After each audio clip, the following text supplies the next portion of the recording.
Maybe I should talk about that later. Oh, I don't know, Aeon. Now that we're live, would you go ahead and tell us about the strategy for getting free lap dances? No, Greg. I even told you I was going live, and literally, I'm like, okay, we're about to start, and you're like, there is a strategy for getting free lap dances. I was like, no.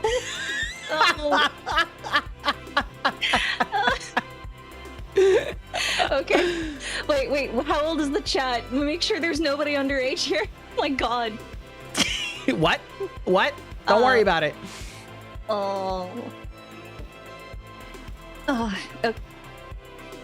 Okay.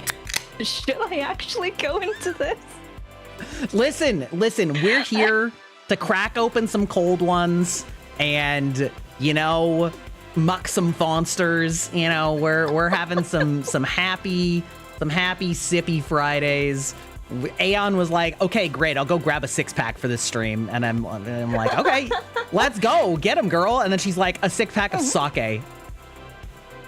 Mic boom. You want to add your guest to your stream info title? I don't know, Aeon, do you want me to plug your Twitch handle for the stream title? Because I wasn't sure if you wanted that or not, or if you cared. I mean, yeah, sure. Okay. Like, I'm going to focus on mostly YouTube videos for a while before I think about getting into streaming, but I mean, if people want to poke me and be like, yo! Is there underscore in your name? No, Aeon, No.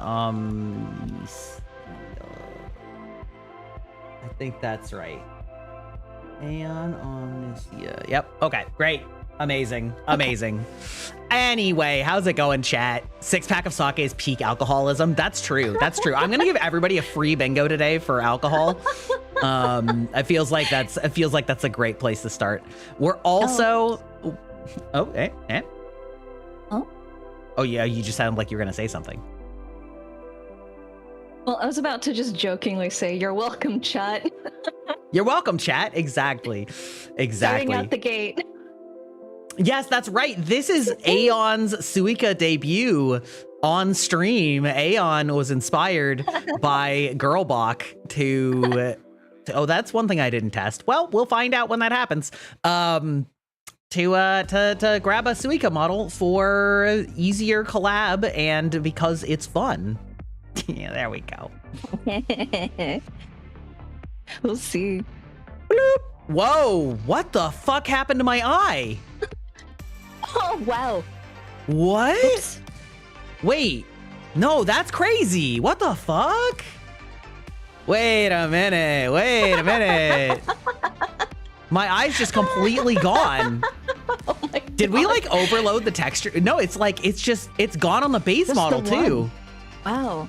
Okay, that's kind of sick though. Yeah, she stole it. I wonder if we exceeded the texture cap. Possibly. Because like, it used to be that this model was this model couldn't work on the multiplayer thing because it had like too many layers and too many like things that it had to go. Yeah, the power's too strong. Time to get an eye patch to protect everyone. Exactly. But they, in like their main big patch that they just did where they increased the like layer pinning ability, they apparently like upped the limit so that so it did work. Okay. That's right. We can say it's hiding my demonic eye of truth. Exactly. Okay. Could not handle the power. That's right. Insert megamine dot MP4.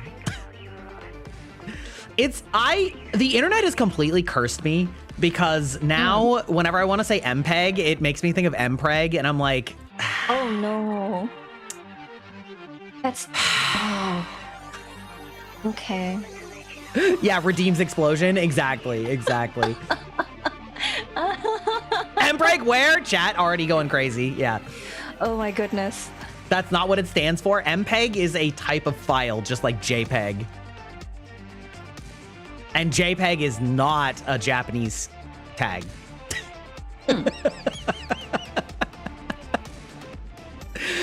Anyway, welcome to Friday. Jesus Christ. Listen, you thought it was that all along?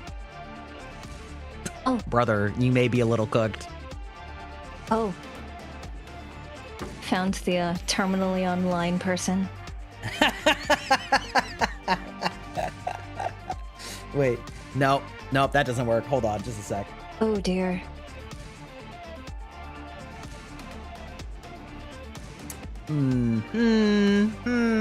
Models, girl. There we go. That's what I was looking for. Okay. No reason. More skin. Yes, that's correct.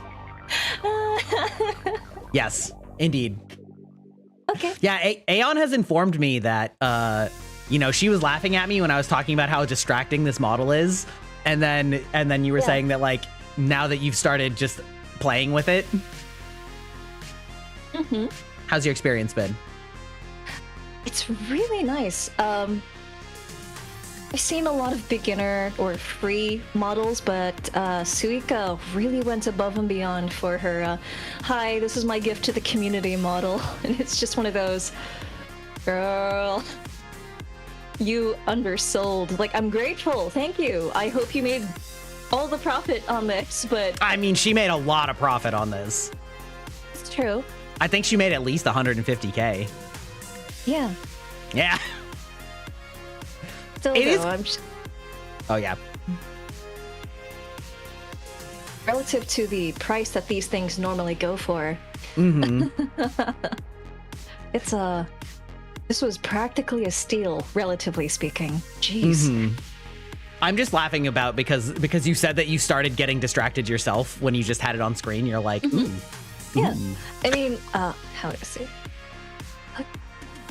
So just look at this. The physics. Woo! Okay. Oh, that is it. Mask limit exceeded. Available mask 256, masks used 289. Ooh. Yeah. Amazing. Is it just going to keep telling us that? Yeah, I think so. It's just going to keep telling us that. Yeah. So maybe we should disable that redeem for now. It's fine. Listen, I'm curious what else is missing. I'm doing something a little dangerous. Imagine if like part of the underwear was missing or some shit. Like, oh no. It's probably just like invisible things, right? That we don't have toggled on, except for my eye. Okay. Amazing. Love that. Mm-hmm. That's right. Yes, indeed. Whammons. Indeed. Whammons. Yeah, let's look at our sister models. Show. You know, yeah. Yeah. Yeah, we've clearly opted for different top styles, you know? Actually, yeah, we're like pretty... We're like, we've customized a lot of the details differently.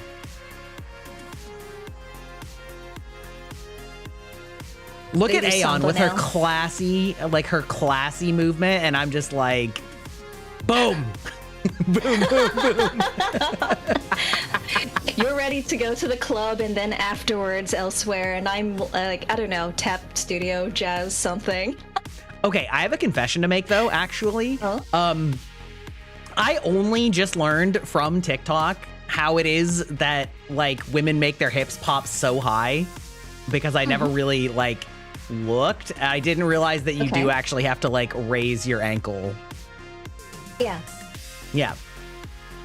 So you'll get that for a lot of Latin ballroom in particular. Like we do have that in regular ballroom. You don't see that in a lot of ballet and even certain kinds of folk dance. There's just none of that. But in Latin ballroom and for belly dancing specifically, there's a lot of the emphasis on the hip movements, and you pop your ankle for that. Yeah. So it's just one of those. I just thought I was inflexible. Mm. No. I mean, I am also inflexible. Yeah. Okay. But. Hey, yo. Goddamn. Oh, Jesus. The zoom. Danger zoom. Oh, my God. No, it's the peak zoom, as I think what you mean. Here, well, let's be a little bit more center screen. We'll be a little bit bigger, a little bit more center. Yeah. Okay. Yeah. Yeah, but I'm shorter, so. Look at your hair. It's so cute. It is. Oh, that reminds me, chat, we were kind of laughing a little last night because this is actually kind of close to my real hair. In shape, not color. My god. Imagine, it could be though. Whatever. It could be, but that would be a wig. Where I live, people definitely have like dyed hair at professional settings. Mm-hmm. We're much more casual in the Pacific Northwest. There's a lot more. There's a lot more willingness to have like visible tats and like dyed hair in like even in like healthcare and stuff. Like people just we just don't give a fuck. Yeah. I love that chat thinks that we were just like didn't have legs before. Imagine. But those hips don't lie. Shakira. Exactly. That may predate much of the audience. Well, mostly I see it because the memes pop up every so often, so...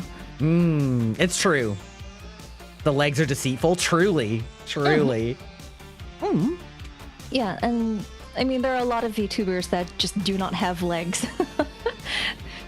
Cost That's savings true, too. for models. That's true too. Yeah, that's actually one of my pet peeves. When a rigger will charge like double price for a full body model, but then they like don't put any effort into the legs, and I'm like, oh, brother, if you're charging twice as much, you better be putting in close to twice as much work. Like, you know what I mean? It's like, you're like, oh, well, there's twice as much body. Like, yeah, but if you didn't do anything with it, then like, why am I paying you twice as much? That's crazy. And it's like pretty common, to be honest, to see like legs that just have like very little movement. It's especially true for like male models, but like there's things you can do. Like I've seen a lot of different like rigging styles that at least do something interesting with the like legs and pants and hips and stuff like that. Yes, Gry Booba, indeed. Yes, this is the Girl Bach Redeem and friend of the channel, Aeon Omnitia. Look at her chatting in typing in chat while live on stream. Amazing. Yeah, well, I don't want to ignore the chat. That's true. Can't wait for Grypex. Yeah, true. True. Yeah, we've seen the sneak peek of the upcoming models, so that's exciting. We are currently, you need this model? It is such a bargain. It's such a bargain. We both have, this is like, in case you missed it / it wasn't clear, we are both using the same base model. So yeah, it's like what, $100, $120, something like that. Oh. Yeah, you know, yeah, it's good. It's very good. Very worth. I am gonna plug her right now. Who is undressing me? That's crazy. That's crazy. I can't believe you're doing this to me. Strip this one too? Well, it can happen. Oh dear.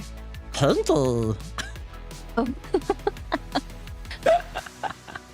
But you had to leave the twink jacket on? Is that how it is? You wanted to get me in like just my skinny boy shirt, but you gotta leave the over the shoulder shrug? Understandable. I see what you're about. Of course, I'm in femboy mode. Yeah. Yeah. 2.0 is currently getting the face rendering done this weekend, which is exciting. Yes. Yeah, can't wait for updates. Did you talk about the smirk? Not too much because I fuck yeah, right in the ass. That's right. Uh-oh.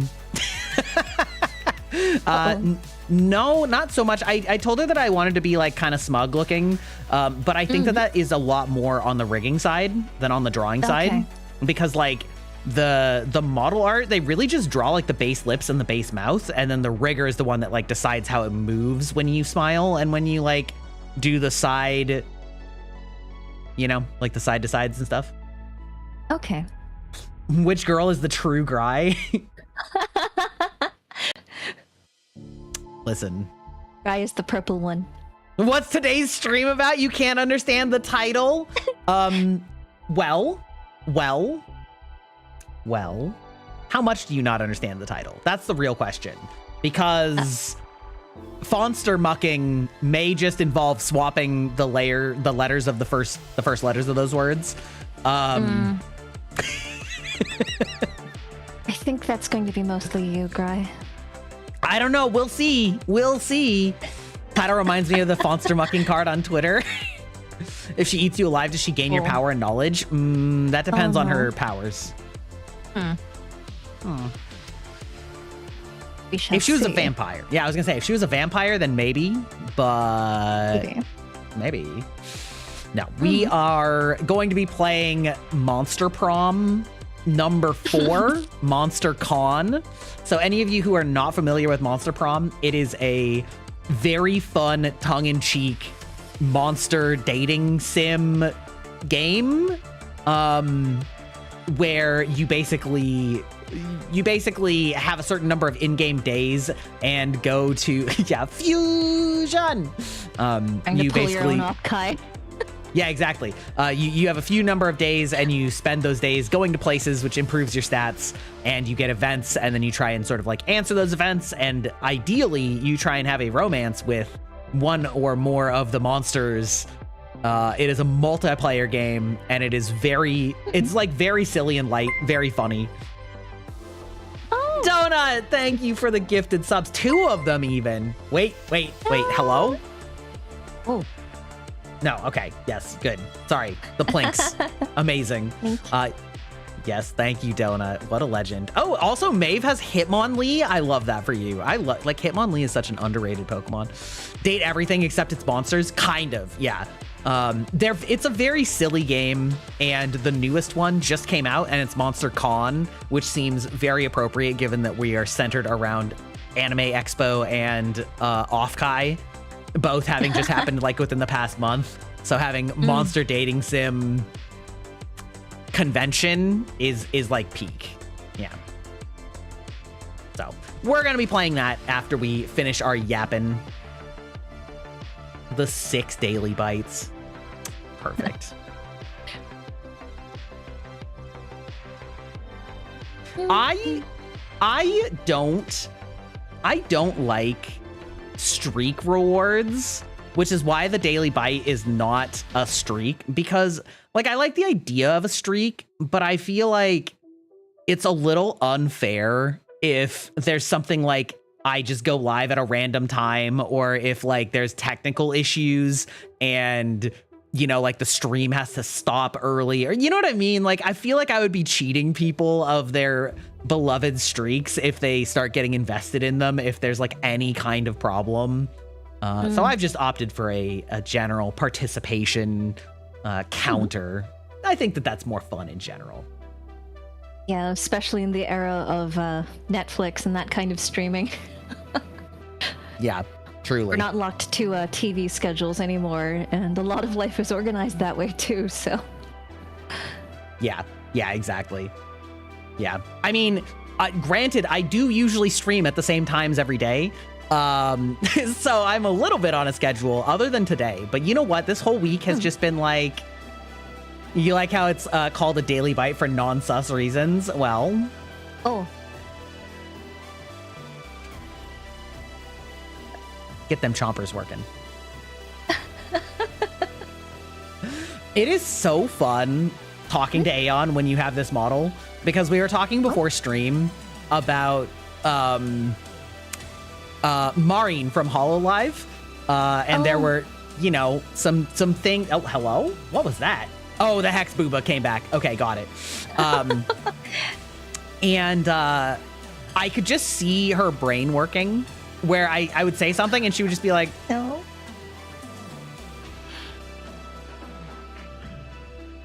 You can fuck anything with enough courage and effort.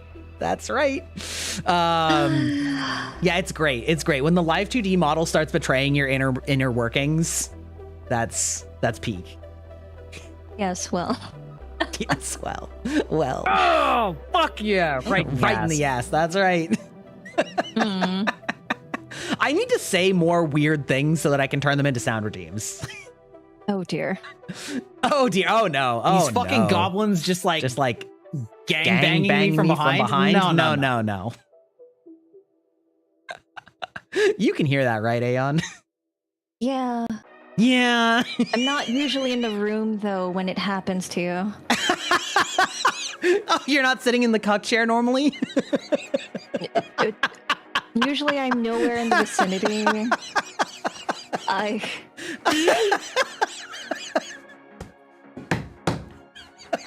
do my best to be nowhere in the danger zone for these sorts of activities, generally speaking. Yeah, okay, I see.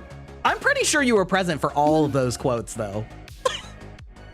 Yes, but it's a little different where I'm like in the chat and you're my second monitor versus I am actually on the stream with you, and it's just, oh. You have to actually chat. hear me saying it directly into your ears. It's different, okay? It's different.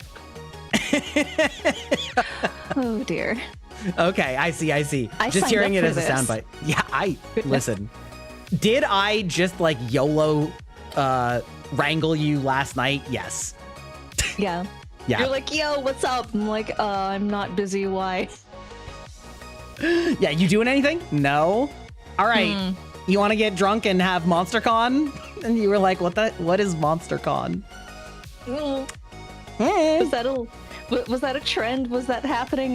No. Okay, less dangerous than I was afraid of initially. True. You do always have to act like it is smart to be wary of anything with the word monster that I'm sending. I understand why you're a little wary. Cautious. Also, I love that we have matching eyes, or at least pretty close. Pretty close. Both gold eyes. Golden eyes is one of those things that I never really thought about or appreciated until I started working on my VTuber model, and I realized how well it went with like dark colored hair. Because it's just like really not. It's not a natural eye color, obviously. The closest would be like hazel eyes, but to me, those read as brown. But, amazing. Gold eyes are peak? Yeah, exactly. Okay. Yeah. Exactly. You have grace in your eyes? Oh, I don't know. Ye tarnished. Untarnished, yes. Untarnished, yeah. Untarnished. I've been messing around with eye art for my 3D model because it's just one of those. I was supposed to have gold blue based on like some galaxy nebula stuff, and it was just like, oh, that really doesn't want to work at scale. It's so frustrating.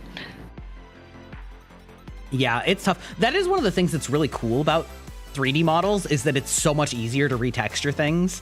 Like, that is one of the things I really liked about it. Are you're coming to my level?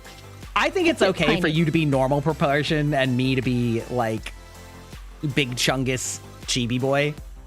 I don't know. If you want to stand up next to me though, that's fine. You can stand in the summoning circle. I think one thing that I've been thinking about though is that it's a little of a frustrating dichotomy because you want to show off more of your model art, but also it means that the dragging physics, I can't. It means that your face will be smaller and your face is like obviously the most expressive part of your model. Do a flip, Aeon. Do you know how to do a flip? No. Control scroll wheel. Woo! Insufficiently speedy. Yeah, I mean, you'd have to have an unbound scroll wheel and then just like accelerate that bitch. Yeah. Okay. Things I'm not going to attempt with drinks on my desk. Amazing. Incredible. Peak. Like, okay, I could just lock it and just kind of like roll my entire forearm across the scroll wheel, but that would be a bad idea. The visual on that is amazing. Immaculate. You are very yellow over there. Because of my lighting. Like if you move yourself to the right, you'd be like blue toned. Well, now you moved yourself over to the other yellow tones, but yeah. Bingo! You got bingo already? What? Jesus Christ, Donut. All right. Okay. Well, mark it down. It hasn't even been an hour. Congrats. No? Wait, Oh. what? What? Hello? I'm confused. Oh, as in like you forgot, as in like you forgot to start playing bingo? Is that what you mean? Like you didn't win, you just... Yeah, okay. I was gonna say, I mean, it's possible. It is possible. Somebody could have been blessed with the luck of the draw. This model's so cute. Was Sanderson and Souls mentioned? No, it's fine. No worries. Not yet, anyway. Wait. Actually, hold on. Who? Okay, that is irrelevant. Don't worry about it.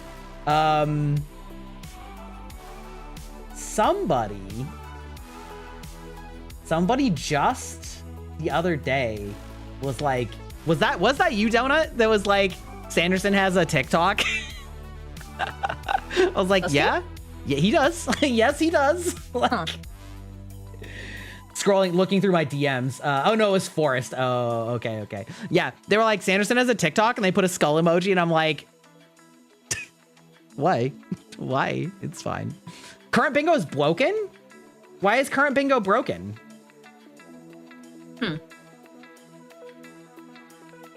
Why is current bingo broken? It looks like it just did it. Oh, it didn't like clear out. Oh. Yeah, I see what you mean. Talk about minis. Oh, you know what? Okay, I can fix that. Give me 1 second. I can fix this. Okay. I can fix this. Aeon, entertain chat. Tell us about free lap dances. Oh, you're not letting that one go, huh? No, I would never let free lap dances go. Having only ever had lap dances one night, listen, it was an impressionable experience. Oh my god. Okay, why do you say it like that? Are you like, what was that? What was that supposed to mean? Okay, so when you go to a strip club, usually the people who are entertaining are there to work. And a lot of visitors seem to forget that. So here's the thing. Usually they're only targeting people with money or people they suspect have money. But it looks bad if someone is just standing there, not working. So that's one of the reasons why you'll see these weird slinky behaviors, of the performers just kind of wandering around, but they're really scoping out people. So, what do you mean by slinky? Can you explain that? They're not doing anything specifically because they want to be able to check out the crowd, find a target, make money from. But they can't look like they're not doing anything. So they might saunter around, they might do some like very light movements, not full on committing to really dancing. Okay. But the problem that is that some of them have is just, okay, if you don't know how to blink around a space without just looking a little desperate or sad or a little too predatory, because that can put off some other people. They're like, oh, that's a gold digger. You don't want to look like that. So you want to look busy. But if you don't know how to scope the space effectively, then really you'll have the problem of some of them will go hiding in the back and they'll just be like peeking around the doors or the curtains, whatever. So I ended up with free lap dances because a couple of them were like, hi, you don't look like a customer, but you also don't look like you'd be upset if I just walked away if I identified a customer. So I was like, yeah, sure. I don't know if this strategy works for men. I'm just gonna throw that out there. Yeah. Yeah. You're probably right. God, I wish that was me. No, it doesn't, I guarantee. Oh. Yeah, so I don't know. I think it was just a little awkward because at first, I didn't understand what was going on. It's like, get away from me. I didn't pay for anything and I'm never going to pay for anything. But it was just one of those like, no, just hang on. Give me a hand here. Like, I love it when strippers ask me to lend them a hand. oh. Oh. Oh. People go to strip clubs for the dancers. I go to strip clubs for the food and drink. You and I are not the same. Dude, you spend a lot of money in strip clubs then if you're going for the food and drink. That's crazy. Yeah. Everything's overpriced in a strip club. I remember at college, there were a bunch of guys who were like, yeah, let's go to strip club because we're adults now.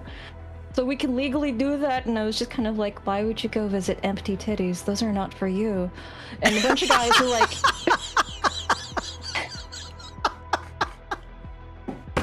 Did you literally call them empty titties? That's incredible. I mean... Yeah, some of them still haven't gotten over that just because apparently I ruined strip clubs for them. Because like, you ruined the depressing. magic. Yeah, just like those are not for you. Some of them, I got body mods specifically for soliciting money, and some of them I'm not sure were here by choice. And some of them you just see like surgery scars, and I'm like, some of them, like, nothing wrong with scars. It's just, you know, some of them are a little suspect in certain scenarios. So it's like, oh, are we in danger? I'm in danger. I think we should leave. You should definitely worry if you see kidney scars. Oh, yes. Yes. No, I don't know. Yeah.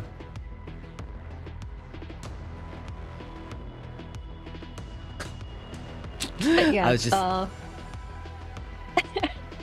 You have an idea? What? Hit me with your idea. Oh no. Oh no.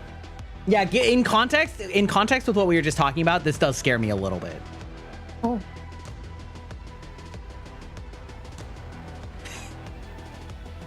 Uh-oh.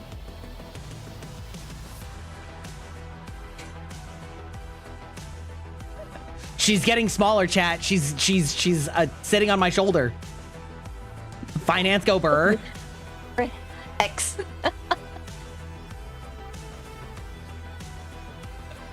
There's just all sorts of silliness going on. I wish I could pin you to my model. That would be amazing. Your little arm flaps crack me up every time.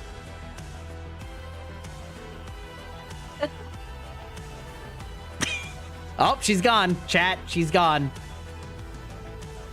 Yeah, if you guys didn't notice what I was talking about, when she like drags her model around, it has physics, so her arms like flap in the wind as she pulls it around. Mine does not do little that. Wings. Yeah, she's got the little wing flap. Exactly. Yeah. Yeah. Just hanging out in the... Just hanging out on the couch. Yeah, sure. Why not? All those cans of Monster are your drinking escapades. You can just rotate sideways, you know? No. Do No? not trust. Why? You're gonna clip it. Something's gonna happen. I just know it. How are you that distrustful of me? I don't need to have you laying down on the couch to say something fucked up. No. Incredible. Maybe regular, sir. Oh, goodness. Well, that's talking when about you being a lose all regular your at the money, strip club. Kaiser. Yeah, absolutely. Abso-fucking-lutely. Oh, you guys are having a battle with my glasses? I love that for you guys. I love that for you guys. Just wait until on 2.0 you have to have a battle over the glasses. I do think that on 2.0 glasses are not going to be the default, because I've just spent so much time looking at it without the glasses in the art phase that now I feel like I'll feel weird with them on. You know what I mean? Okay. But we'll see. We'll see. Okay. Also, I do want to like vary things up a little bit more with like my standard presentation with 2.0 for like different situations, right? Because like in theory, right, I could take off my jacket or like put the hood up But it's pretty rare that I actually do those things. I do put the hood up when I'm doing a lot of like Souls gaming, you know? But I don't know. your face is so white over there. It's crazy. I can turn that off, I guess. If you have glasses on 2.0 model, it's rose tinted circular glasses. They are hexagonal, in fact. They're hexagonal glasses. Continuing with our theme. Chat, she just loves playing with this model. My wife and I have started saying chat like as just like a joke. When like something weird happens, we're like, chat, get a load of this. Started saying it unironically. Yeah, exactly. Soon.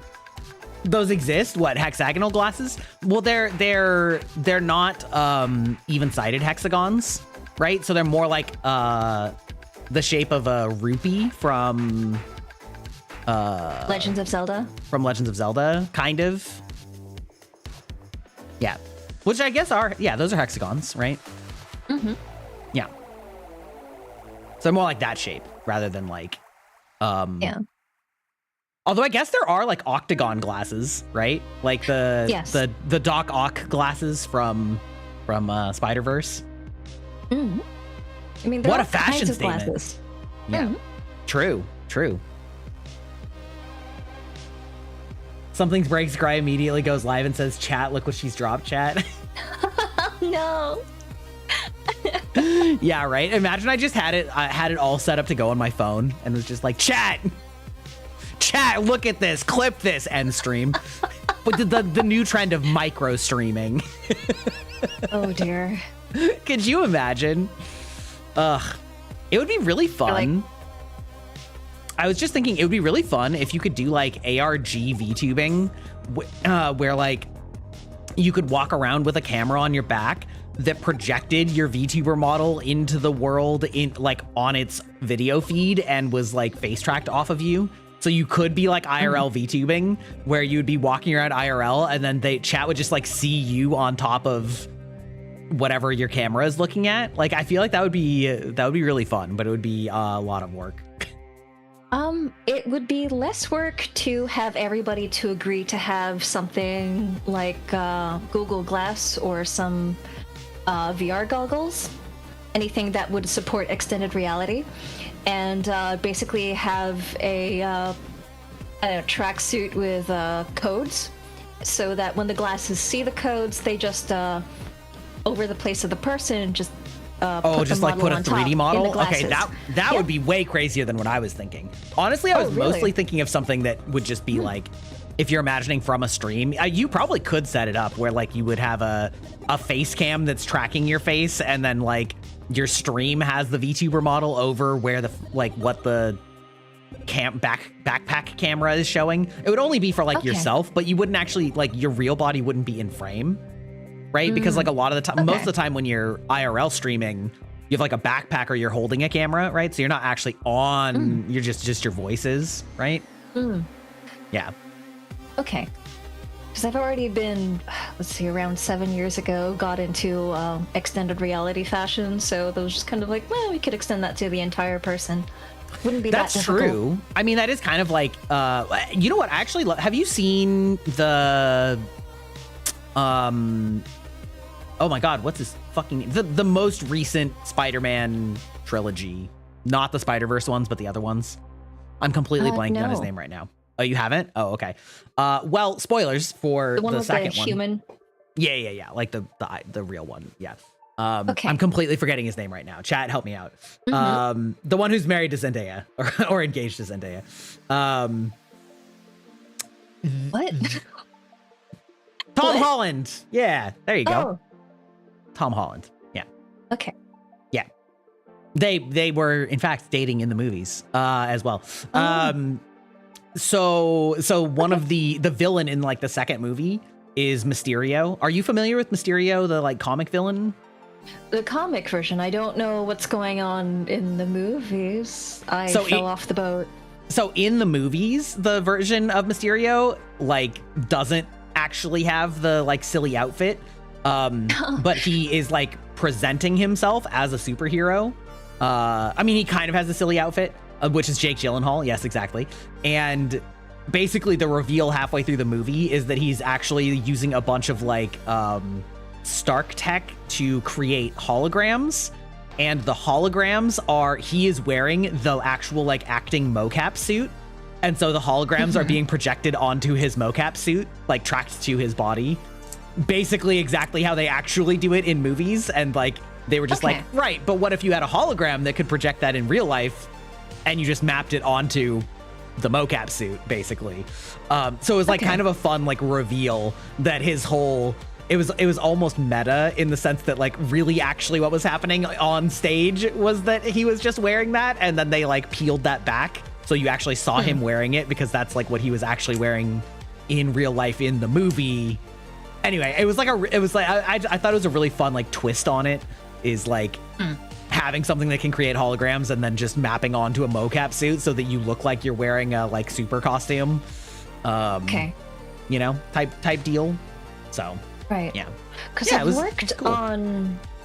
worked on live shows where it's like, okay, we can't literally have fire, we can't literally do all these scene changes, but we can do a lot of live projection mapping to clear panels. So long as the audience is very, very firmly set on a side, and the performer and the set is on another side, and you're restricting the angles. We can already do that with theater tech. Yeah. We can change entire sets, we can change weather, and we can change costumes. Like, the costumes are harder. You need an entire dedicated thing just for that, but we can already do a lot of that. Yeah, that's pretty cool. That's pretty cool. Welcome back, Leon. How's it going? I saw you commented on one of my YouTube shorts. Welcome back. I don't remember which short it was, but you know what? It's fine. Yeah, that kind of stuff's really cool. Have you ever seen the behind the scenes of the Fellowship of the Ring? How they accomplished a lot of their like Hobbit to Gandalf and humans size difference purely with camera perspective, not with like digital editing? Oh, some sets, but mostly angles.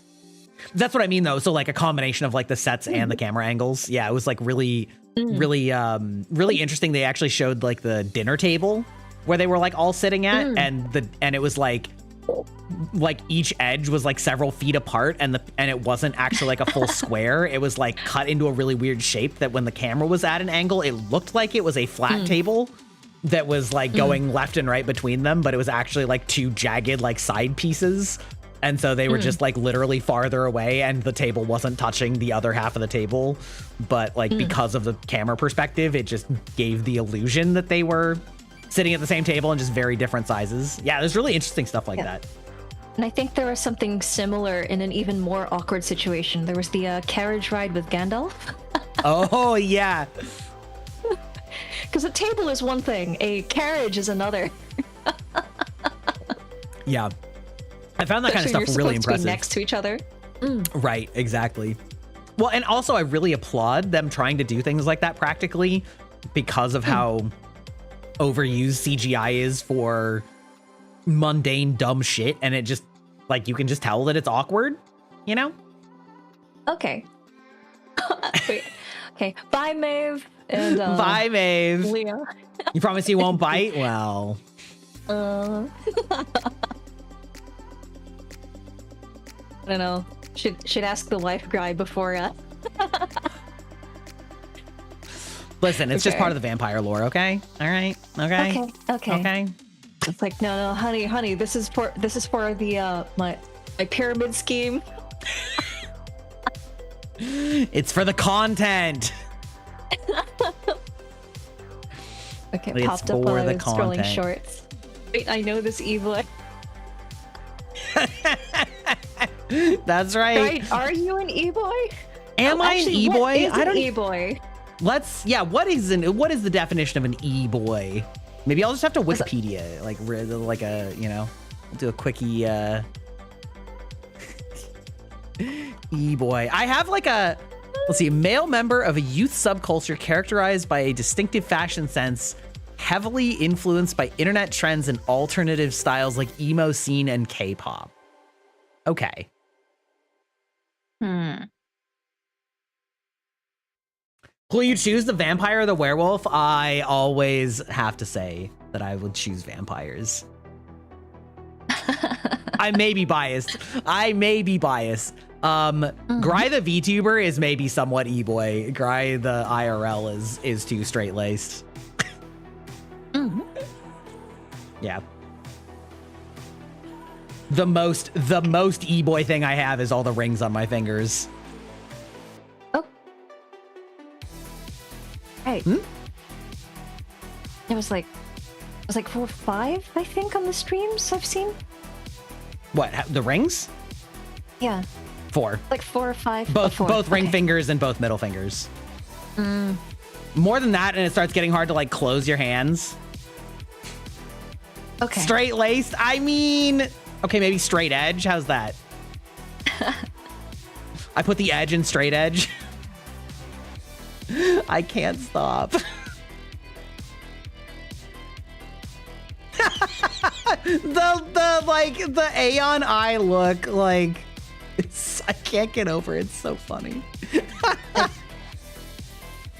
It took me a sec. It took you a sec, but you got there? Well, that's good. I am learning. This stream has been very educational. Has it though? I feel like you've been the educator this stream. Like how to get free lap dances, like you're straight as an arch. Oh dear. Okay, that's pretty funny. No, I'm the gay stealth bomber. Like I appear as gay, but I'm actually like the stealth straight. Like, unfortunately. Yeah. I don't know. I feel like I attract a certain kind of woman. It's not intentional, but I think part of it's just, oh yeah, I do costuming and I come across as safe. So I think that's why so many of them like to tease me or just straight up bully me. Stealth straight is funny. Stealth straight. I mean, you seem very approachable, but also you get flustered very easily, which is like peak like fun ribbing, you know? I just need muscle mommies. Well, listen, I appreciate all forms of women. Yeah. It's like that Joe Cat video. Time? Yes, I like big girls. Itty bitty girls. Wait, I can't. I don't know the lyrics. I don't either, but good job. Even Yandere's, I can appreciate Yandere's. What's that? You just need to change my mind? Hey, yo, listen. Oh dear. I was just thinking of the Joe Cat video. I know. Can you believe that he got like harassed for that? What an inoffensive video to make that's just cute and about loving women. Like, of all the things to get for a straight man to get canceled over. Crazy. Like, insane. Really? Insane. Hey, Mochi, how's it going? Hello. Every time I see Mochi, I just kind of think, I don't know, the little dessert, and it's like I want to squish the dessert. Every time I see Mochi, I just hear the words screamed loudly, "I fucking hate you!" Like all the time. Oh? Because that's what she says to me all the time. Really? Yeah. She has that little sister energy. Oh. Yeah. Okay. You have never said she lied as easily as she fucking breathes, chat. I'm sure I could go find clips from my own streams of that. Don't put words in my mouth. That's not the only thing you say, but you do say it. Huh. No, it's fine. We've been playing a lot of Overwatch together off stream, actually. Oh. You say go kill yourself? Okay, you're right. Yes, you scream go kill yourself at the top of your lungs. You're right. That's a lot better. Oh my. That is... Okay. Okay. No, I just have in my head like, why can't we be friends? Why can't we be friends? Why can't we be friends? Why can't we be friends? It's all love. Thank you. Yes, no, it's fine. The screeching violence. Oh, man. How you hanging in there? We are friends. Yes, that's true. I would not say otherwise. Like I said, we've been playing a lot of Overwatch together. We've been commiserating in our communal self-flagellation that is playing Overwatch. Well, some friendships I want to hurt myself. Let's play Overwatch. Oh dear. I mean, some friendships are built upon a certain kind of violence, yes. I have little sister energy too, but the energy is the little sister with an older brother complex. What the fuck does that mean? That's crazy. That's crazy. When I think of Mochi, I think of how she's a big bully. Wait. Oh my. Oh yeah, no, we allow that. All right. I will say I did turn up my moderation settings a skosh. But nobody has said anything that I would not moderate. Oh, looks like you have a keybind to set yourself back to back to original there that you keep accidentally hitting. Okay. Whoops.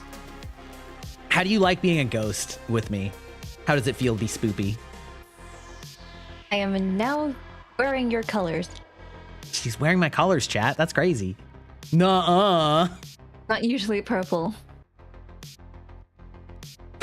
Yeah, if fuck emoji. you bitch die actually like means I Mochi- appreciate you. True. No bullying Mochi. I feel like Mochi will be fine because Mochi will just turn on all of you. With prejudice. Yeah, Mochi's fine. She can't be intimidated.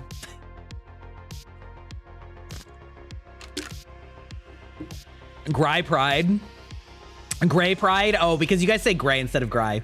Yeah, Gray Pride. Okay, that's pretty funny. The one brain cell. Amazing. Amazing. What is happening in chat? Anyone can turn you on? Yeah, I've gathered that. I've gathered that.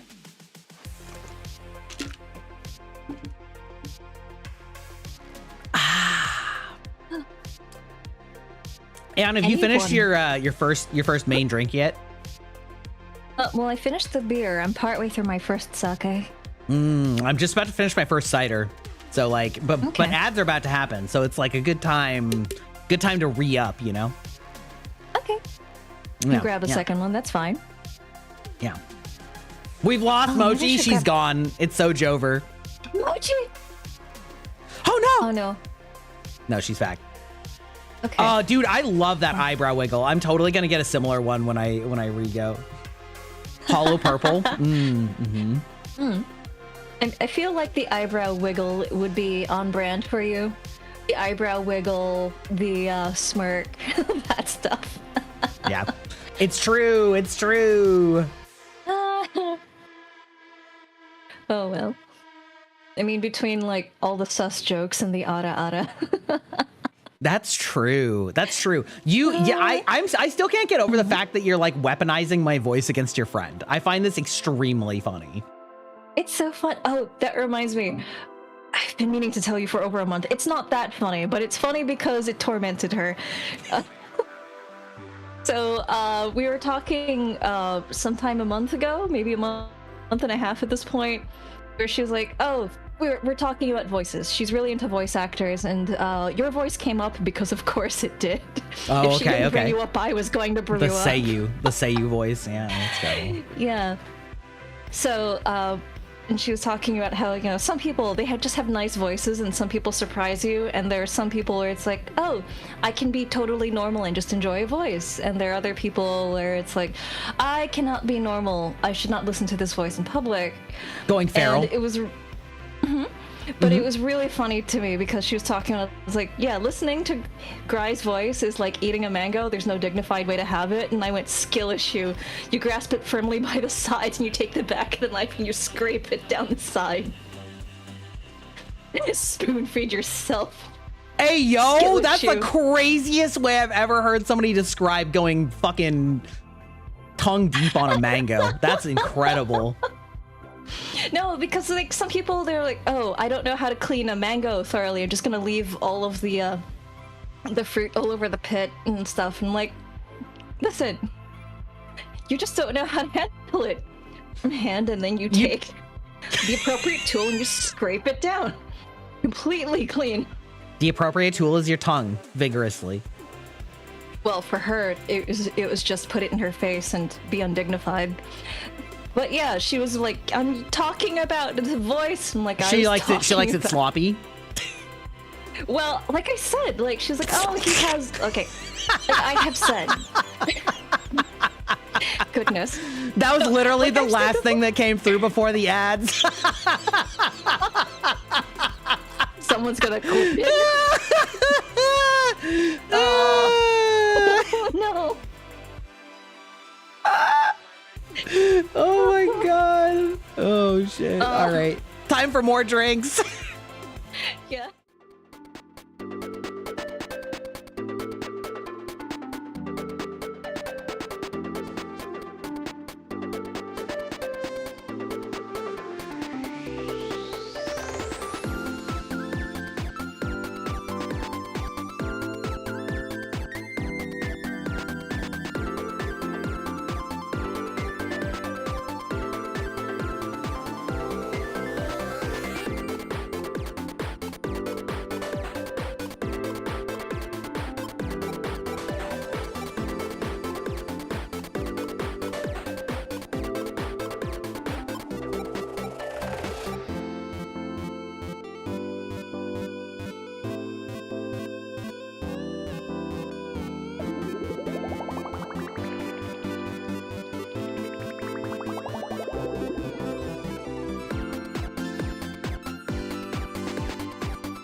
You know, just for that discussion of how to properly eat a mango out like you're going out with it.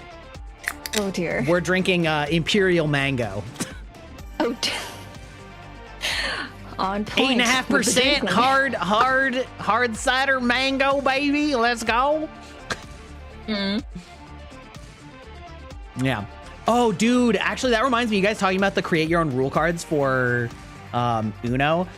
One of my friends for their wedding brought an entire deck of write your own, like write-in cards for Cards Against Humanity and gave them to all of the guests. And then we played with the deck like a couple months after their wedding. I thought that was like the funniest idea, but it was also funny because it was very clear that only those of us who were younger people actually understood how to play that game. And so there were like such a weird mix of like kind of weirdly cute boomer cards that were just like, you know, what do you do on a nice day? And then there were like the cards that I made that were like, you know, trying out that new foxtail butt plug or things like that. It was fucking great. What? Do you not know what Cards Against Humanity is? Oh, wait, no, the foxtail, butt plug? Yeah. Do you not know about tail butt plugs?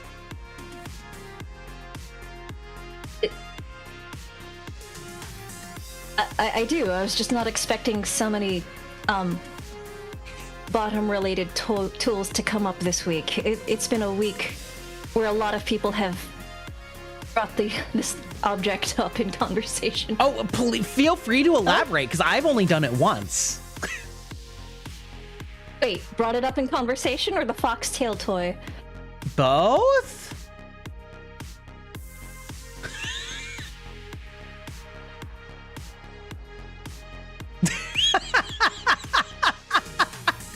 I don't think I've mentioned butt plugs to you either. I think it was a twofer for me.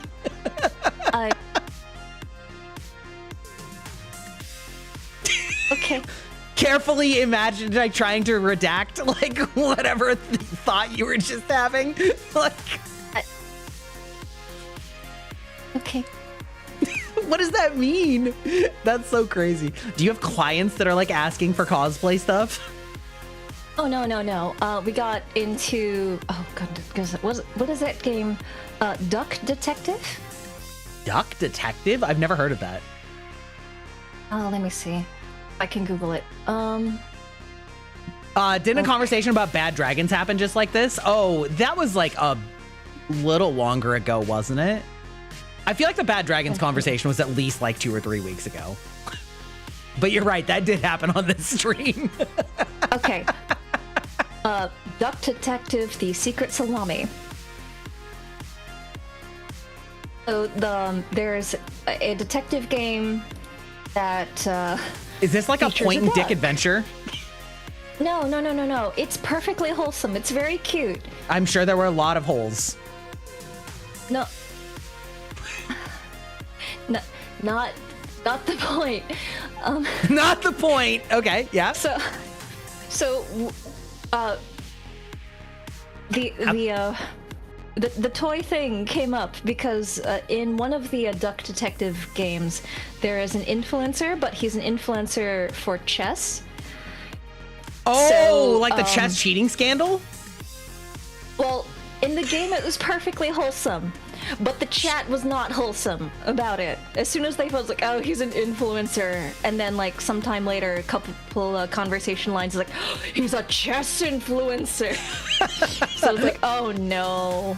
Yeah, to anybody in chat who doesn't get the reference about chess, there is a alleged case of somebody cheating at chess, and the method of cheating was that they had a vibrating butt plug that could have signals sent to it that would basically vibrate correct moves. Don't ask me how that works. But it's like butt plug Morse code. Yeah, literally. This is the allegation. I'm not joking. Feel free to Google it. I didn't make this shit up, okay? I could never come up with butt plug Morse code for a cheating method. Like, that's crazy.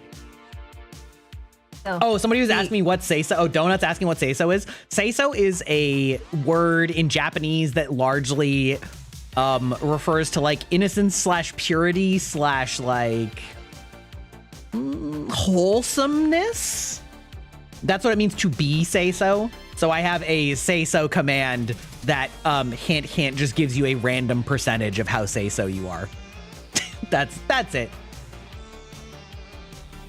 Yeah. Yeah. It's entirely random. Anyway. But yeah, no, the cheating allegations were investigated. They were never proven, but the guy's reputation is so shot that it's in the he's shitter. Never coming back.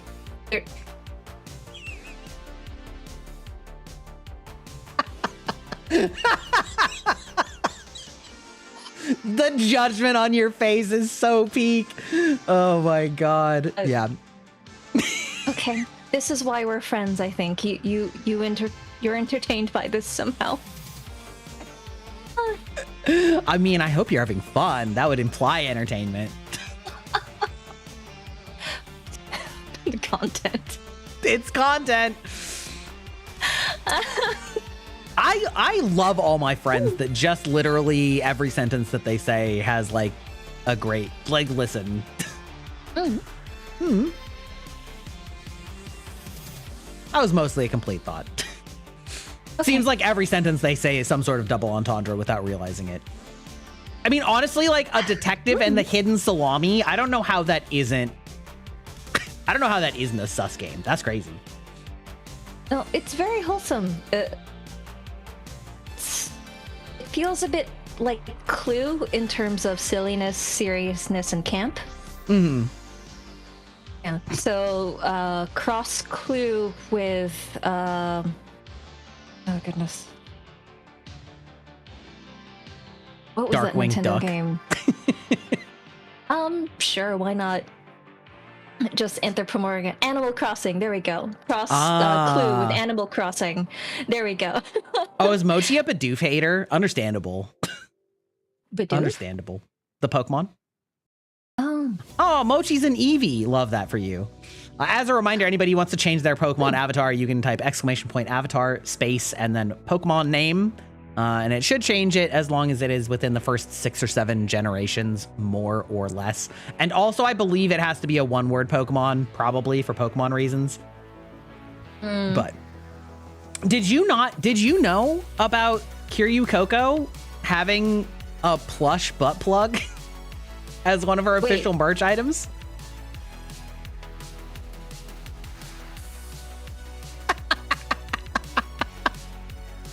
Yeah.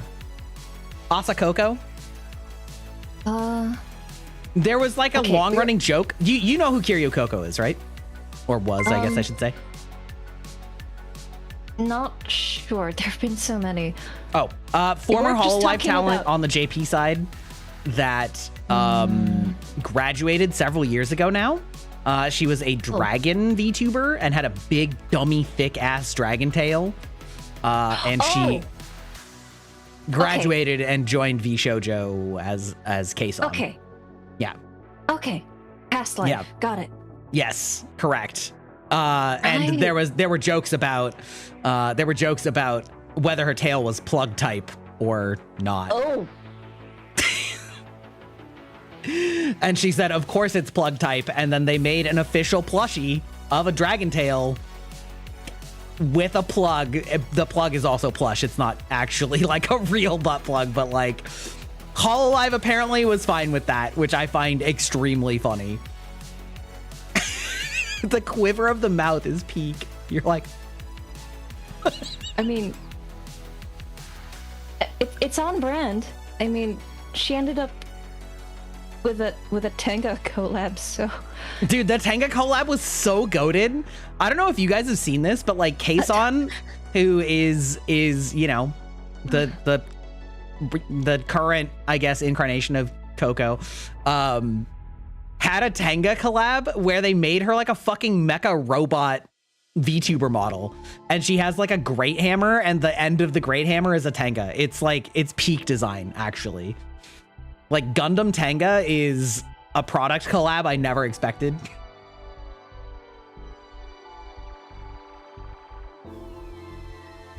And it was a pretty serious looking model, actually. Yeah, no, I mean, like, it actually looked good. It looked legitimately good. Yeah. This is peak brand collab. Tenga, if you're listening. Not me. Not me. I don't think you need Tenga. I could be wrong. We don't judge. No.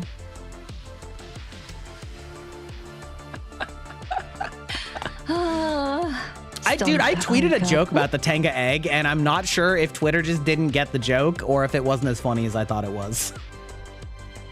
Really? Yeah, it was a picture of a Tenga egg, and I said, these eggs are full of protein.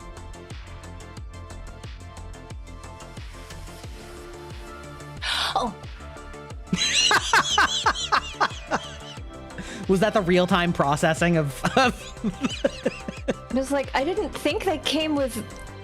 Well, you...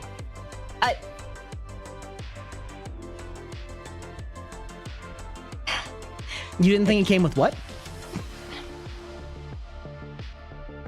I was like, I didn't think that was a feature. No, that was after... after...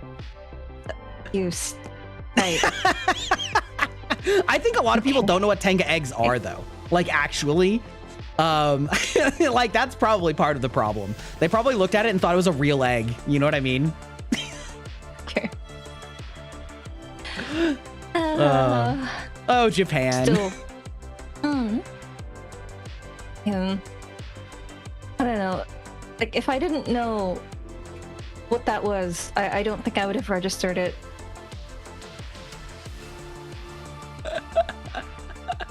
I told you how I found out about those things, right? No? Okay. One of my friends had a nervous breakdown, quit his respectable job in management, and then worked for a distributor. Oh! And sick! Good for him. I didn't know him. So I didn't know that all of that had happened. All I knew was that, oh man, bro's going through a rough patch. I'm just gonna bring some beers, we'll play video games, watch movies or something, I don't know. And I made a surprise visit, and he just had this like, oh god, no! Do you have like products out on the counter? By. Yeah. Yeah. Dude, people be fucking wilding out here with their toys on the counter. Even if you live alone, that's crazy. I live so fucking paranoid that like any random like family member or like stranger, like a service person or a friend would come in and I would like forget to like pick up anything. I could fucking never. I cannot believe the audacity. Let them see. Yeah, look them in the eyes and just assert dominance. Yeah. Like, yeah, holy fuck. Know. Yeah, you didn't know what that was before that? No, I walked past the kitchen table several times and I thought, oh, he's just like got like cans of stuff, whatever. And I mean, they do look pretty innocuous. Like compared to female toys, it's pretty obvious what it is most of the time.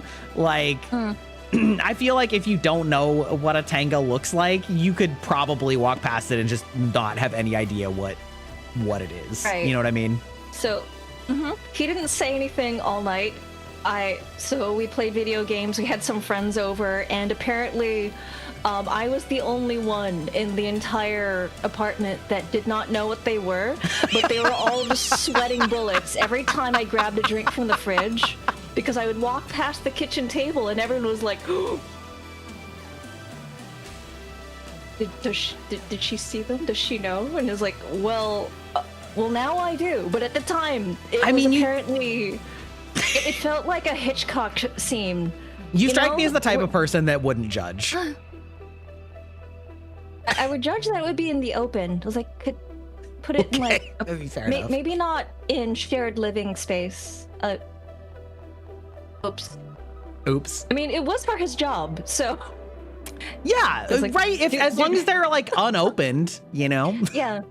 Right. Did you know that Tenga sells a tissue box that looks exactly the same? No. I find that very funny. Oh. My Your sister's a sister kind is of a famous dom? Okay, wait, hold my the goodness. fuck up. Donut, I need the lore. Give me the lore drop. Oh dear. You've been to adults' apartments that are messier than a college dorm room with toys just out in the open? Yeah. Oh god. I mean, fair enough. I mean, dorms are pretty bad already.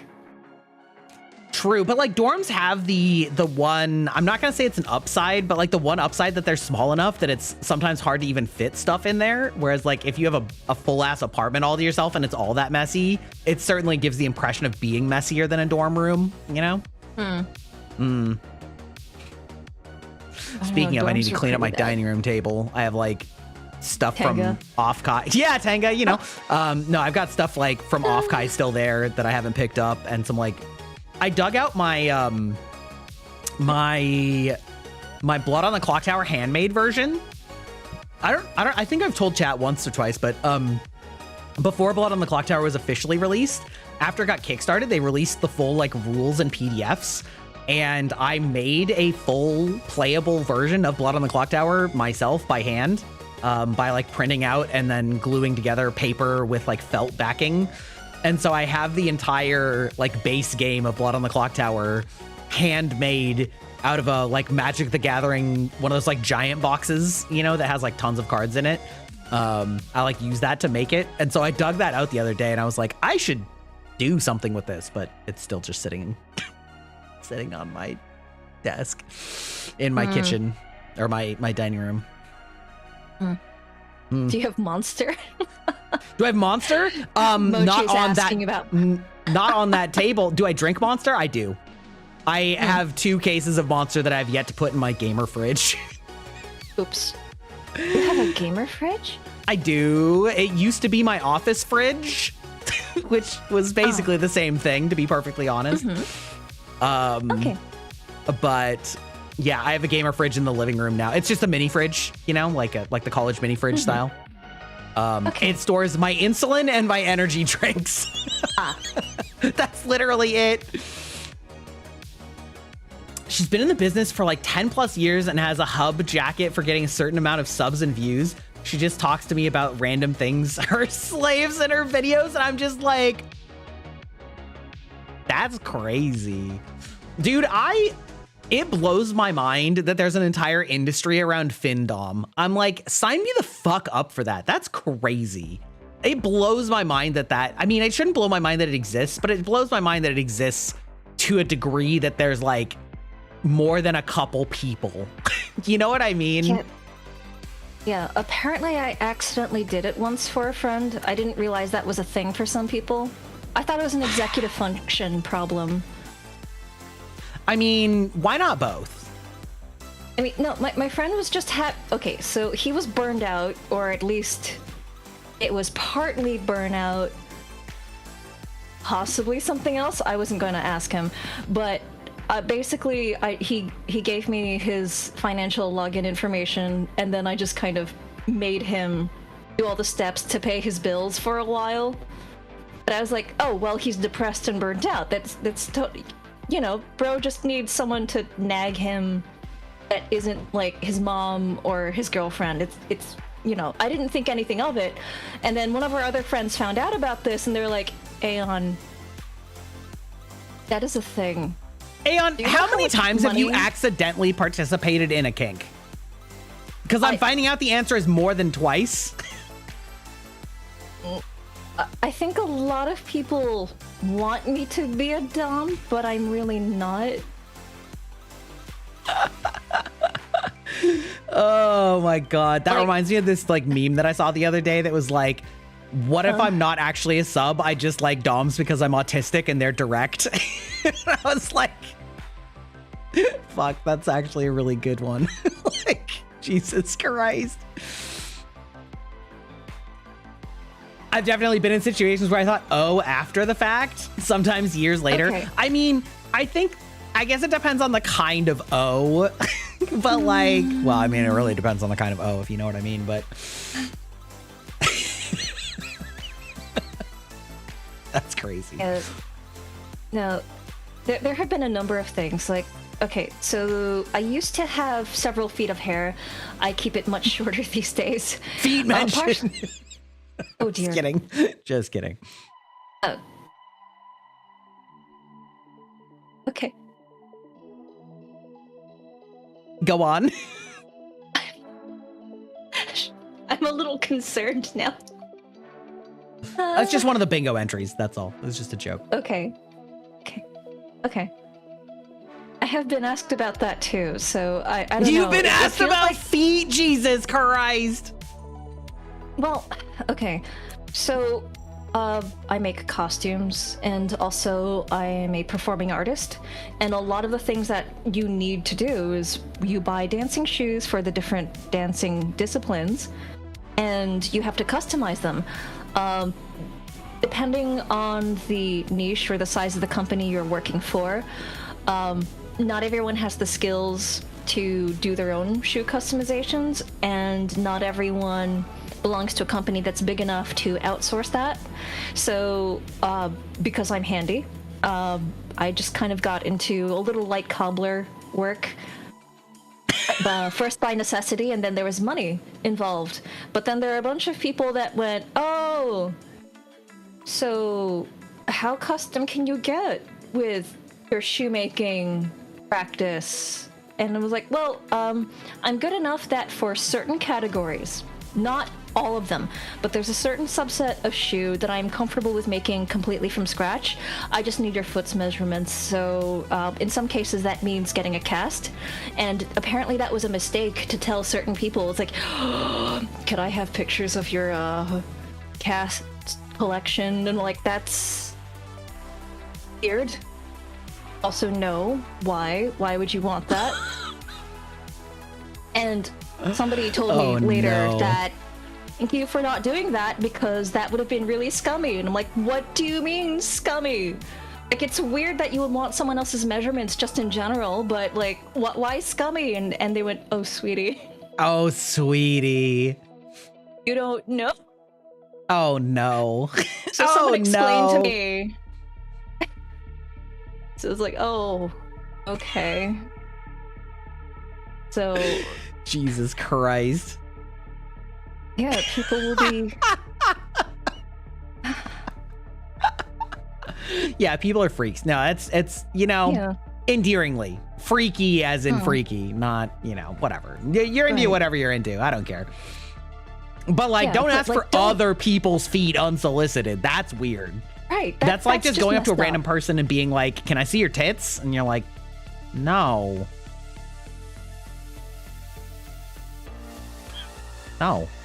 No, you can't.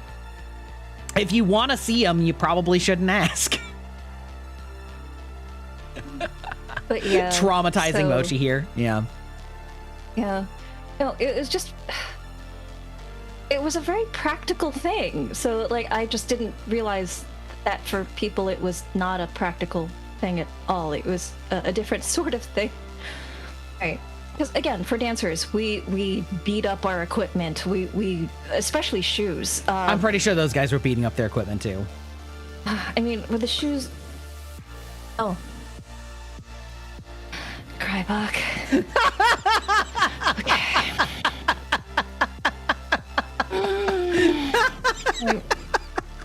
I walked into that one. Okay. You really did. Yeah. No, it's fine. I should have known. But yeah, a number of the crafting skills I picked up by necessity, because there was a job that needed doing, and not everyone can do it. So I just learned a lot of skills that way. I feel like I can think of at least 3 or 4 hobbies that you have that all have like sus adjacent communities.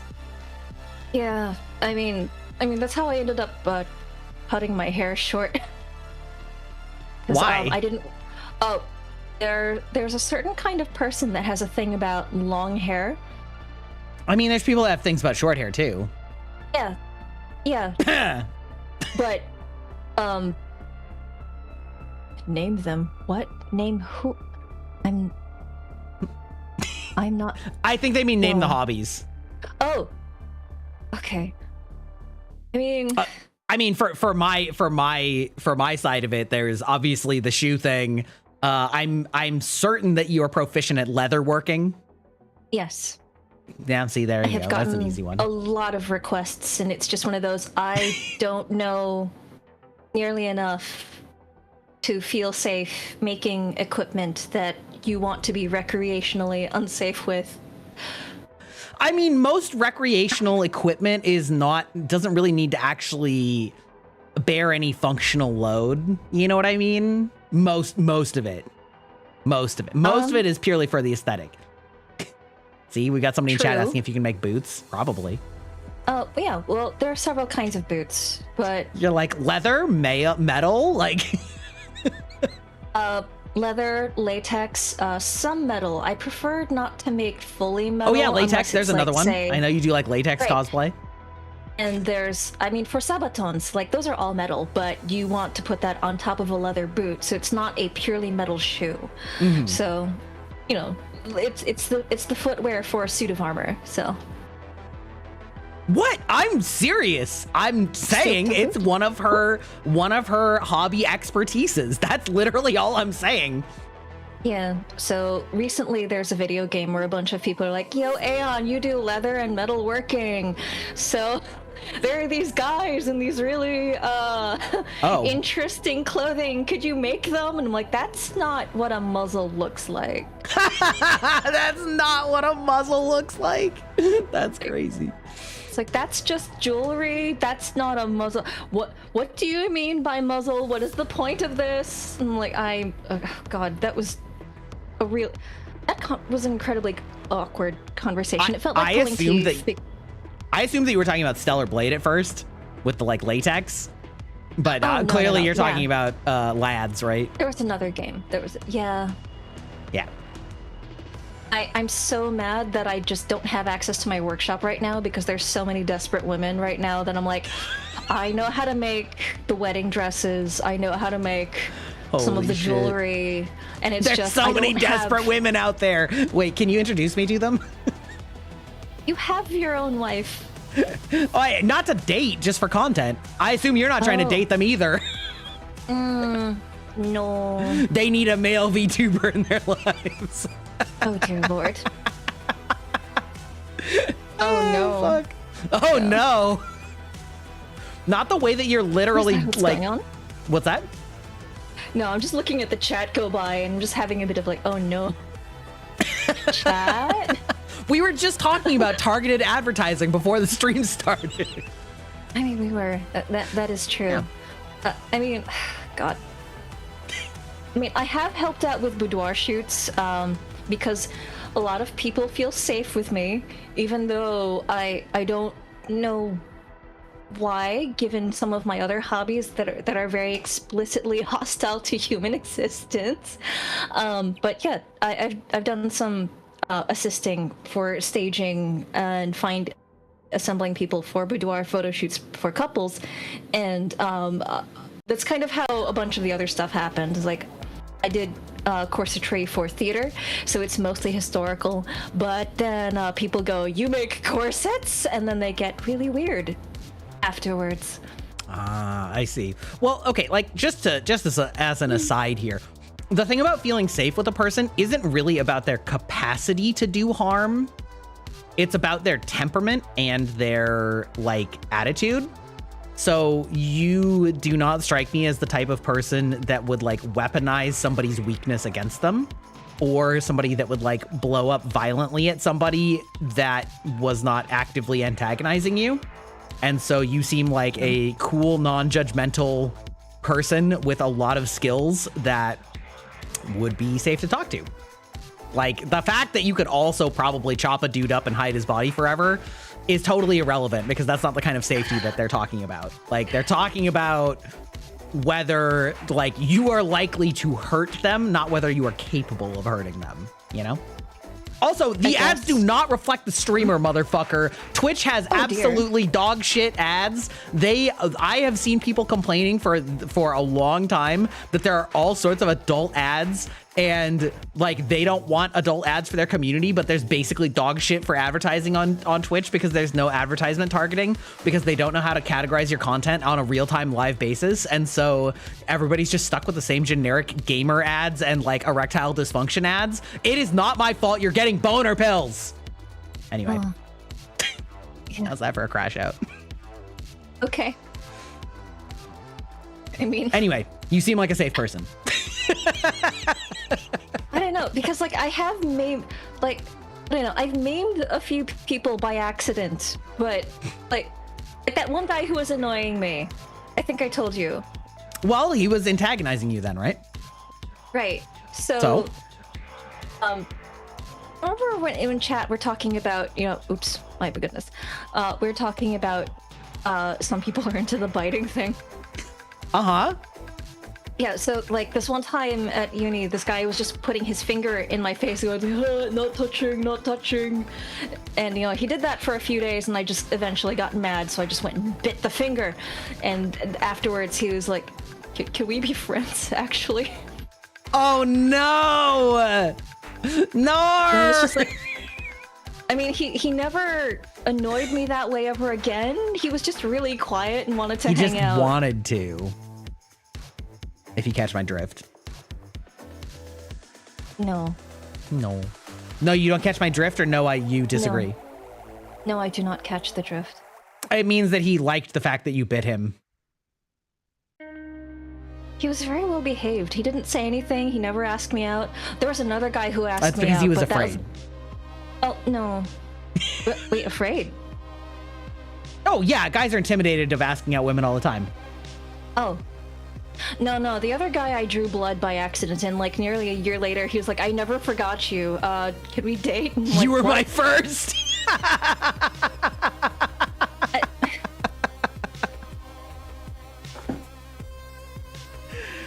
Oh my god. Listen, I did not mean to draw blood. It was an accident. Yeah.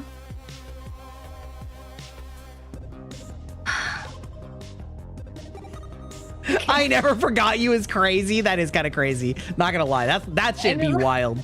That should be wild. Yeah, I don't understand.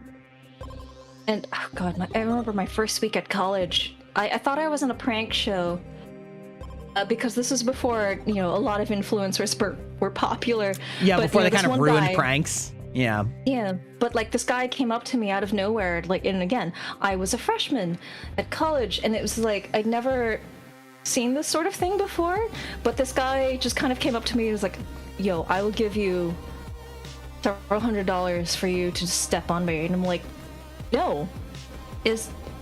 Am I on MTV? Is this pranked? Is Ashton Kutcher and the Butches or something? But I was like, and my friends were like, you turned down several $100s just to step on a guy. Why didn't you do it? And I was like, that could have been an entire business for you.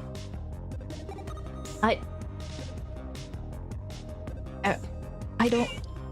This keeps happening. It does. There's like another time I was at a Renaissance fair. I can say fair. I've literally never had this kind of experience. I don't understand why I keep meeting guys that want me to hurt them. Well, it used to be, not in this economy, Kaiser. Oh, you meet people at Ren Fair? That's a different story. That Ren Fair is a whole different animal. Yeah, well, I wouldn't have a whip in public otherwise. I mean, what a great segue. Like, okay, so like swords and whips and that sort of thing. I had a peace-tied crossbow and other stuff at Ren Fair, but you know, that's Ren Fair. I wouldn't do that in normal civilian space. That's just really, ugh. That's not great. But Alex is asking if you're Sakie Sensei from Interviews with Monster Girls. No. Have you ever watched that show? No. Oh, it's actually very sweet. Because basically like the Monster Girls are a metaphor for like disabilities or like medical conditions or chronic illnesses. Where like, yeah, there are some people that are monster people and they have integrated in with society, and it's largely about like them not trying to inconvenience people with the like weird things that come up with their conditions, right? Like, yeah, well, like not, yeah. So like, you know, like the vampire girl can like be in the sun, but it like it basically is like turbo instant sunburn is like not great. And there was like this really cute bit about how she like wanted to go like do a pool day with people, and then like somebody finally was like, isn't this kind of bad for you? And she's like, yeah, but like I don't want people to think of me as that girl that like can't do these things, and I don't want people to worry, so like I would just rather do it because like we can all just make a happy memory together and not like worry about it. And I'm like, oh, like as somebody with like a chronic illness, not like wanting other people to have to like worry about your like special weird shit and just like have a good time and not worry about it is like so fucking relatable. And so it's like a really like a weirdly cutely wholesome show for the most part. Okay. But there are two adult characters that are teachers, and one of them is this like big, like this big kind of nice teddy bear, like strong guy, and the other teacher he's normal, and the other teacher's a succubus. But like, so she does everything she can to minimize her sex appeal by like wearing a full body tracksuit and like always zipped up, and like, you know, hair is just like in a ponytail and like whatever. But like the main male teacher like finds her incredibly attractive anyway, and then she's like, they start sort of falling for each other, and then she like starts trying to be sexy for him, so she like unzips her like jacket like just a tiny bit, and then she's like, normally this works, and he's just like stone cold face, like I'm going to be so normal right now because she's my coworker, and this is like like I don't want to burden her if she feels comfortable. Yeah, exactly. And then it like goes to her internal monologue, and she's like, he must hate me. Like, oh no. And then it goes to him, and he's like, I'm literally going to die, she's so attractive. It was like the show was really cute, it was really funny. Okay. Yeah. But anyway, so that was the reference, is that you're like the accidental succubus teacher where you're not trying to be attractive, and yet like you just walk by people and they're like, wait, actually, can you step on me? I'd pay you a bunch of money for that. Like, just like, no cap. Yeah. So imagine my confusion, especially since, you know, I'm a dancer. I have dancer feet, and some people are like, oh yeah, no, there's some people are like, oh, they're into the foot thing, but only nice feet. And there's some people who's like, no, I want the gnarliest feet. And it was just kind of like, I trying to put people off the foot. It's like thing. The ugly bastard of feet. Yeah, but like when you're a dancer, you have really beat up feet. And and no, some people are specifically into that because like That's what I'm saying. No, like are you familiar with the ugly bastard trope? No. Oh, okay. Girl. I thought it was like the wrestler lady with the calluses or something. Because I remember when I was doing, you know, sword. Chat. Everybody in chat knows. What? Chat. All feet are ugly. Chat, do I have any ugly bastard enjoyers in here? I did say that my feet have high enough arches that they'd be perfect for foot jobs. I did say that once on stream. That's different. Is it? Well, that's not the ugly feet part. That's no, like the ugly shape. That's just shape. That's not aesthetic. I mean, the shape is definitely part of the aesthetic for sure, but not the entirety. So there is a perhaps surprisingly large number of women who are into like hentai where the male character is like noticeably very unattractive, and it's called ugly bastard, like is the tag. Okay. And I do not understand it, you know, if that's your thing, like pop off, queen. Like that genre is for women. Yes, the genre is for women. There is like, okay, listen, there's some clips of Sydney, aka Garnt's wife from Trash Taste, aka Hime Hajime, who is an avid ugly bastard enjoyer, and she's like, no, a lot of my friends are too, and he's like, I don't get it, and I don't either. It's true. It is 1000%. That is the category for. That is a female tag, as in like the women are searching for that tag, not the other way around. Oh. So anyway, today you learned some more things. That's what I was saying. Like, it's like the ugly bastard version of feet. It's like specifically wanting ugly feet. I did not know that there was that subculture extended to the feet. I honestly don't actually know anything about feet. I'm not gonna lie. In terms of that like circle. I have no idea. I don't really understand it. I just thought I could stop people from bothering me by saying I had ugly feet. You're like, I have ugly ones. They're like, yes. Yeah. So, like, it's been years. That's so fucking funny. Right. It feels like there's a R34 for just everything about me, and it's just like, I'm just trying to exist. For everything about you? That's honestly probably true, though, actually. It's like, oh, God. Like, women in armor, leather, feet, like... Yeah, corsets. Cosplay. Weapons. Corsets, latex, weapons. Yeah, exactly. Yeah. Muscle mommies. Yeah. Like Did you know that there's a muscle like, mommy bar in Japan? Oh, yeah. Didn't you I'm post scaring about Mochi that in off. the Discord? I don't think I did. Mochi? Sorry, Mochi. That's okay. She knew what she was getting in for. We can... Oh.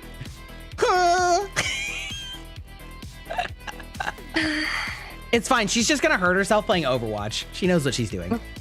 Okay. Hydrate? Okay. Hydrating. All right. Okay. I'm drinking some anime thighs. Oh. Do you have gamer subs? Mm-hmm. Okay. I have both. I dual wield. Oh, so you've got the mango and the gamer subs. I do. Yeah, now here's the mango. Mm-hmm. Oh. See, I told you. I told you. Mochi, okay, I think that Mochi. she was afraid that we scared you off. And so then she felt bad that she like scared you off. And then I just said that you just wanted to hate yourself and play Overwatch. And then you just agreed. So it's fine. We're on the same wavelength. Okay. I know what you're all about. She's like, I'm tired of hearing Gry's voice. I want to go hate random people in a pub game. Double hydrated? Exactly. I don't know. I'm still laughing about the mango thing. Me too. Me too. I mean, like, that's crazy. Just making fun of my friend. Like, I was just telling her very unhelpful voice actor things for audio dramas. And so like she picked mango and I went, I have a unfortunate fact for you to learn about voice actors and mangoes for when they want to record audio. Oh no. Yeah. I think this probably would not surprise you whatsoever, but my favorite female voice actress is Miyuki Sawashiro. Do you know her? Oh, yes. Does that not track for me? Mm-hmm. Every character that she voices instantly becomes hot. It doesn't matter.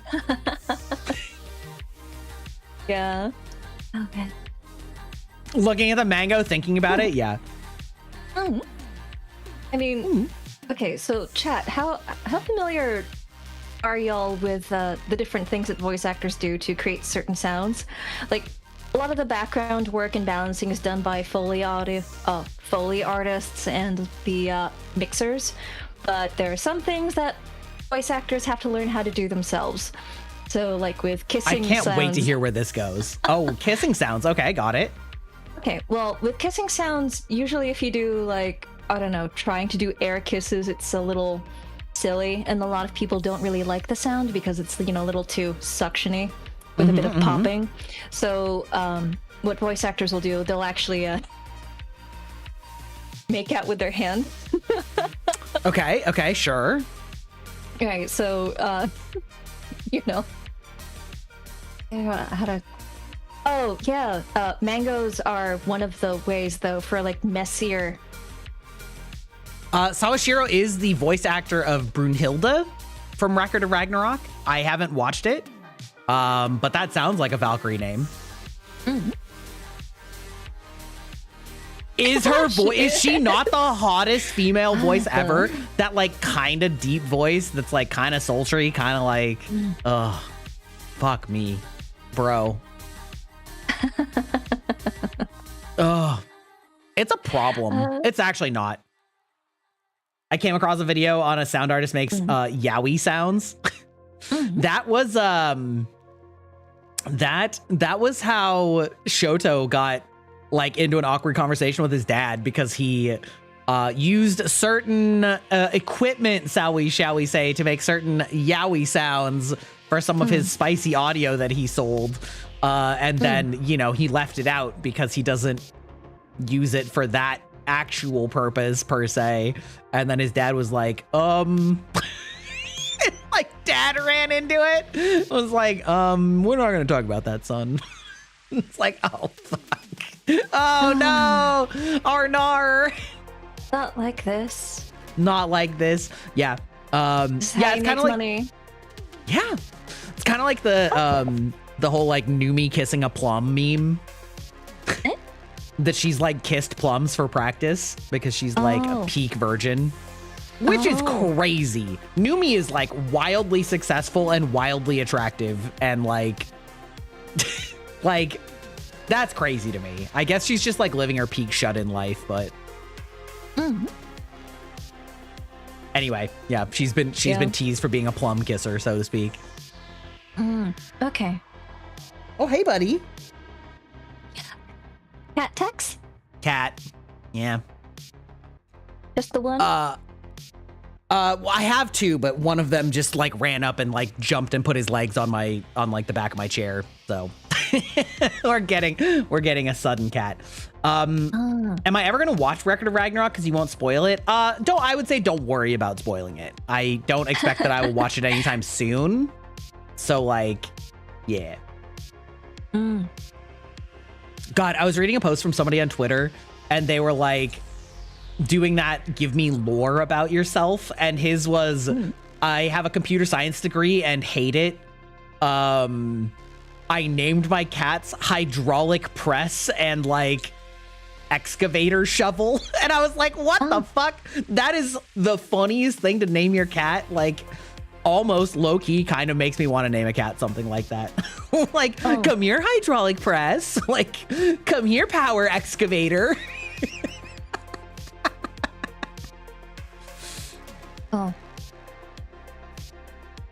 You are now Game Boy'd. Yeah, no, I was just thinking, I was like, I think I'm on the opposite side of the spectrum. I'm going to call cats things like, I don't know, Socks Frank? or Sir Fluffington. I mean, those are pretty normal cat names, I would say. I would say, like, there's definitely two distinct kinds of normal cat names, which are not real names, but are, like, cute names, like Socks or Boots or things like that. And then there are fairly normal names, you know, like Frank or Belle or whatever. My cats are named Zeus and Hades. And my parents' cats are named Wolverine and Storm, which are, you know, are kind of fun names. Yeah, it was from the X-Men. That was kind of like back when X-Men was like really big in theaters, you know, back then. Okay. Makes sense. Yeah. But it's like, oh, what other category of cat names?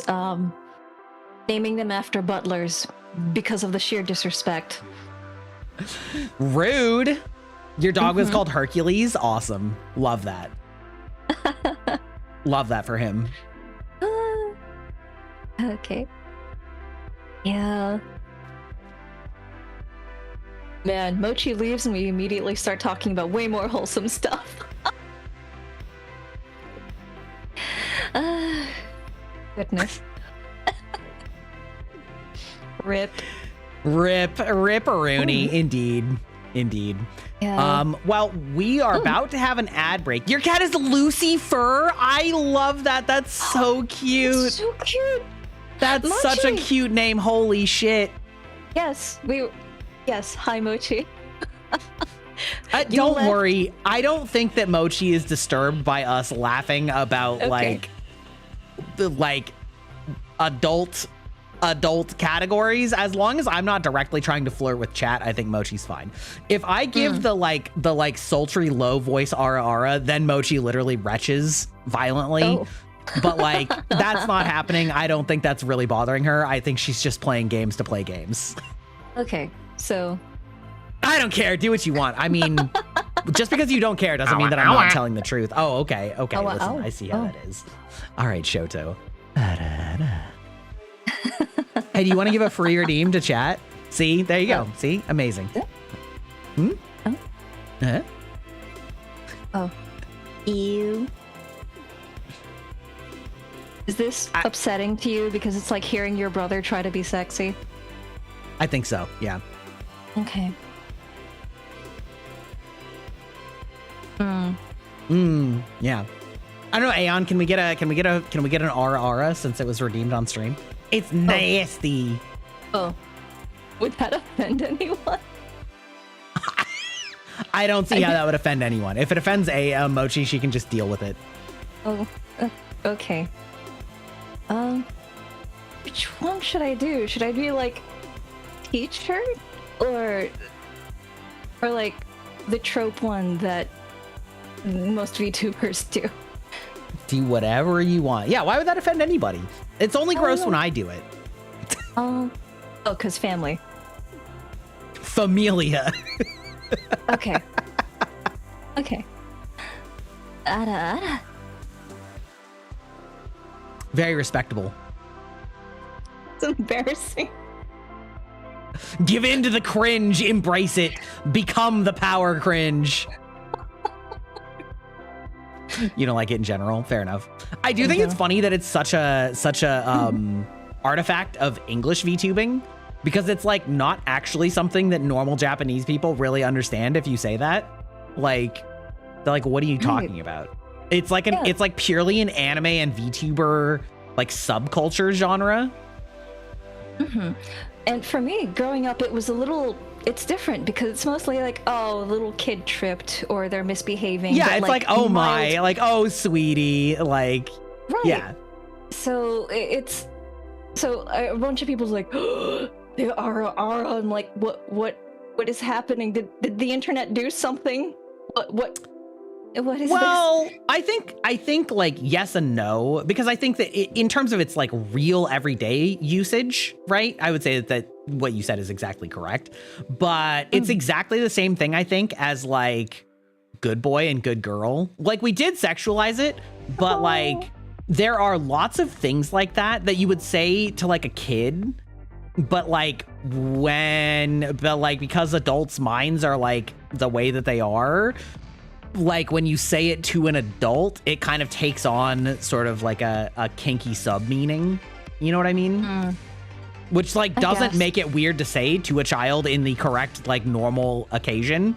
Like, oh, you're a good boy. Like, oh, good job, you know? But like, or like mommy, daddy, like all of those things are all things that are like, I don't know. I feel like they're all in the same like subcategory, right? Where it's like Woof, woof. woof woof. I mean, there's definitely a certain subcategory that goes to. I think Mochi's trying to make a joke, and I'm gonna make it worse for her. Oh. Yeah. We're about to have ads. However, are you ready to get into our dating sim masterpiece? Sure. We'll find out just how clueless I am. Time to get drink number 3, baby. All right, we'll be back in just a second. I should.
Okay, chat, we are back.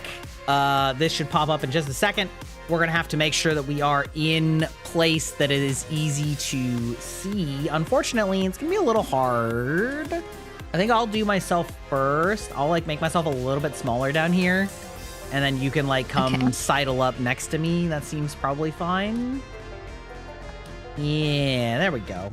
End this thing. A really bad back problem. I literally can't. Oh, that's unfortunate, dude. Back problems are such a pain in the ass. Yeah. Like, in terms of categories of injuries that are seriously debilitating, even if the injury is minor, backs are up there. Yeah, I tweaked my back like randomly a couple months ago, and it was like actually debilitating. It got better, but like it gives me great empathy for those who are suffering from that. Okay, chat, can you hear the game? And how is the volume? The volume was a little bit difficult to test, but I think it sounds about fine. What up? How's it going, Leviathan? How's it going? We are literally about to start the monster conning. Will Gry get his own post-off Kai party? That's right. Can hear. All right. Now, Aeon does not have this game, so I'm just going to be controlling her character for her. I will probably read out. Do you want to like take turns reading, or how do you want to do this? Sure, we can take turns. Fuck, it's so good. Okay, chat, how about our first question? We get to choose our BGM. So we have surf rock, lo-fi beats, kawaii future bass, retro, and fantasy vibes. You put voice acted? Okay. Chat? Oh, like imagine putting a poll in chat. That's crazy. Opt, are you still here? Do I have a mod in chat that I can put a put a thing on? Oh God, Ernbrand. Oh no. Ern, can you make a poll for whether we should do what our BGM should be? Surf rock, lo-fi beats, kawaii future bass, retro, or fantasy?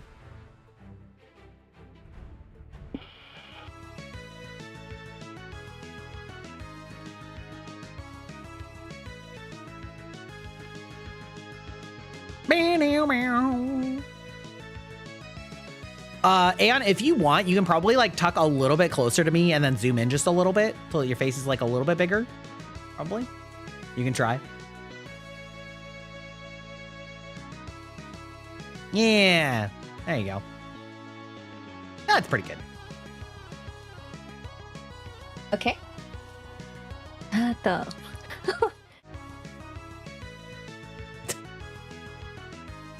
The lean forward.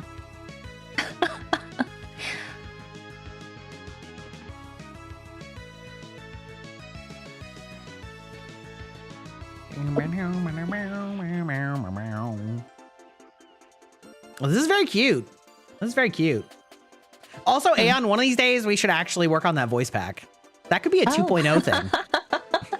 Yeah, I feel like that would work. That'd be great. Well, that'd be great.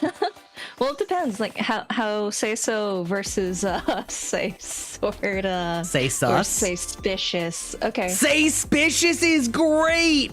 How have I not thought of that one yet? How have I not thought of that one yet? That's great. Yeah. We can do multiple. You know, we can do multiple tiers. Okay. Because there's the tame voice packs where it's like good morning or good night or, you know, good girl, good boy. You've been such a good girl. I'm sure that you took care of everything you needed to today. Have a good night's sleep. Stop. Stop. I actually feel like I don't know how to like do those. You know what I mean? Like, I don't know anything past that level, like that surface level. You know what I mean? Okay. I mean, I gave you a short. But that's why there's a writer. That's why there's a writer. Aeon. Yeah. Well, I gave you a write-up a while ago. Like, okay, so here's just like the voice pack, and then there's like full-on audio drama. Yeah, I feel like full-on audio dramas maybe like a little ambitious for like the first ever thing, you know? I mean, there are like 10-minute skits. 10 minutes is a long time.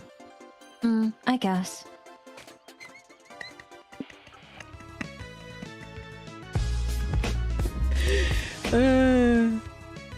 What? What? I was making a joke about 10 minutes being a long time.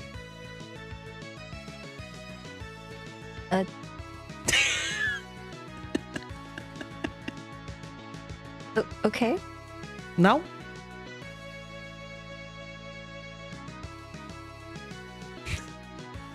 To some people. To some people, yeah. There you go. That's the joke. That's the joke. Okay. I would say it's a pretty common joke that like, you know, people are like, you know, like 30 seconds. What are you going to do with the other 25 seconds? You know what I mean? That grumpy look on your face is peak. You're just like pathetic, maidenless.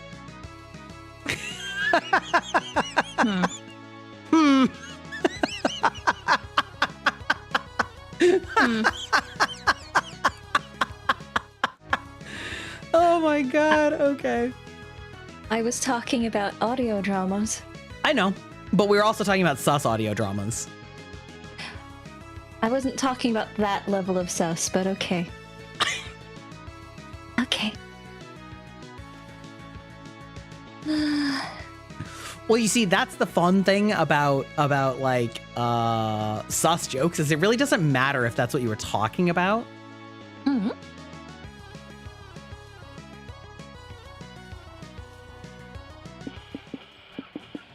Are the polls giving you a hard time there? Oh wait, oh no, I see it. I see it. Just kidding. I see the poll. Oh, I see fantasy is currently winning. Okay, okay. Well, I see it. Understood. 5 minutes. Oh, that's crazy. We have to filibuster for 5 minutes? Filibuster? I barely met her. Okay. All right, chat. You can vote now on what OST we should have because this is going to last for at least like 2 hours. Okay. Yeah. This is a odd background music scenario of, okay, you're committing to this RPG. What kind of butt do you want to stare at for the next 7-10 hours? What kind of butt do you want to stare at? I love that for you. No, that's the excuse I got from most of my guy friends. Were like, why'd you pick like the girl character instead of the dude? And they're like, I want to look at this ass. Yeah. Yeah. Yeah. I do think that that's kind of a shallow answer. I don't think that that's actually the full truth of that answer a lot of the time. No. Although it's at least partly is like attractive character is fun to look at and I get to make attractive character. But like I do usually play female characters if I have the option, but I think it's a combination of I like attractive characters, but I also think that they tend to get a lot more fun outfit choices in terms of like, not in every game, but a lot of the time there's a lot more like types of outfit customization, whereas a lot of the guys are just like really basic looking and a lot of their stuff looks really similar to each other. And then I also find that a lot of the time the female VAs do like a much stronger job with their delivery. So often I find that I enjoy the voiceover with female lead characters. And then like also on top of that, I also like just having like actually strong and well-written female characters. So like if the game is a well-written like RPG, then, you know, then they're probably going to be a well-written female character if it was a well-written game in the first place. So, yeah, you know, that makes sense. I mean, and they're pretty. I know how long guys take when it comes to choosing their clothes when they actually think they can choose their clothes. Oh? Elaborate. I feel like you have some insight here that's maybe non-typical. Well, it depends on the category. So for actually dressing up, there are some guys where they don't want to get involved in fashion, so it's like jeans and a t-shirt, whatever. And then there's some guys where they get really creative, but it's suits only. So as soon as you get into like male cosplayers or guys that like historical reenactments, they go crazy. And these are the same guys that are often during daily life like suits only or t-shirt and jeans only. But as soon as like you remove the context of daily life, they will go absolutely bonkers. Yeah, that's fair. That's fair. I think I personally I'm very glad that the West Coast is very low on suit culture.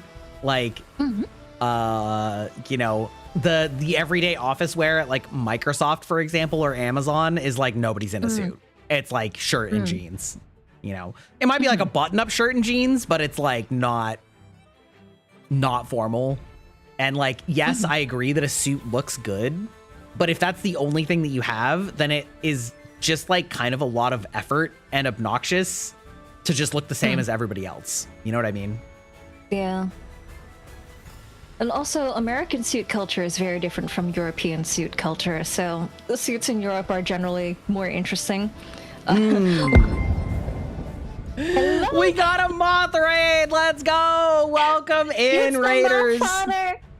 That's right, it's the Mothfather. Hello, Raiders! Hi. It is I, Hello.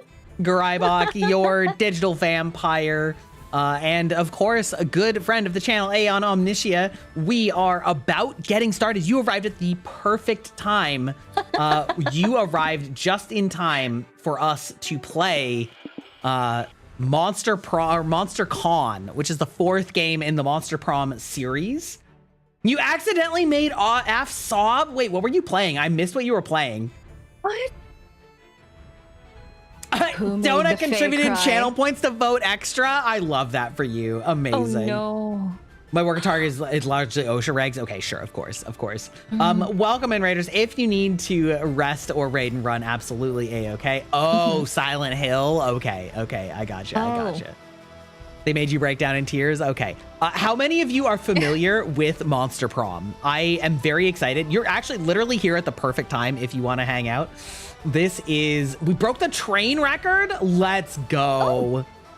Let's go. Love some Monster Prom? Yeah, we love Monster Prom here too. Okay. Aeon has never played a Monster Prom game, so she's in for a real treat. We're very excited. Am I?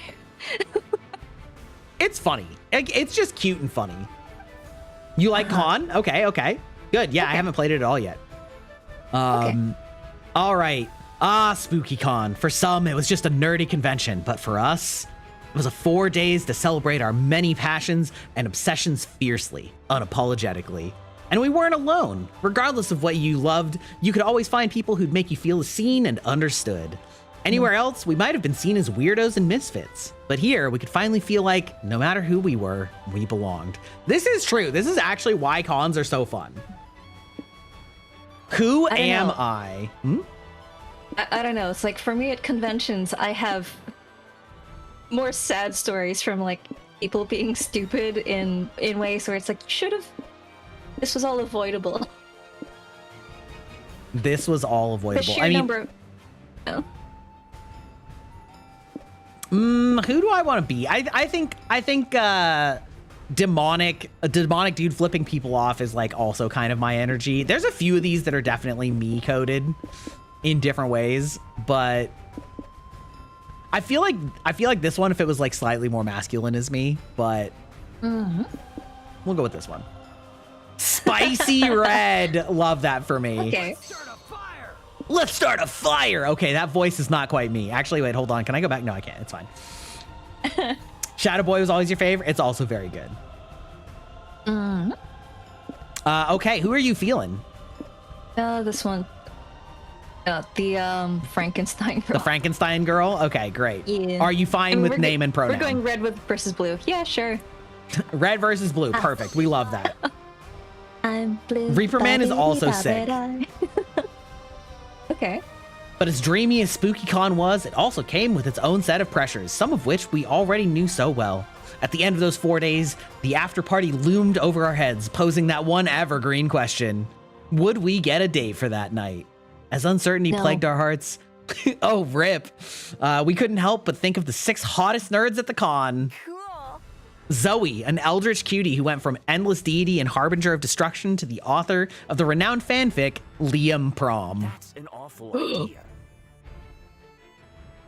Switch Joy-Cons duking out. That's right. Exactly. Exactly. Liam de Lioncourt for the 4XX. A hipster vampire whose standoffish demeanor hid the fact that he was truly a lovable dork. Hooray! Doug Campbell, 24. Oh, because it was like, he's like hundreds of years old. Got it. A kind-hearted slime that was incredibly broke from supporting all the fandoms that he loved. The most relatable date. Omen, 25, question mark? An evil overlord who is recently freed from imprisonment in exchange for giving up her passion for stabbing people. Nico Sharp, 22, an over-the-top mimic who preferred cosplay over shapeshifting, even if they weren't the best at getting into character. And April 1st, 24, a clown idol who is contractually obligated to bottle up all of her non-camera ready emotions inside cute mascots. It had to be one of them, but who? We had 4 days to gather some courage and shoot our shot. What was the worst that could happen? Being rejected and alone the rest of our lives? We'd had our fair share of love and rejection. This surely wasn't our first rodeo. And as we had grown to know ourselves better, we realized that we felt more confident. Now you'll have to choose between 3 things you like. Each like is tied to one or several romance options. Your likes will soft lock you into some romance options you'll encounter more often. You can correct this soft lock by meeting other romance options in the food court, which you will see later. After the likes phase, you'll be asked to choose a top 3 within a category. You'll choose your first, second, and third favorite option. This will shape your starting stats. Okay. Tell us 3 things I like. Dad joke shirts. Oh God, enemies to lovers is so fucking good too. Shit. The enemies to lovers is so hot. Both headcanons and headcanons. Okay, that's amazing. Actually, very funny. Anime fashion, hugs, anime eyes, idol choreographies, ultra layered memes, dad joke t-shirts, stupidly specific panels, well-earned redemption arcs. Oh shit. Okay. This is tough. Donut, thank you for 5 gifted. Thank you so much. Bringing more people into the database as our legendary megabytes. Thank you so much, Donut. You're being so kind these last couple weeks. It's crazy. I hope that you're, keeping it safe, but I really appreciate you. Thank you. I hope your pillow is cold. And that's right. I hope your pillow is cold. Your blankets are soft. Yes. And your gotchas always pull SSRs or whatever. I think I'm going to go well-earned redemption arcs, enemies to lovers, and then anime opening playlists. That sounds right. Okay. Huh. Ha.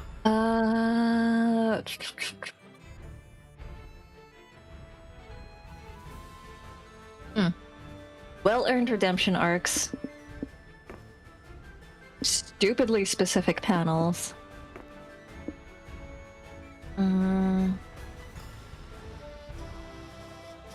Both headcanons and headcanons.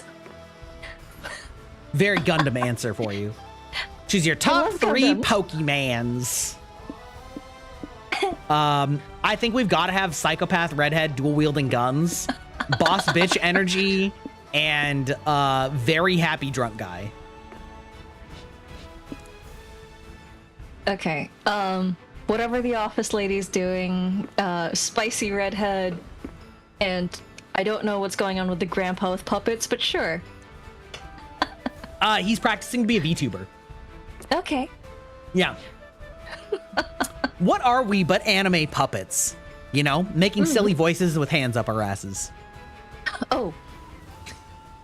We weren't new to all this, so this time Tail.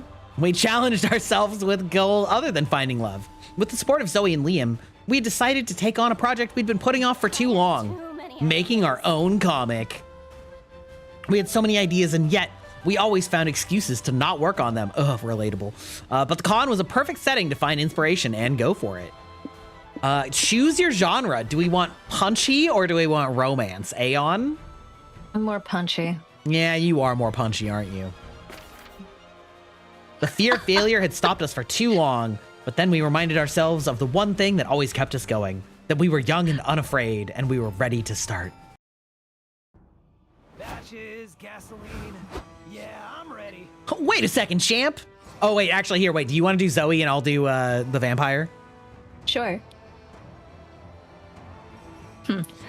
Wait a second, champ. Yeah, no need to rush into this. We're just here to give you some tips on how to do cons the right way. Think of it like some sort of tutorial. God knows you could use one of those. As everyone knows, the main activity of a con is finding love. Yeah, I know, it isn't really, but this is spicy red we're talking about. Jesus Christ. Look at him! He is probably aiming to get a date at the big con after party.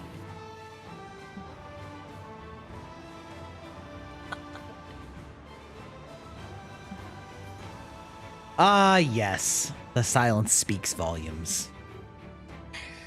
Well, if you want to get a date, you'd better get to know the other person and what they look for in a potential partner. Exactly. Do they share dreams and fears? Are your visions of the world in sync? Are your souls truly compatible? Too complicated. Let's say someone's personality can be defined through 5 traits: smarts, boldness, creativity, charm, and fun. Let's call them stats. It sounds cooler and more video gamey. A tad reductive, but let's work with that. Then you have to ask yourself, is your fun high enough for someone who loves to party? Is your boldness low enough for someone who likes peace and quiet? Sometimes people are even more ambiguous. Like, they may like someone who's just balanced. The point is, everyone has their standards. Stat standards. And if by some chance you want to go to the party by yourself, Which is a totally valid option if that's your jam. don't think you'll be exempt from managing your stats. You can still fail at it. There's more stuff to keep in mind, but let's cover that later, okay? There was a panel I wanted to check out. Sounds good. And I'll have to rehearse the next tutorial. Have fun, Spicy Red. Okay. All much? right. No, that was perfect. Dude, that voice was great. That was good voice acting. Holy shit. I'm really out of practice. Listen, I don't practice. Let's see. Where do I want to go? Is Af still here? We have other voice actors in the chat. Yeah, right? Yeah. Af can enjoy the voice acting. Let's see. I mean, he's on main Af actually stage. has a coach. That's true. Af does have a coach. Hotel and outdoors, I don't want any of that. Let's check out the merch hall. This seems like a good idea. So right now, I am 12 smarts, 13 boldness. So I'm bold, smart, and fun. Not very creative and not very charming. Wow, I really did nail myself. Ouch. Walking around the merch hall, you notice a stand full of retro toys. Hey, some of these you remember from your childhood. Actually, you remember all of them. Did this guy raid your parents' house? You buy them all just in case. Life was full of charm back then, before reality made you a cynic. You might be too old for these toys today, but you can still siphon +2 charm from the memories. You, Zoe, Omen, and April are checking out all the cool art in the Artist Alley, as well as some not so cool art. For example, let's see, who do we want to assign for each of these? Do you have, okay, you're already doing Zoe. Mm-hmm. I feel like I should definitely do Edgelord. Do you want me to do Cutesy Girl, or do you want me to do whatever the far left one is? I don't know. Chat, what do you think? Yeah, chat. Am I gonna play the April Fool's clown character, or am I gonna play this like cute? I don't remember what they're called, but basically like the Chinese zombies. You want me to play April for specific reasons? I can't imagine what those reasons would be.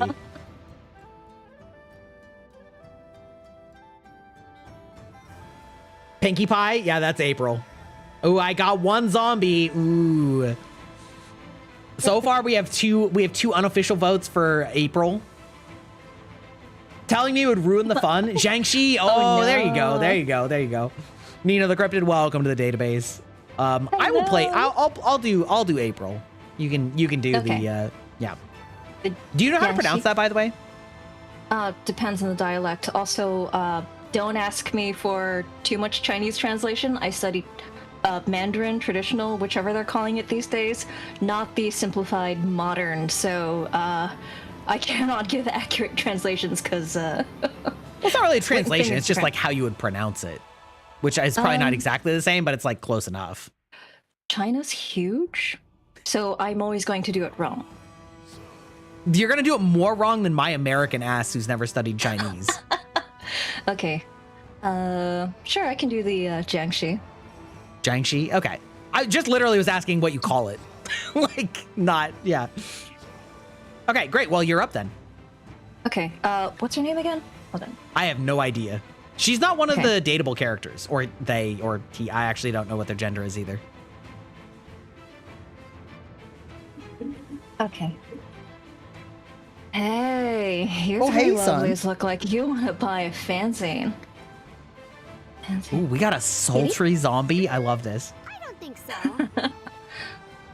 Actually, I'm a lovely lady who doesn't want to buy your zine. Easy mistake to make.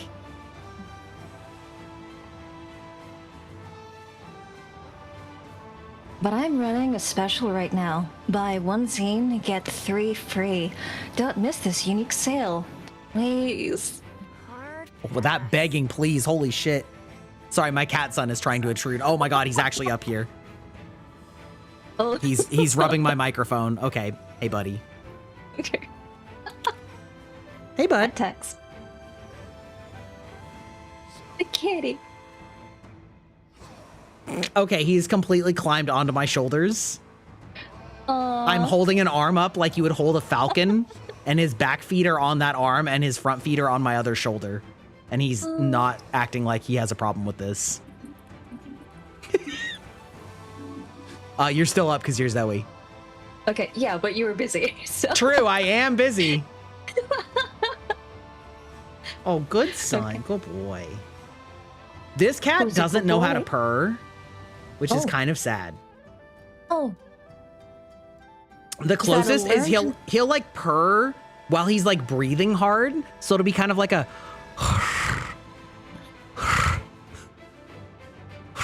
like just like a soft like mini purr, but he like doesn't know how to do the full like, you know what I mean? somebody Okay, clip bud. that. I'm gonna have to yeet you off. Okay. All right, go. Okay. Okay. We didn't even want one zine. Why would we want 3? I'll never understand economics. Putting the comic in economics. There's gotta be something you want. If you buy a zine, I'll give you, my hand. Freshly severed. Ew. Yum. I'm gonna give our mascot a deep voice. That'll be funny. Wait, this might actually be a good bargain. I have need of a new hand. Could her appendage be attached to me? No, I don't think surgery's that advanced yet. What good is modern medicine then? Cheer up. The hand could have other uses. Maybe it's one of those wish-granting hands, like the monkey's paw from that cool story I didn't finish. Oh dear. That's so just- fucking good. Oh no. Anybody not familiar, a monkey's paw is like a genie's lamp, but there's always a negative curse, like bad effect attached to the wish, which there like often is with genie wishes too, but it's like explicitly always bad Yeah, with a monkey's paw. paw is always negative. Genie, sometimes you get away with it okay. Usually the genie is like, you didn't think about your wish properly, and so it has like an unintended side effect. Monkey's paw is like, Yeah, I granted you your wish. Also, I just decided to fuck you over in a completely different way because fuck you. You know? Yeah. Please no, not the monkey's paw again. If this zine seller insists on selling you a promotion, surely you can come up with a better one. She must agree to act as your champion if you ever decide to solve a dispute through trial by combat. You've always wanted a pilot license? Okay, I want to do trial by combat. I think that's extremely funny. Oh, depends on the combat, though. Well thought, Spicy Red. Normally I prefer to fight my own battles, but a champion could certainly come in handy. None seems easy to me. What are the odds you're gonna need a champion anyway? Higher than you think. What do you say, gang? Wanna go taunt someone and start a dispute? Don't threaten me with a good time. Starting disputes turns out to be incredibly easy when you put your heart into it. This makes you realize your friends can be impressively annoying. It also makes you realize that SpookyCon has a trial by combat arena in the basement.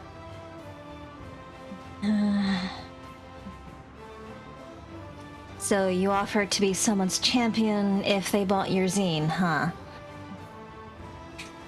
What is this bird? What? No idea. Yup. Oh, it's just another Same. character so far. I guess. We're just not gonna see them. Same. Consumers just get more and more demanding, don't they? Hey, we're not paying you to chat. We're paying to see someone get dismembered. Ah, good gladiators are so hard to find these days. All ends well. The zine vendor got to sell zine and murder someone with their bare hands.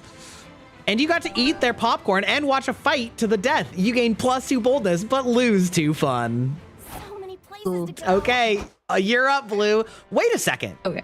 Oh, do you want me to read the tutorial? Or do you want? No, you can do it. Yeah, it's two-person again. There you go. Okay. Wait a second. It's time for a new episode of Tutorials with Liam and Zoe. Yeah, we realized that we have explained the importance of managing stats, but we didn't cover how to manage them properly. Exactly. Stats can be managed in a number of ways, but let's cover the most important one. That'd be experiencing the sort of absurd and exciting adventures that usually take place once you visit a location. Let's call these experiences events for short. Normally, during an event, you face a conflict you must solve by choosing between potential solutions. Options, if you will. What you choose will define you as a person. If you chose a smart option, you'll gain smarts. Raiders! Welcome in, Raiders. How's it doing, game? Oh, Hello. shit, you were playing Claire Obscura. Let's go. We love that game here. I hope you are doing well. I'm Grybok, Digital Vampire, and I am joined by a great friend, Aeon Omnitia. We are playing Monster Con, which is a monster dating sim, very silly game, and we are just at the very beginning going through the tutorial. If you want to stay and hang out, that is lovely. Of course, if you need to raid and run, absolutely A-okay. Thank you for trusting me with your community, and let me know if you want what you were doing in Claire Obscura, because I fucking love that game.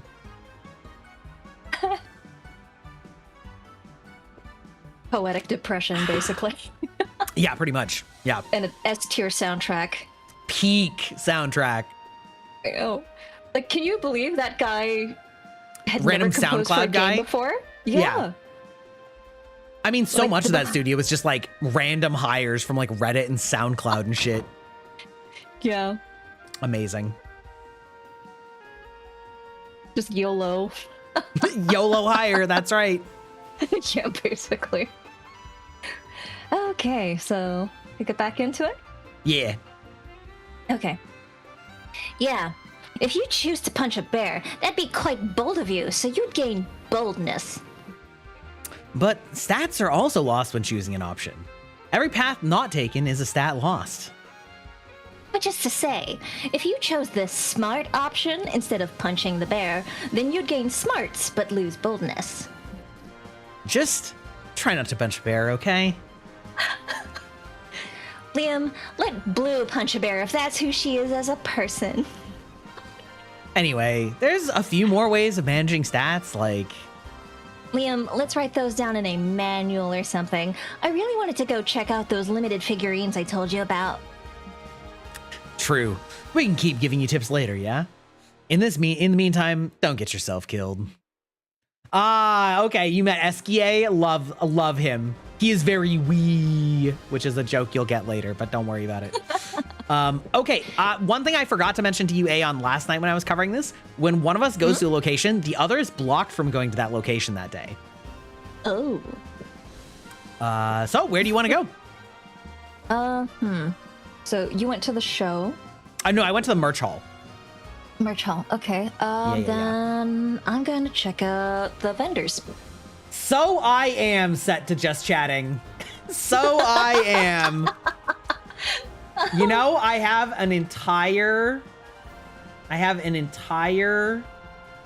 bingo entry for forgetting to update my category. Although somebody's already won bingo today. What category? There we go. Amazing. Peak. I'm just collecting now. Okay. So, where do you want to go? Oh, you are 14 smarts, 13 boldness, 11 creativity. So you're a little smarter than me, and a little bolder than me, and more creative than me. But fun was my dump stat. Fun and charm are your dump stats. Yeah. Especially fun. Okay, vendors? Vendors? That's not one of the options. Wait, bottom right? Oh, that is the merch hall. You're looking on the left is where I select from. Sorry. Oh, okay. Yeah, vendors is the merch hall. Sure. Main stage? Main stage. You're sitting at the main stage for a panel titled, Are Dating Sims Back? The stage is empty. After a few minutes, a shy-looking guy approaches the mic and says, they're not, because they never left to begin with. Yay! The audience goes crazy for dating sims. You gain +2 smarts for learning dating sims will never stop being cool. Then you, April, and Omen meet up with Liam to watch a panel he wants to see. Have you CC'd Richards? How email chains can boost performance while working with big teams in the video game industry. Get hype? Question mark?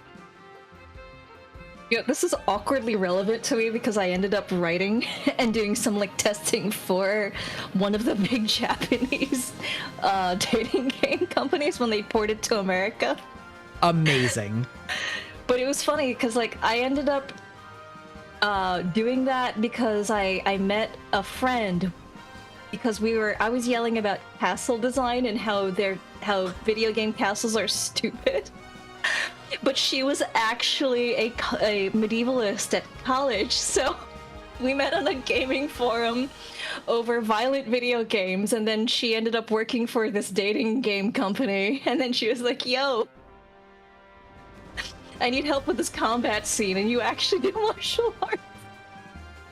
So it was totally an accident, and like this panel, whatever's happening at this event hall feels weirdly relevant. I'm like, yeah, but like, I came here for the swords. The romance was where there was money. Fair enough. Amazing. That's awesome. So awkward. Yeah. Hey, Liam. Do you know what would be better than watching this? Ripping my other arm off. Thank you for your input. Why'd you invite me to this, unique panel again? Oh, I've realized that I'm all three characters. Because it's terrible, and watching terrible things to complain about them is an intrinsic part of hipster culture. Oh, I'm supposed to complain? Why didn't you say so sooner? This panel sucks! I wish I had more fun counting my scarabs in an Iron Maiden for 100 years than I am right now. You get to be the sexy vampire that just showed up because I want you to have a voice. Okay. So it's not all on you. Yeah. Is that so? If you hate my panel so much, let's see you come up here and do it better. Oh, certainly. Come along, everyone. I think he was being rhetorical. That word cannot stop me because I do not know what it means. Come along. Omen drags April on stage. You come too because you're always down for shenanigans. Welcome to my panel, you pathetic worms. Today we are discussing, what are we discussing again? I wasn't paying attention. Emails. Oh, I do not know what an email is. How about I beat up Liam for the crowd's entertainment instead? I'll settle this. The history of email began in 1971 when the first email was sent by Ray Tomlinson. Whatever. Aw, that can be you.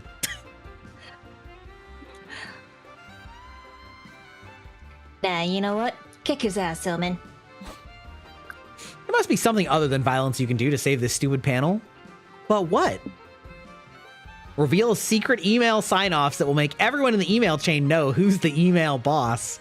Raise the stakes. Do an escapism act in which you try to escape an email chain while trapped in a water tank.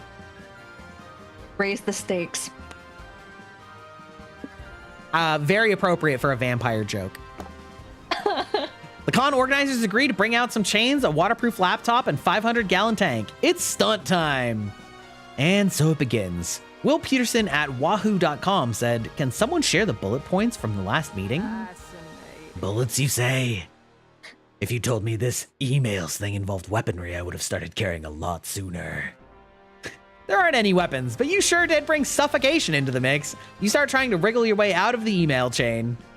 Why are so many people beginning their responses with, "I hope this email finds you well"? They're not finding Blue well. They are finding her slowly drowning in the water tank.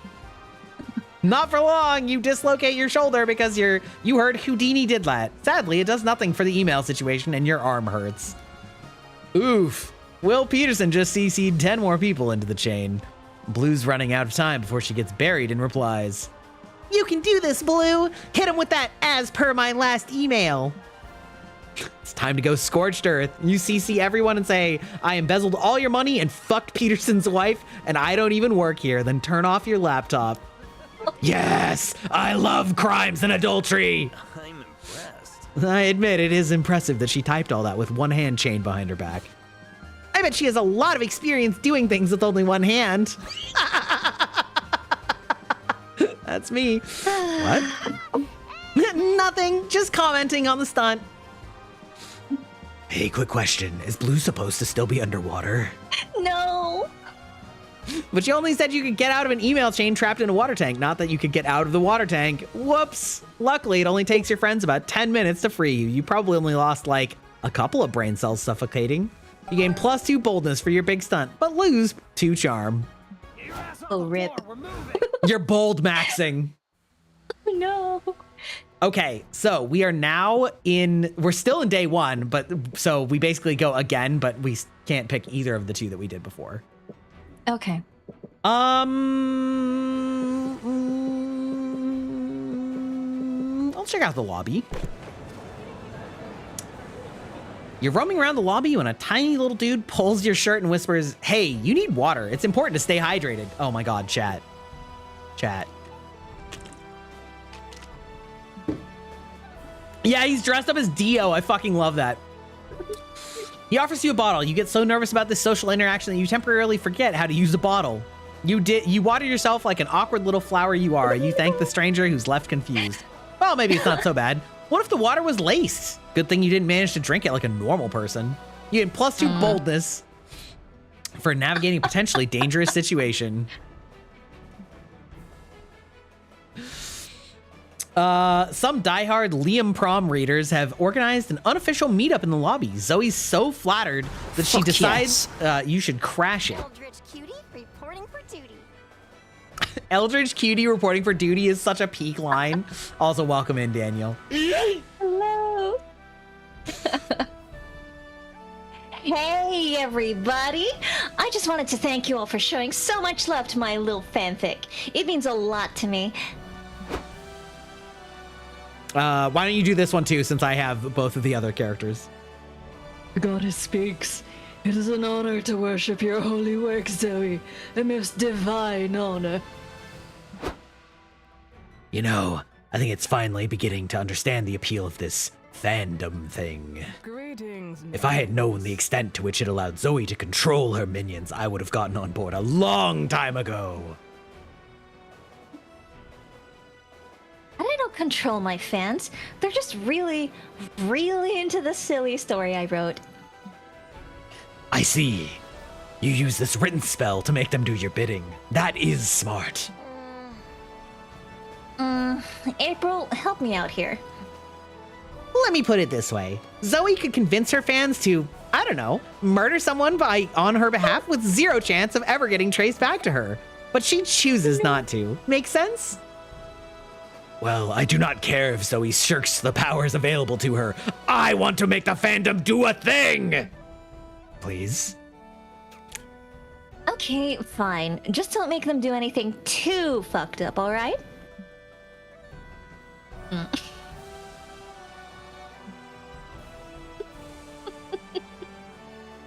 you for real? Never mind. I don't like the looks on your faces. Spicy Red, what do Spicy you... Red. Oh, yeah, go ahead.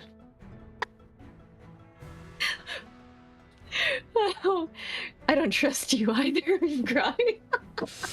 If we all work together, we can devalue the euro. Oh dear, no. Stand on top of each other and build a huge fandom pyramid to see if you can finally fulfill your dreams of touching the sky. Uh-huh. If we work together, we can devalue the euro. Oh my god. Yes! Tremble, pathetic Euro! I am Liam Prom fans have declared war on thee! You all run rampant through the convention center yelling, "Fuck the euro!" and graffitiing "Euro sucks" on several walls. It has absolutely no effect on the value of the euro. But thanks to the volatility of the stock markets, the euro coincidentally goes down a few cents in value. That's good enough for you to call this a win. Good work, team. We really showed that hero who's boss.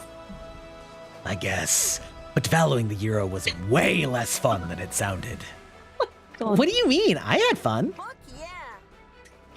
Yeah, remember when we graffitied Euro? More like no on the bathroom stall. That was epic. True, that was a moment of poetic genius. But nevertheless, I am disappointed. I thought devalue the euro was slang for invading Europe. You people are weird. Nevertheless, you Okay. satiated Omen's desires to control the fandom without killing anybody. That's big! You gain +2 smarts and -2 creativity. The fun starts now. All right, Aeon. Hotel and outdoors or community zone? Hotel and outdoors. You're chilling at the hotel room with nothing to do, looking around for a cheap entertainment. You notice April's purse hanging from the chair. Will you dare violate the sanctity of an idol's purse? Of course you will. You grab the purse, open it, and... Oh no. No way. This is too horrible to describe. Don't count on me to utter these words. Here, have 2 creativity and go imagine on your own. I'm out. God. You head back to the Some hotel pretty room. bad things. I can imagine. What's the worst thing you've seen? Before they became more mainstream, the sheer number of cosplayers who forgot that they were humans in costumes and needed to do human things like go to the bathroom. Oh, sure, of course. Yeah, so I made a depressing amount of money teaching people how to take solo cups and turn them into funnels. Yeah, I mean, that tracks.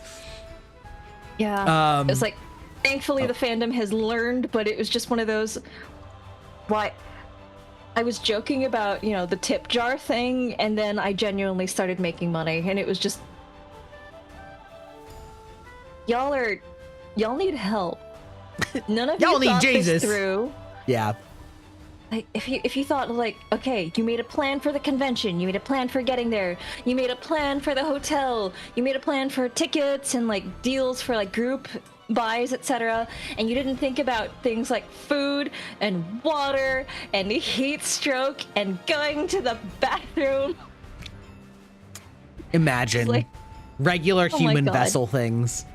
Yeah, it was so bad, but that was a long time ago, so it's mostly just total noobs. And now we have like dedicated rooms for helping cosplayers at conventions, which thank God. Yeah. Yeah.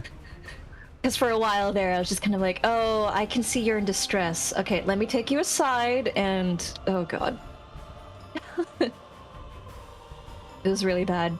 It was like a convention fairy for a while. It was not fun. Aeon the Convention Fairy does seem on brand, though. Oh well. Yeah, Donut, imagine being human. Exactly. You head I mean, back to the be hotel. fair- Oh, go ahead. Oh, sorry. Oh, it's I fine. mean, to be fair to cosplayers, like, it happens in the professional space as well. There are a lot of directors that forget that, you know, during filming, their actors do need to get out of their armor to go to the bathroom and things like that as well. Or they can have heat stroke or dehydration issues.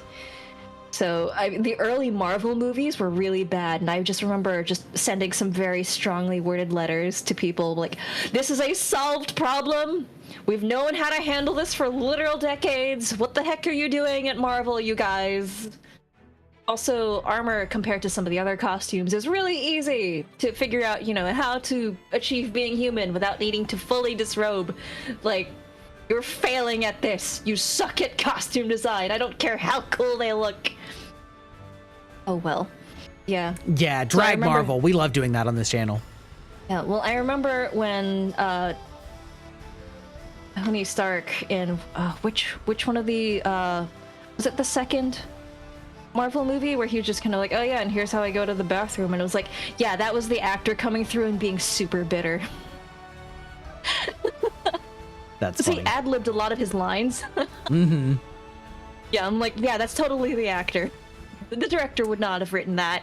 It was the actor being salty as hell over the conditions he was working in. You know, there's a great scene in Stormlight Archives about that. Oh. Because, like, in that book, they have, like, magical armor that is basically, like, a combination between, like, full plate, but also, like, essentially a sealed mech suit. And, like, one of the characters is casually, potentially engaged with one of the, like, princes. And, like, they're having a date, and then he's telling his story that he's told 100 times about the battlefield. And she's like, what happens if you have to poop? And he's like, nobody's ever asked me that on a date. And then she's like, but how do you do it? And then he's just like, it's not pretty. And she's like, do you really want to know this? And then she's like, yes, it's a logistical nightmare. He's just like, you're really weird, but I kind of dig it. And, like, it's basically exactly that scenario. Like, it's not great. They, you know, listen, they were built for combat, not for human problems. But, you know, you just find somebody that finds that endearing instead of too gross to talk about. Yeah. I don't know. For like most historical armor, the problem is generally very easily solved. It's just that most people, when they try to create armor for the first time or costumes that are armor inspired, they don't think about that. And it's just one of those. I've seen posts on Twitter or Instagram where they're like, oh yeah, and it's horrible, blah, blah, blah, and I have to do all this weird logistics things, and I hate losing my spot in line. And it's like, our ancestors have been doing this for millennia, and like, this is a solved problem. There are so many different solutions. This should not be hard. What is this impossible task you are describing? Certainly not if it doesn't have to be truly functional. Like, Yes, especially so. yeah. Oh well. Oh, wow. I don't know. It makes no sense to me. But okay.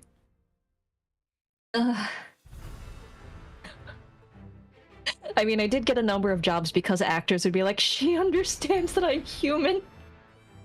So I got, like, last minute hired for emergencies.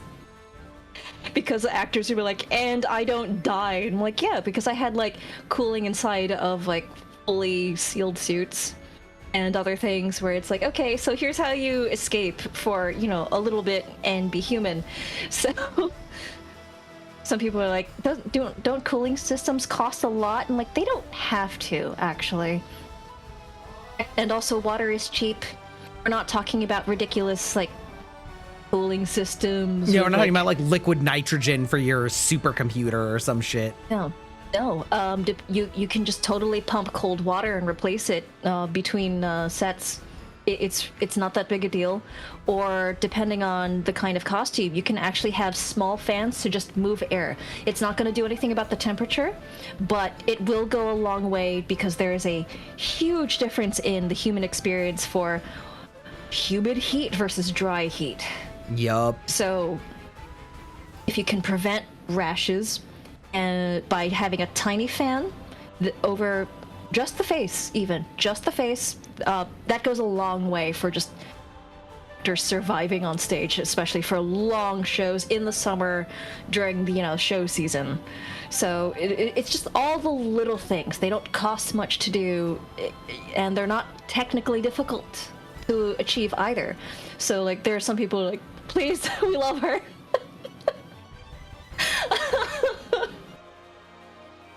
So I've totally caught in a number of jobs that way because some last minute, no, I'm going to die, I need her, please. Give me my human person. Yeah. Look, you can make a decent amount of money if you make a career out of being support.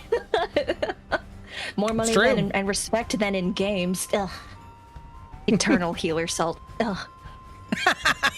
No money, no respect if you're a support in games. True. It's just your fault if it ever goes wrong. Yeah. Yeah.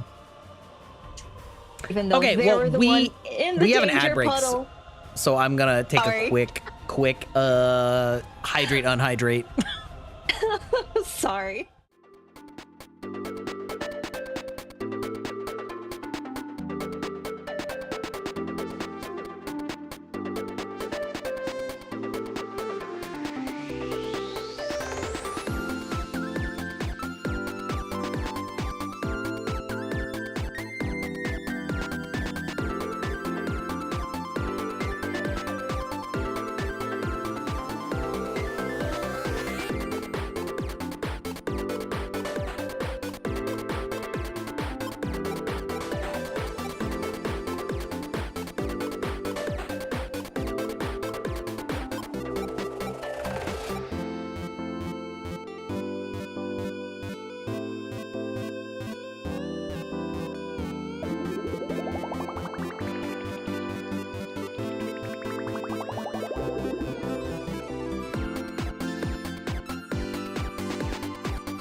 All right, we're back. We're back from the hell that is advertising land.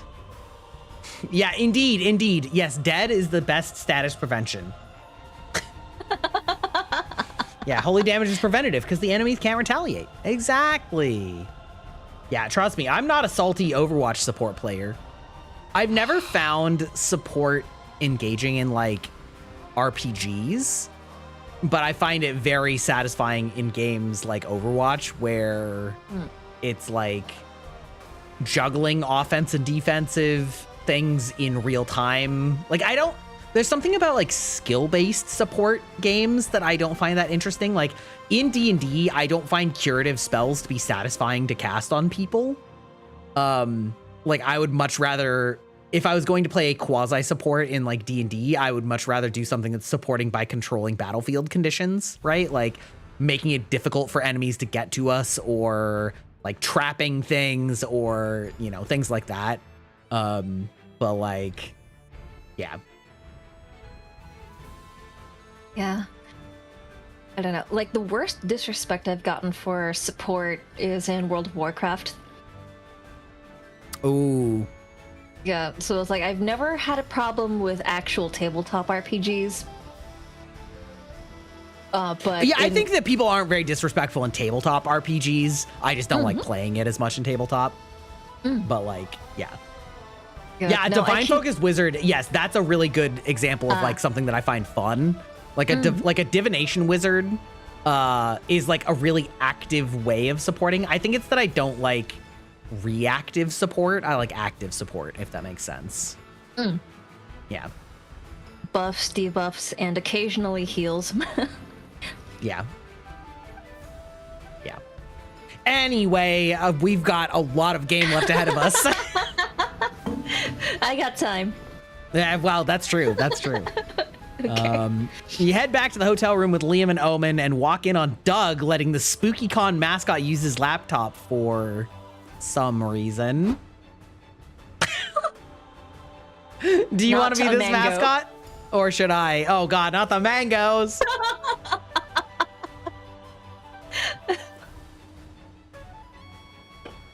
You can be, well, I can do the mango. I can do like a silly voice. Okay. If we even have a voice. Hi there. Oh shit, wait, who's gonna be this guy? I feel like I have a lot of the date characters. Do you want to be this one? The green guy? I forget what his name is. I also forget what his name is. Mango. You'll actively support my cakes? Hey, yo. Listen, I just did a cooking stream last week, so... Not the... You wouldn't say that if you saw his cookies. Hey, my cookies are great. Hey, what do you mean by that? Oh, you mean the cursed ones I decorated? I think he'd support those even more. Oh, dear. Oh, dear.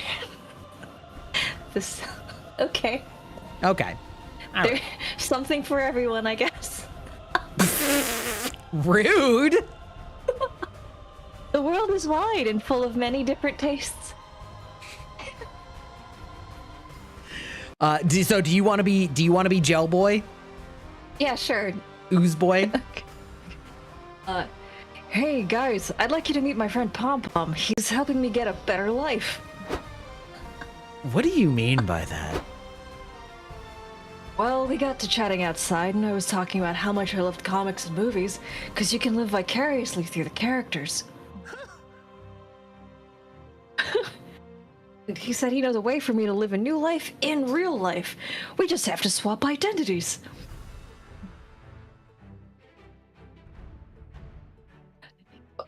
I'm sorry, I got sniped by Leon. What? Leon? What, he likes to finger the mango. Okay. Okay. He's almost done using my birth certificate and social security number to make a pretend ID with my name and his face on it. No! Don't fucking let him do that. He's stealing your identity. No, he's swapping identities with me. Don't worry, it's an even trade. Yup, I get Doug's clean criminal record and he gets a daily call from my parole officer. Ah, Oh dear lord. Fear not, Liam. I have an idea. Omen snatches Doug's laptop out of Pom Pom's hands and throws it out the window. Hey, I was using that. Don't worry, or I'm not leaving until I get a new identity. Oh. Yeah, that's fair. It is not fair. He tried to scam you. Hey, he said I could have a new identity, and I'm a slime of my word. Do any of you have a spare identity he could have? Blue? Time to put your years of experience creating amazing TTRPG character sheets to work. This is the same thing, but illegal.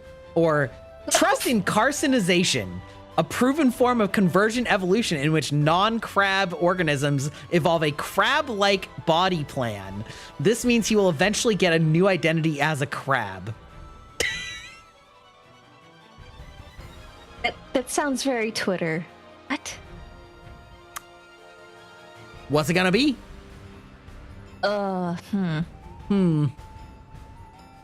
Second one doesn't seem too relevant, but I don't want to do an illegal thing. Trust.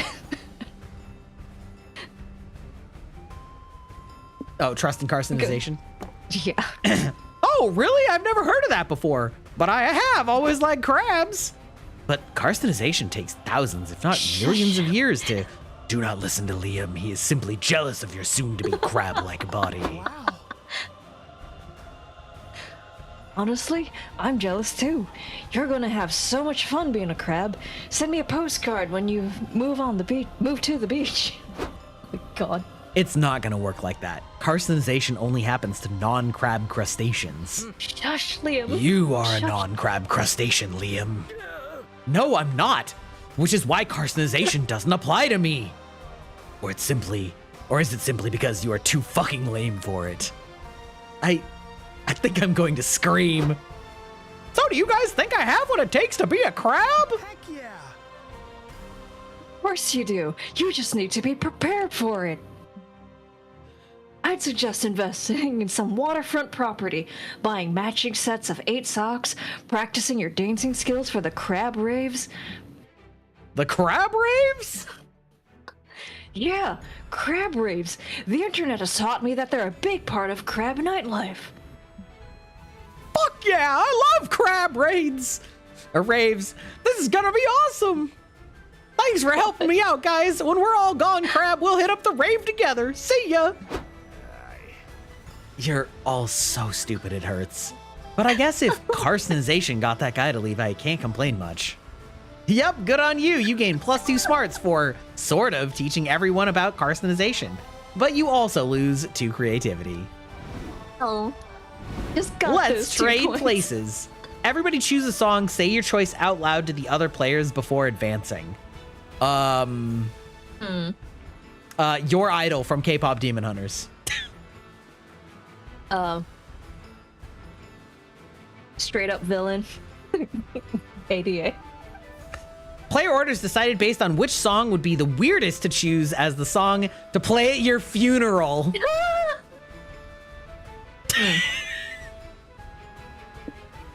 I don't know your song, but my song is about stealing your soul.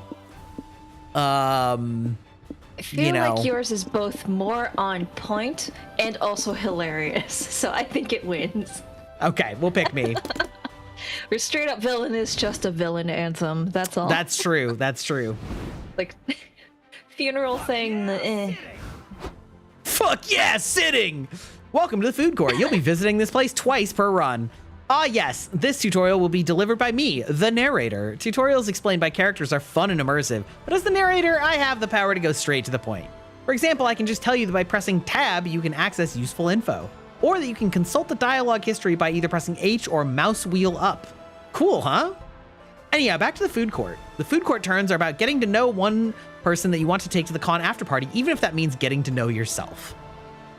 There are 5 tables you can choose from. 3 of the tables are populated by the 6 romance options in pairs.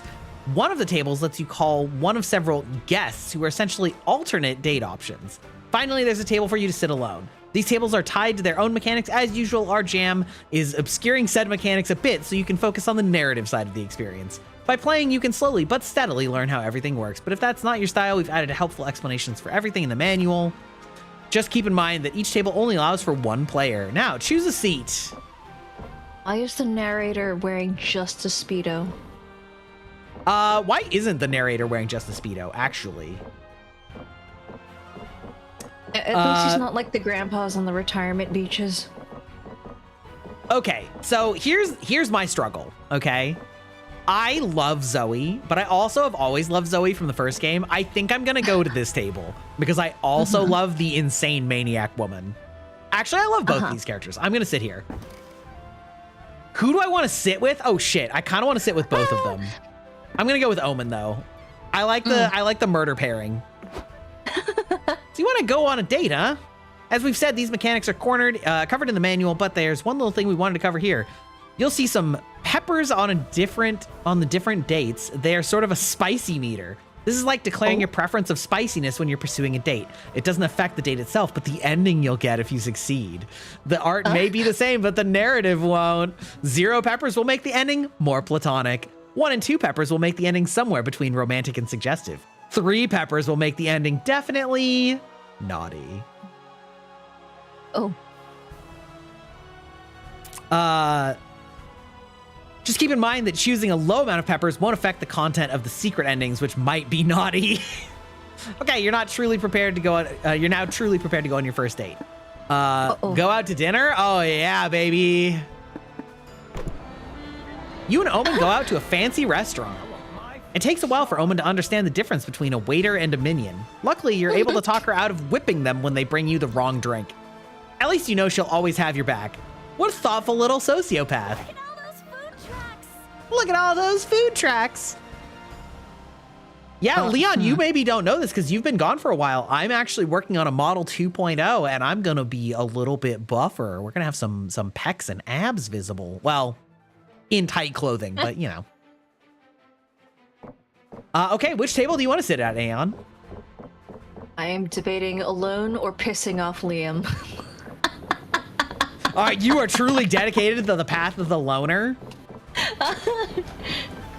Greybox getting canceled for sure. Wait, why would you say that, Leon? I don't know. Abs Explain. lead to cancellation. That's what I know. Oh, really? I'm going to be more feminine? No, I'm not going to be more feminine. I'm going to be more masculine. No, he's more, what's the term? More shoujo. Like those hot Ikemen? guys in like, yeah, there we go, Ikemen. Definitely more Ikemen. Whereas this current model is, I don't know, what you said, slightly more e-boy?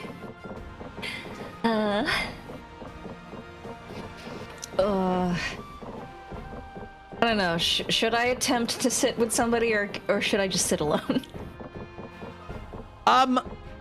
It's up to you. Do whatever you want. I feel like on the stat side of things, you're probably a good match for Liam because it's the high smarts, but like, do whatever you want. Live your best life. Ugh. I'm gonna sit alone and see what happens. Okay, I don't know the difference between these two tables. I feel like this one might be invite alternate people, and this might be totally alone. So what do you feel like? Yo, chat, you have an opinion? I have something. Oh no.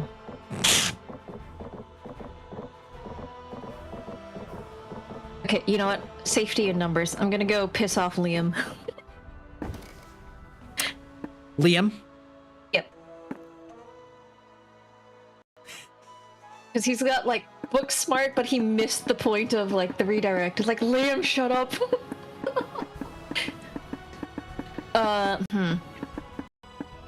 Wait, how is going for a walk spicy? What the hell? I mean, listen, who could say? It's a spicy walk, okay? Maybe you find somebody to suck.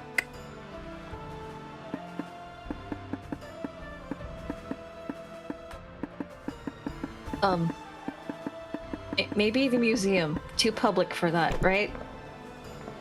You and Liam decide to visit a contemporary art museum. Obviously, Liam is in his element. He has copious amounts of information on every little weird sculpture, lump, or artifact or abstract blob you see. He's so enthusiastic. Is he neurodivergent? Who could say? He ends up explaining the meaning of the fire extinguisher hanging next to the painting. You're about to correct him, but he looks so cute when he's enjoying himself. You end up learning a lot about art and fire extinguishers. Is that his special interest?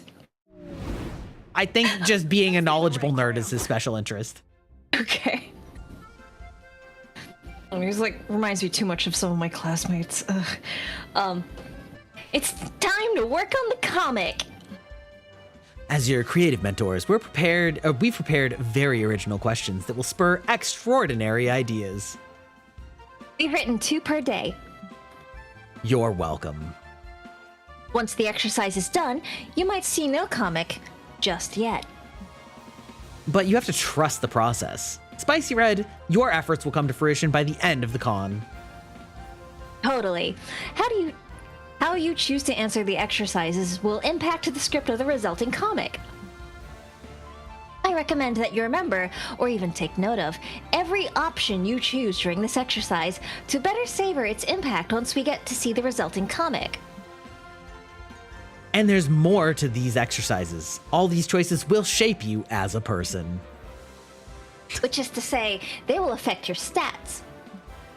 You'll feel these changes each time you solve one of the exercises. And there's one last thing about I love about creative work. When several people collaborate, it changes them all as a group. That's right. My personal advice is that, even if one person is answering an exercise, the whole group should discuss it. To be clear, you'll gain a lot of the stat tied to the chosen option, but you'll lose stats tied to the options not chosen. And these stat effects will equally affect all players. Shush that voice. It's breaking the immersion. Ugh.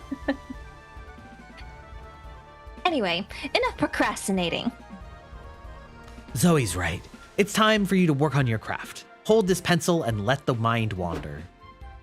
Con is a whirlwind of activity and overstimulation, but somehow you find time to work on your comic. Time to brainstorm. What's something that stirs fear in your soul? The ghosts of all the big surrealist artists of the 20th century. Math. Wolves with guns for legs. Wolves with big menacing dongs. Oh, God. I think number 4. What do you say, Aeon?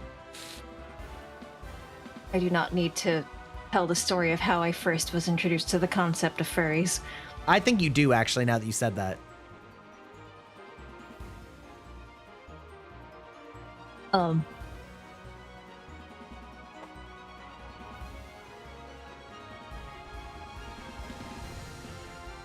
I mean, you don't have to if you don't want to. I'm not sure if that's safe. I don't think there's anything that's not safe on this channel. That's probably not true, but... The short version of it was that when I was younger, keep in mind I was technically underage at the time, I was already working in New York making costumes, and I made mascot. No! Did somebody pay you to make a fursuit? Yeah, but I didn't know what that was. I thought it was a mascot costume because I'd made them for sports teams for school, because I was like one of the only people that could sew. Oh, sure. The mascot into furry pipeline is a pretty direct, like, yeah, that makes sense. Yeah, so I didn't know, except this wasn't just any furry. This was a furry that wanted to do inappropriate things in the suit. So I made what I thought was just a mascot costume that the guy then modified and maimed himself, and then tried to sue me, and everyone involved who knew the situation just kind of went, yeah, try to sue an underage girl for... How would he try and sue you? Like,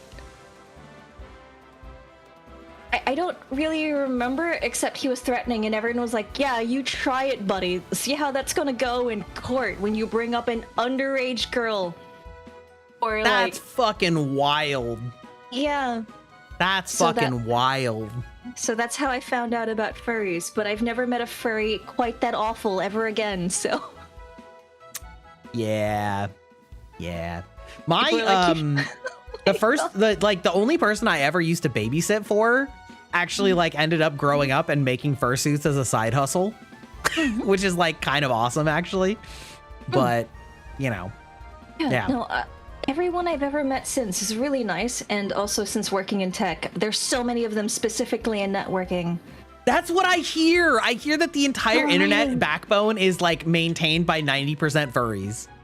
Yeah, they're all like sysadmins and like the weird programmers holding up this bit of software that nobody acknowledges exists. But I'm like, look, like they're a closeted individual. They live a very closeted, like hikikomori style life. So like if they died, we wouldn't know, and the internet would simply break, and we would have no idea why. And it's just one of those no. Like too many of us watched The Lion King and Space Jam as children.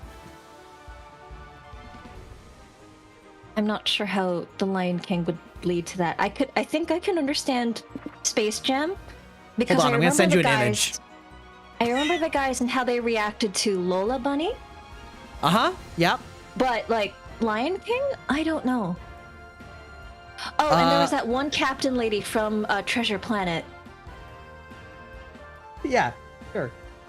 Yeah, but like Lion King, I don't know.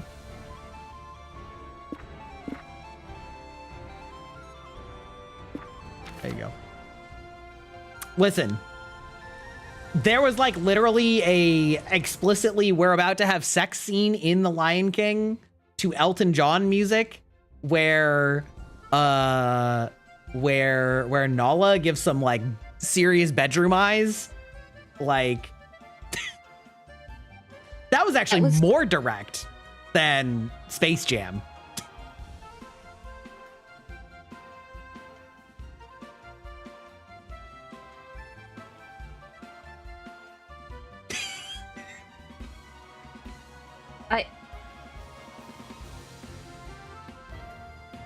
It's been so long since I've seen that movie. I don't quite remember. This is after they've separated and she thought he was dead, and then he grew up, and now they're both adults, and then they meet back up, and then they tumble around and roll around in the grass. And then it's can you feel the love tonight? Yeah, I think I know what you're talking about, but it's just like one of those like, did they go that far? 1000%. Yeah. Like they obviously like didn't show anything past the image I just sent you, but it was like, she's like giving them eyes and he like leans in and then it like fades to black. Like,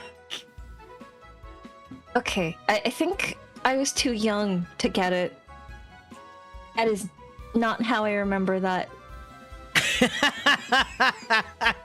Listen, I am not really a furry, but I do get it, if that makes sense. You know what I mean? There are anthropomorphic animal characters that I'm like, yeah, they're cute. You know what I mean?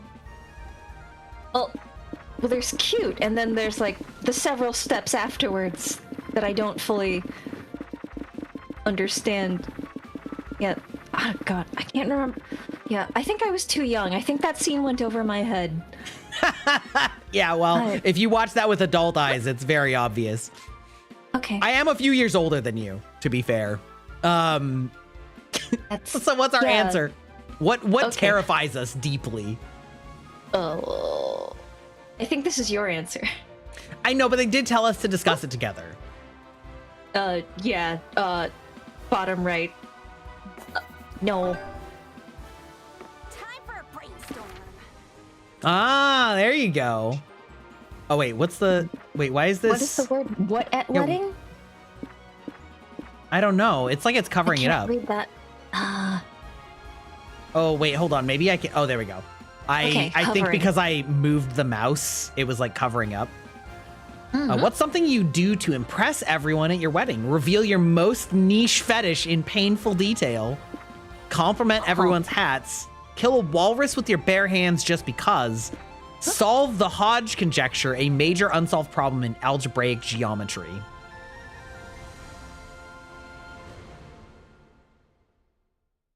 Well, Aeon, this one's your choice. I don't think anyone would be surprised if I complimented hats. No way in hell am I telling anyone about number one. Your deep niche fetishes. Yeah, well, Yeah, that's I'm what also- streaming's for. Why wait for your wedding? Oh.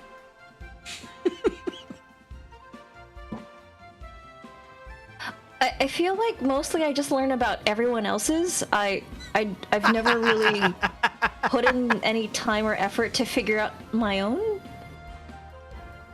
I don't know. I'm just too busy. I don't have that kind of time.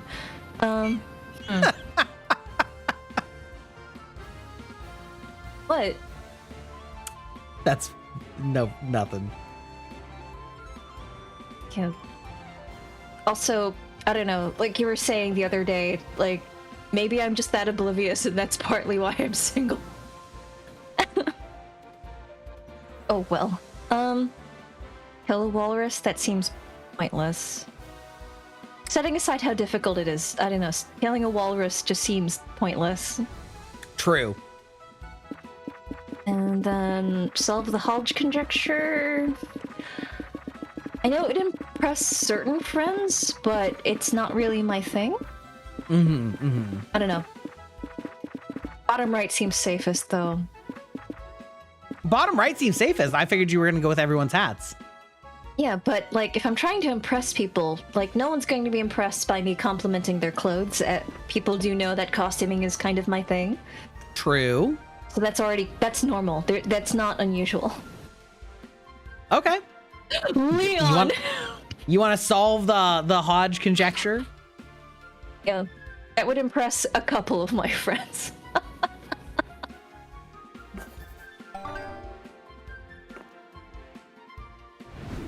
That went by too fast for me to catch what was going on. I think we got and lost points. We did, of course. Stop right there. This is the Stat Police. We're here to test you on your stat knowledge. Just kidding.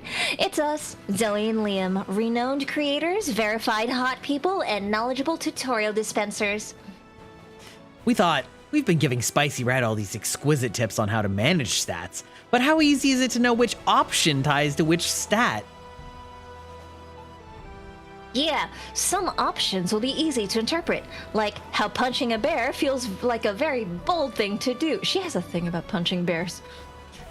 But some will be quite a bit more nuanced, and it might be harder to tie them to a stat. Which is why we've written all the specifics to every stat in a manual for you to check. Which will be available within the Customize menu. So even if an option may not feel tied to a specific stat, or even more than one, you just gotta take your time. Try to analyze what's the biggest clue within the option, and which stat relates to that specific clue. Or you know what? Just ignore stats and choose whichever option feels more interesting to you. Live, fail, and have fun. I must agree with Zoe here. Just try not to fail too much. Nah, let's go play some DDR so I can see you fail too much. Rude. Let's go. But don't be surprised if you're disappointed. You're around, Spicy Red. Okay, where do I want to go? Let's try. Is hotel and outdoors the only one we didn't do, or what did you do No, last I went time? to the hotel and I went to the main stage. You went to the merch expo? Yeah, I went to the merch and the lobby. The I lobby. think. Yeah. Well, So I I'll went check to the out the top community two. zone then. Okay. You tend to workshop at the community zone. A renowned hairstylist is teaching top 5 anime hairstyles to hide your bald spot. Oh, that sure looks like they're playing Smash Bros.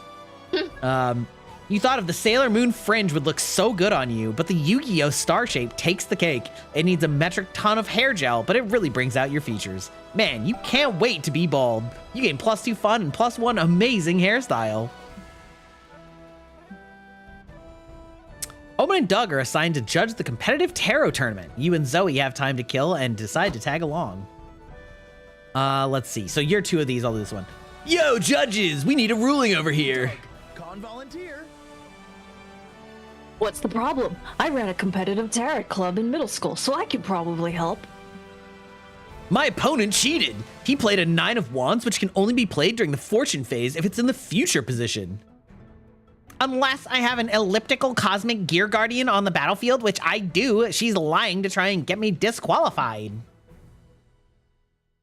Okay, I have no idea what most of those words meant. The meta's changed a lot since my day.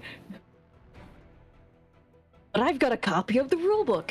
It's only 74 pages long. I bet I'll get the gist of it if I speed read. Here be. Who played this card here? I admire its avatar's rippling pectorals. I played it. It's my Mercury card. I see. You should win. This Mercury avatar is hot, both in attractive way and the closest planet to the sun way. Ooh. Ooh, what about this one? What's this guardian called? Venus, according to the text printed beneath that boobily-breasted bust of a cosmic woman. Yeah, she's sexy. I ship her with Mercury. Their ship name will be Summer Lovin'. Sorry, All of this flashbacks to McLovin. irrelevant to my card game. For real. Their love isn't irrelevant to me. This conversation is cutting into your very valuable flirting with your friends time. Figure out which player cheated so everyone will move on. Liar, liar, pants on fire, right? Throw a lit match on the player's pants to see who burns. Conduct a karma audit on the alleged cheater to see if his karma has recently been deducted for cheating. All right, I'm gonna light him on fire. Zoe, would it be morally permissible to light someone on fire in this context? I mean, the saying does go like that, and I don't think it's evil if it's in the name of investigation. Yes! Give me some matches! Omen Oh, lights no. both of the players' pants on fire. They howl and writhe in burning agony. That was a good one. Gasp indeed. Fire is so breathtakingly beautiful. Oh no, I was gasping at the plot twist. Both of them cheated. Despicable. You deserve your horrid fate, you filthy cheaters. Let's use this as a teachable moment to remember that cheaters never prosper, Omen. I see that clearly now. We should have more teachable moments involving fire. What? I found the rule. The elliptical guardian does allow the 9 of wands to be played during the fortune phase, but not if Venus is also in play. He did cheat. Yeah, Little duh. late, buddy. They both cheated. Look, they're both liars with flammable pants. Golly. Oh gosh. Honestly, I think you're better off not playing this game anymore, bud. Just look what happened to these two. You all decide to treat yourselves to some takoyaki to celebrate being great judges. You gain +2 boldness and -2 smarts. Let's go!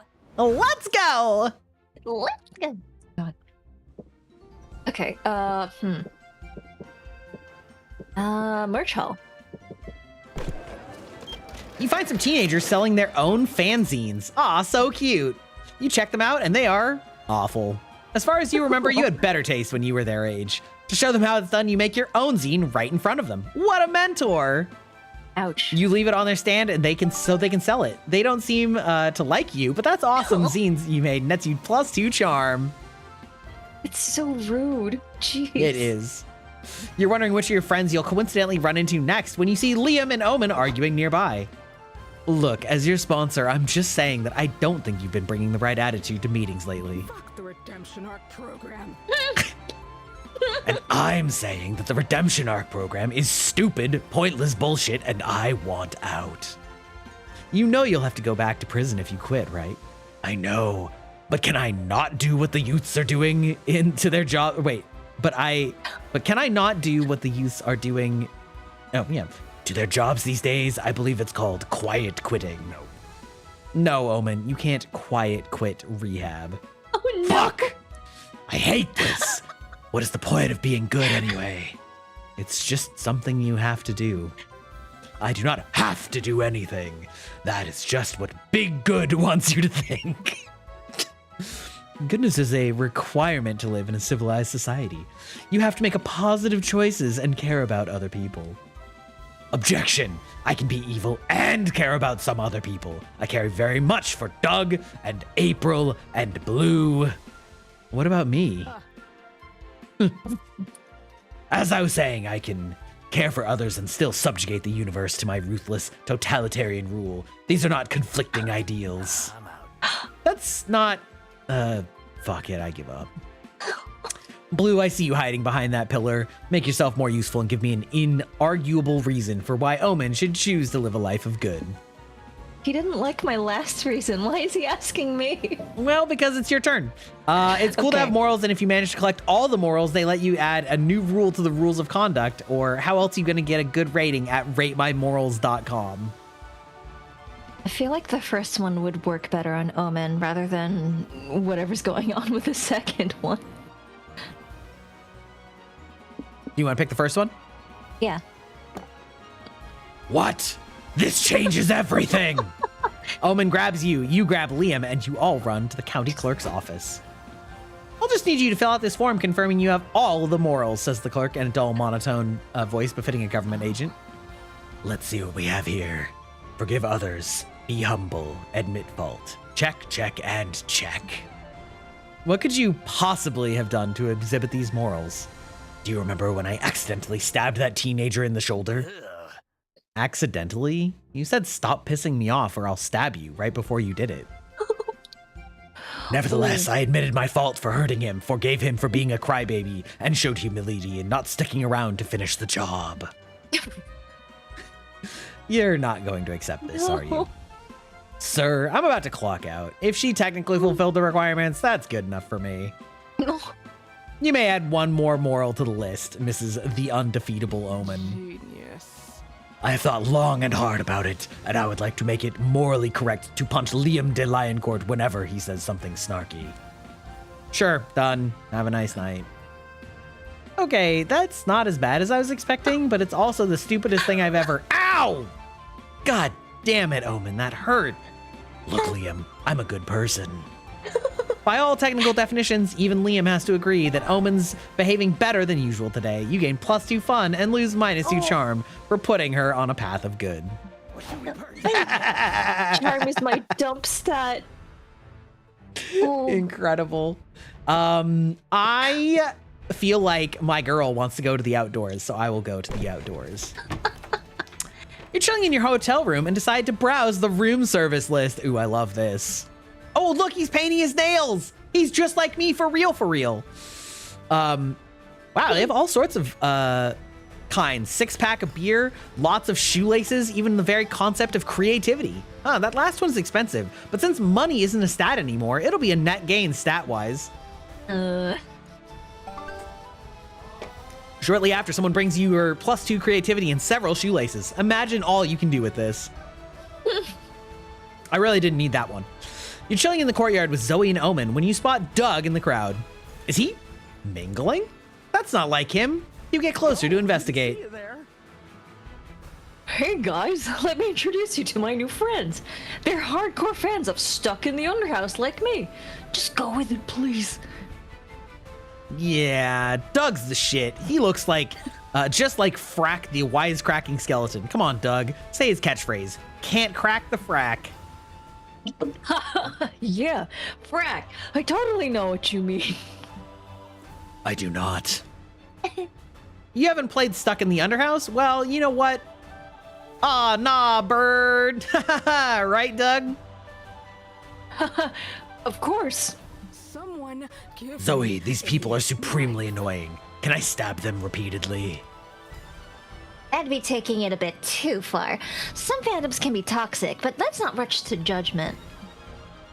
What's your favorite gameplay anecdote? Mine was when we sent a death threat to that streamer for playing it on easy mode. She shat her pants. That was a total frack fest. Another fan says, but I liked it even better when we doxed that fake fan who had drawn a picture of Frack eating ass. Can you believe it, Doug? Chat? Totally. Do not.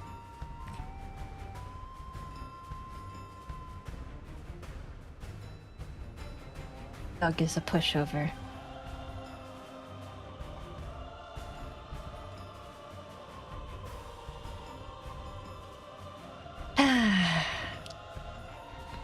Totally. He should have remembered not to frack the crack. Ha ha. But I love fracking the crack. Dudes, you're saying it wrong. You're lucky we met IRL, or I'd be doxing you right now.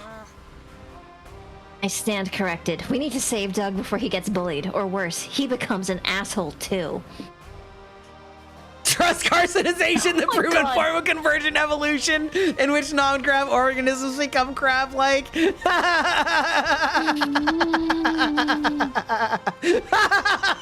Save Doug from this toxic fandom by introducing him to a much cooler, safer one. Fans of cocaine, also known as cokeheads.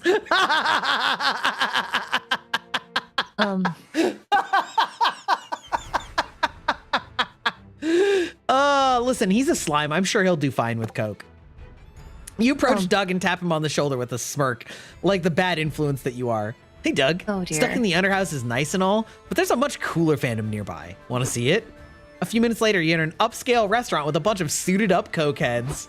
Oh no. So this guy was getting a fixed rate mortgage, and I said nothing interested in about fixed rate or about fixed interest. Right, Doug? Yeah. Come on, Doug. Do your line. Omen's already done 3. Whoa! Wall Street shall cower before me. Guys, everyone's looking at us, and you're spilling your coke all over the floor. Whatever. We'll tell them it's flour. Yeah, and also, this cocaine is super expensive, so we're technically increasing the value of this shitty floor. That's neat. But I think we should leave anyway. I've seen someone talking on the phone, and they could be calling the police. Awesome idea. Let's go to a strip club. Yes, money, power, and big bosoms. All right, I think we've had enough for tonight. I love Omen with all my heart. You leave dragging Omen out of the restaurant while she kicks and screams.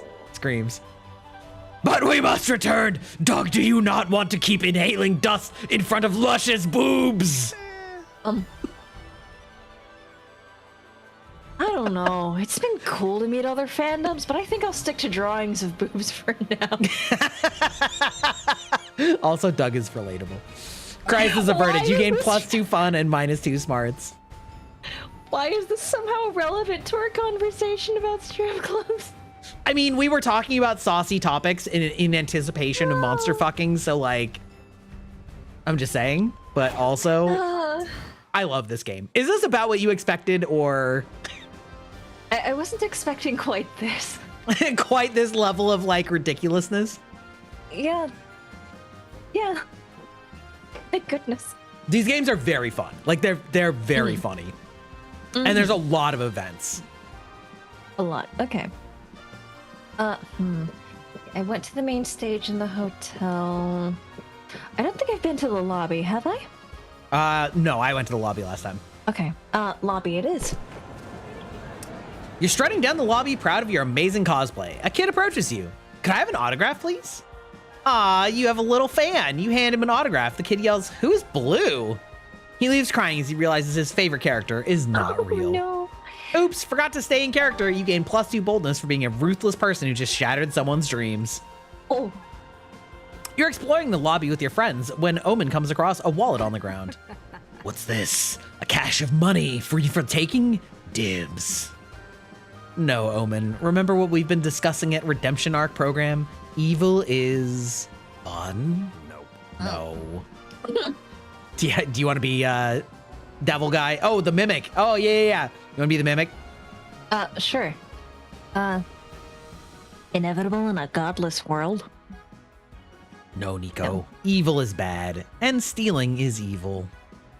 But this is not even stealing. The wallet was clearly left here for me as a gift from the universe, an apology for all the unfairness it has foisted upon me. Wrong. Someone clearly lost this wallet. What will you do when we find the lost wallet? Apparently nothing fun like keeping it. So I'm going to guess, eat it? No, we're going to find its owner and give it back. But that's impossible. There are so many people in this cavernous, sweaty convention center. When you say finding the owner is impossible, I say you're just looking at the clues wrong. No case is uncrackable. Right. We just need a good plan. Like, I need a drink. We should go. Okay. We're So even that's his voice drinking. game. Okay. Is that a hydrate? It's a hydrate with alcohol. Okay.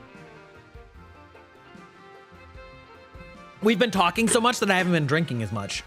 Okay. Hydrate.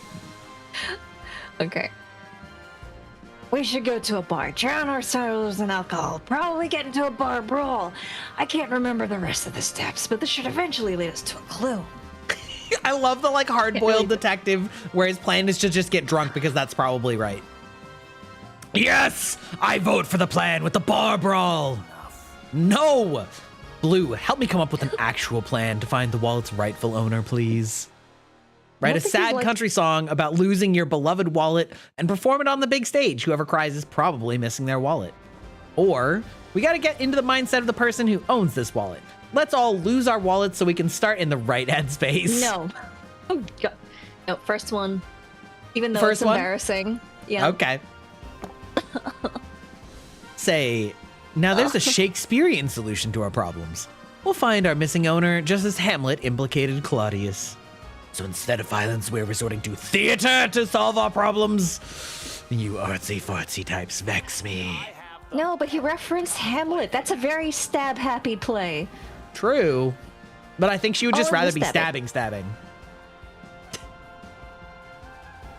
I mean, a lot of people get stabbed in Hamlet. Yeah, but I think she wants to be actively stabbing instead of watching stabbing. You know what I mean? It could be Hamlet. She's an active participant instead of a voyeur. Okay. All right, Titus Andronicus. Yes, dibs on singing. I have the perfect cosplay. You all write the saddest can't do country more. song about wallets that's ever been written. Nico sneaks Oh. on stage to sing it. I brought a brand new tractor and went to pay the hardworking man. But where my wallet should have been, there was emptiness in my hand. I fell to my knees and cried so. Suey? I sang Dixie and began to weep. My wallet's in heaven and I'm in penniless purgatory. Doesn't even work. A man in the crowd That- starts crying. Damn, this hits home. I miss my wallet so much. The leathery tack to the hand, the way it's looked stuffed with beautiful money. Oh, how What a dull. maudlin bore. We get it. You're poor now. No need to be a baby That's about it. it. Was this your wallet, sir? We found it on the ground earlier. Yes, found her, dear sweet wallet. Come back to me. The guy caresses and kisses the wallet while crying. Okay, then, you gain +2 creativity, but lose 2 smarts. Okay. I don't know. I just had the country song "Drop Kick Me Jesus" through the goalposts and laugh. It's a real Well- song. Welcome to my humble stand, stranger. Oh, we have like a key tonight? Here you get beautiful figurines with amazing properties. They have all sorts of effects, which you will discover as you unbox them. There are different mystery box categories, each one tied to a different type of effect. I'll give you some clues on the effect types once you start looking through the boxes. So, you choose which box category you want, and before you open it, you'll decide if you want to keep it for yourself or give it to a friend. A balance between order and chaos. You can control which type of effect you want, but you won't know exactly which figure you'll get. And don't fret if you aren't a fan of surprises at all, there's a category that guarantees no effect at all. So, ready for the unboxing? So we have gotcha in this game. I love it. Welcome back, No. Dollface. You know the drill. Choose blindly and choose wisely. Okay. Dole Daniel does nothing. Yes, Dole Daniel does nothing. These figurines do literally nothing. The choice for those who don't want the unexpected to hit them in the head. A classic. Stats, but now they're people. Is based on the stat icons from popular video games Human Prom, where they're said to have slight effects on people's stats. Zodiac Thirst set. Zodiac Thirst Cosmic Office includes the first selection of 6 out of the 12 star signs that you can date on the acclaimed dating sim. These figures are said to have a non-slight effect on people's stats. Want to test your fortune? Okay, so big stat changes. Got it. Buff bugs. Oh, so you like buff bugs? It immortalizes some of the most legendary wrestlers of an underground insect league that was popular years ago. But beware, these big muscles come packing big effects on stats. Okay. Okay, so it's like increasing effect on stats. Landmarks in Love is a series of handsome figurines for those that are said to take effect on specific places. For those who want locations to get spicier. Oh, okay. My Weird Little Village. My Weird Little Village brings a figurine from some of the most popular neighborhoods of this cozy yet creepy game. They are said to be cursed. They may profoundly impact your own self or the ones you're trying to romance. Major Arcana No Mercy. You eyeing Major Arcana No Mercy? It has some of the best characters from the hit anime of the same name. These figures are all about sound and video for some reason. Okay. Okay. I'm between wanting Landmarks in Love and Major Arcana No Mercy. These sound fun to me. Mm-hmm. Do you have any thoughts? Well, we have ads incoming, so do you want to push your luck, and how much? Well, I think that this one, it won't be bad. Like, I think this is like probably for like spicy endings, but I just have no idea what this one is. Wild card? Yeah, the wild card. This is like the sus option, but like they're both sus in different ways, it sounds like.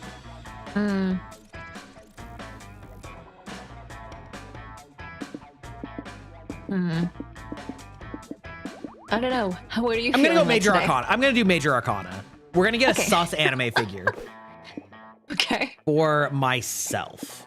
Yes.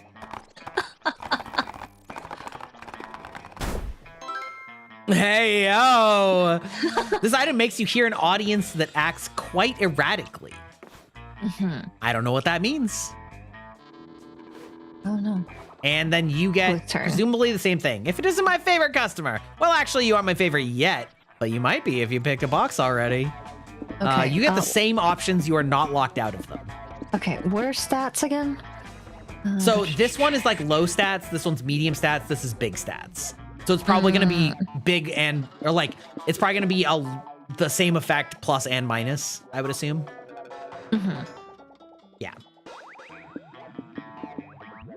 I'm a coward, so I'm gonna go with stats, people.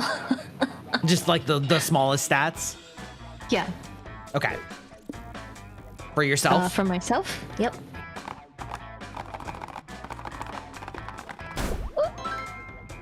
Money Montgomery. The amount of all stats gained or lost from events is doubled. Okay, that's actually pretty important. That's a pretty big buff. Man, I might lose all my charm, guys.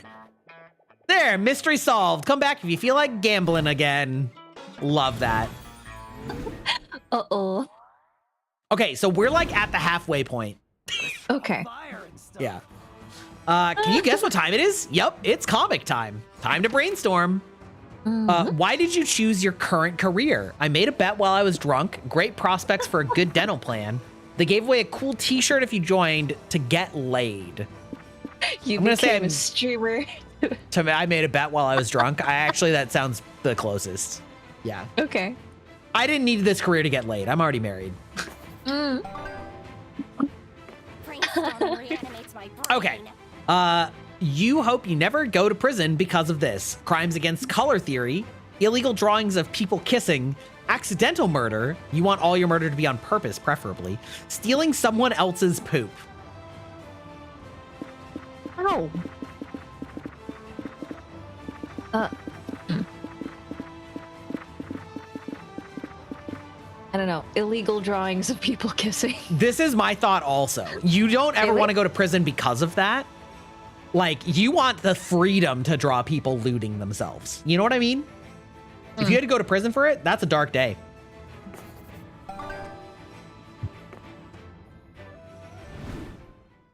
Time to get back to the con. And by that, I mean ad break, because I gotta pee and ads are about to happen.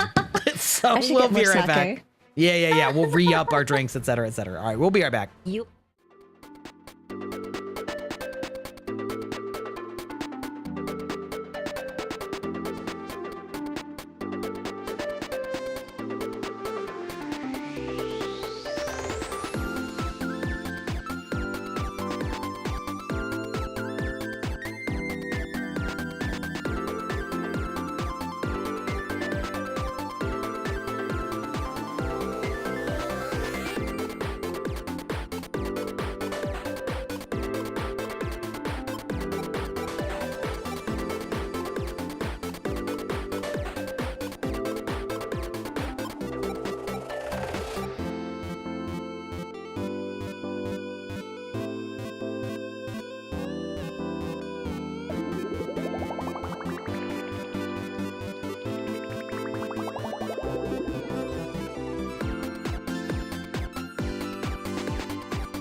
Apparently, I'm just that villain coded. We are live now, by the way. Oh, okay. Chat, you guys don't know what the fuck she says like in the 1 minute between when we get back before ads are done and before we go live. This woman is a content factory, okay? Oh. She makes me feel a little shy sometimes because she's just like, oh, yeah. Casually, I just have like 30 random stories that are absolutely ape shit. And I'm just like, wow. I just get to witness it. The private streamer witness. Anyway. Oh, jeez. Jillian coded? What's that? Yeah, Jillian from what? Oh, villain. Oh, villain code. Autocorrect. Yeah. Oh, I mean, the really, really TLDR version is that I survived a cult, part of my family's military. I had this weird spin in politics. I also ended up doing work in video games. I'm a theater armorer. I was a competitive martial artist and stuff. So my friends make fun of me. It's like, bitch, you were just over here collecting all the side quests. You're like literally the backstory of an isekai character. Yeah, You're like, kind you of. get isekai and you're like, yes, I actually do have randomly these 30 talents. Yeah, so like a bunch of my friends are like, okay, so we make fun of like the trashy isekai, except you are like, that's real, that's you. That's you. That's just you. Okay. All right, I'm gonna go to the lobby. I think the lobby's a fun place. You're having a great time at the con, so you decide to tell the world by tweeting, having a great time at the con. Good one. Unfortunately, that's enough bait for an online troll to reply, you're a dumb fuck. Whatever happened to online etiquette? You're not going to let him ruin your day, so you engage in a spirited but respectful debate with him. So you are going to let him ruin your day. After a while, the troll writes, sorry, my mistake. You're fucking dumb fuck. Dumb fuck. Oh, yeah. Oh. You're definitely embarking on a journey of revenge for this when the con is over. You gain +2 boldness for not backing down from an online fight. Yeah, I'm sorry, that's just a really boring set of insults. It's true. It's really basic, you know? Yeah. Yeah. I mean, who was that streamer that like destroyed some guy online because she's like, okay, shut the fuck up, because I'm gonna fuck your dad and give him a son he'll actually love. Yeah, I'm gonna fuck your dad and Who was that? give you a son he'll be proud of. I don't know, but I remember Yeah. it. Oh god, yeah. And I remember like there's another time it's like, oh yeah, shut up, kid. I've been gaming for longer than you've been alive. Because I remember it's like I've been gaming since, you know, your two parents like looked at each other. Before and your went, two parents had a mistake. Yeah. When you went across the clown car. Yeah. Oh, The that honk was good. sound. That was a good one. Your Discord, I think, is cutting out like a little bit of it, but Oh yeah. yeah, that was good. Yeah, I used you- to. I'm not that good, but I kind of got my start in voice acting kind of by accident because I was trolling my friends in Smash Brothers. Oh, a tale as old as time. Yeah, so like, I would just make various character noises, and some of them would be like, "Wait, is that actually happening?" Or Amazing. That's like Matt Mercer playing Overwatch and then saying, it's high noon. no. Like in voice comms. Yeah. Who did you play in Smash? As an avid Smash player, I knew I liked you, but now I like. Oh, no, I haven't played Smash in years. Also, I was bad at it. Mostly, I just messed with my friends. Oh, okay. Yeah, so like they made me play it. They weren't planning on being cooperative, so I was like, whatever, it's fine. We're all going to be assholes to each other. That's the way this friendship is going. Okay. Might as well troll. Yeah. Yeah. I mean, they had no intention of letting me get good, so they just beat up on me. So I was like, you know what? I'm just gonna mess with you. That's fine. You started this. This is your understanding of friendships. Okay. Which is like not League level of toxic, but Smash is its own kind of toxic. Smash is definitely its own kind of toxic, for sure. Yes. So, oh god, I remember there was. Sometimes I would make the Pikachu noises, or just annoy people. I am not good at making the Pikachu noises.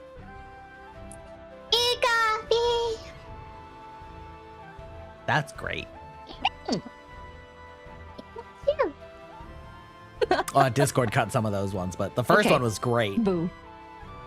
Oh, it's like, and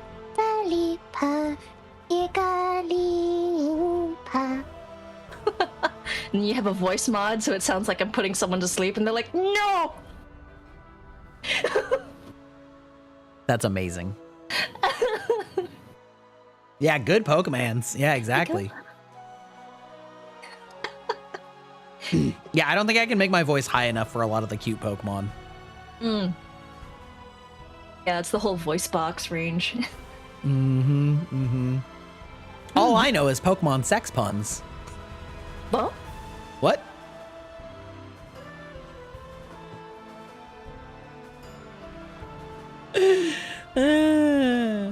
is this a furry thing, or... No. You don't have to read about it, but I might write you a love song. Is this a reference?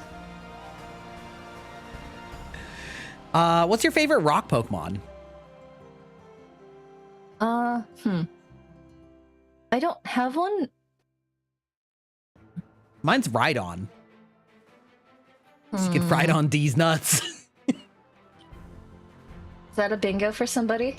There's somebody already won bingo like at the very beginning. Okay. Yeah. Oh, no, I'm just collecting at this point.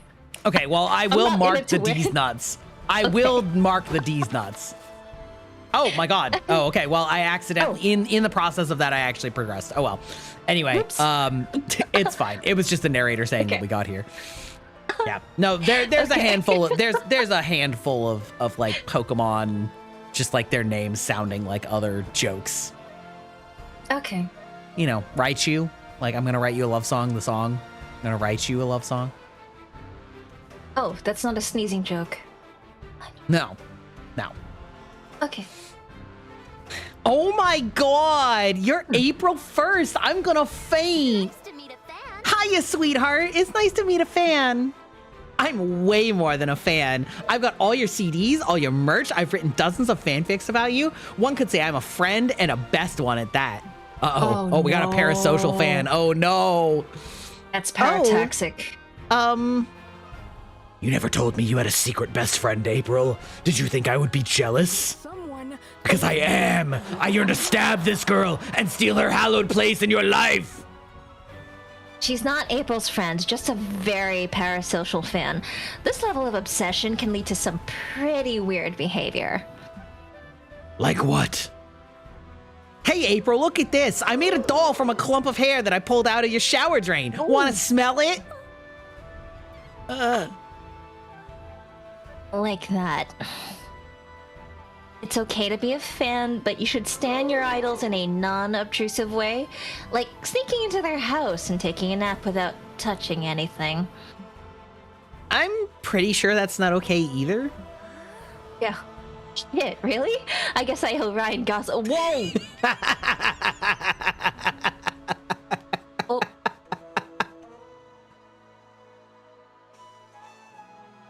Oh. Oh. I guess I owe him an apology then.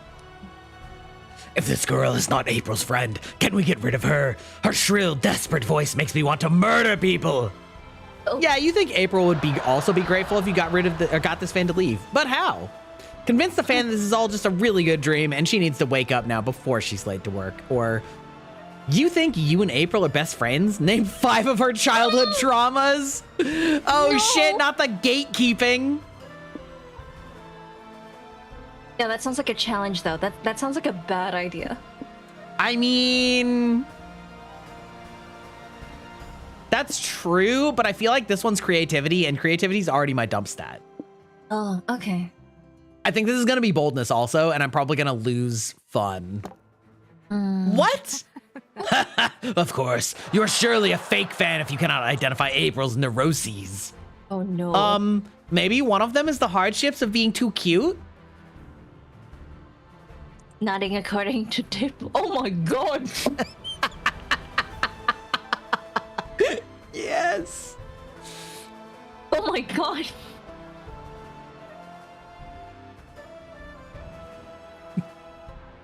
Aeon losing it here.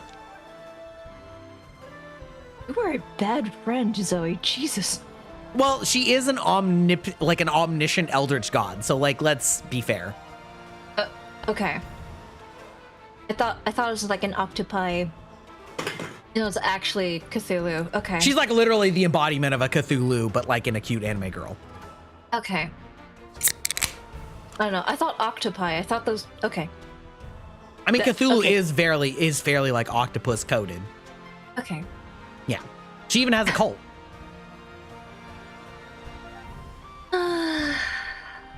Okay. Bad, Zoe. Bad. Anyway, Not according to April's diary, it's not. My diary? When did you read that? Well, the other day you seemed down, and we were wondering what happened.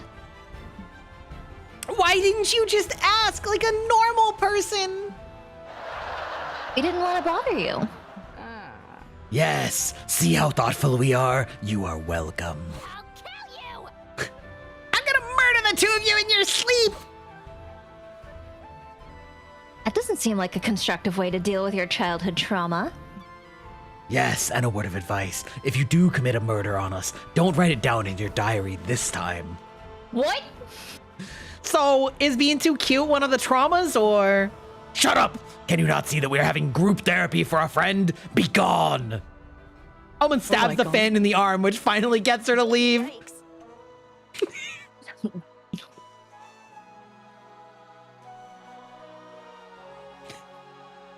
Too much was implied right there. Okay. Oh dear. Geez, some people don't know the first thing about boundaries. Speak for yourself. You took care of the online fan? Either way, Zoe and Omen are happy, and April probably will be too in time. You gain +2 smarts and -2 charm. Well, charm's kind of a dump stat too. All right, your turn, Blue. Where are you going? So I've been to the main stage, the hotel, the merch hall, community zone. So I will say that I think each place is generally associated with a specific stat. So I don't know if you Okay. want to try and like round out or like, you know, max on given stats. So it's up to you. I'm just gonna YOLO this. I don't know what any of this has to do with anything. Okay.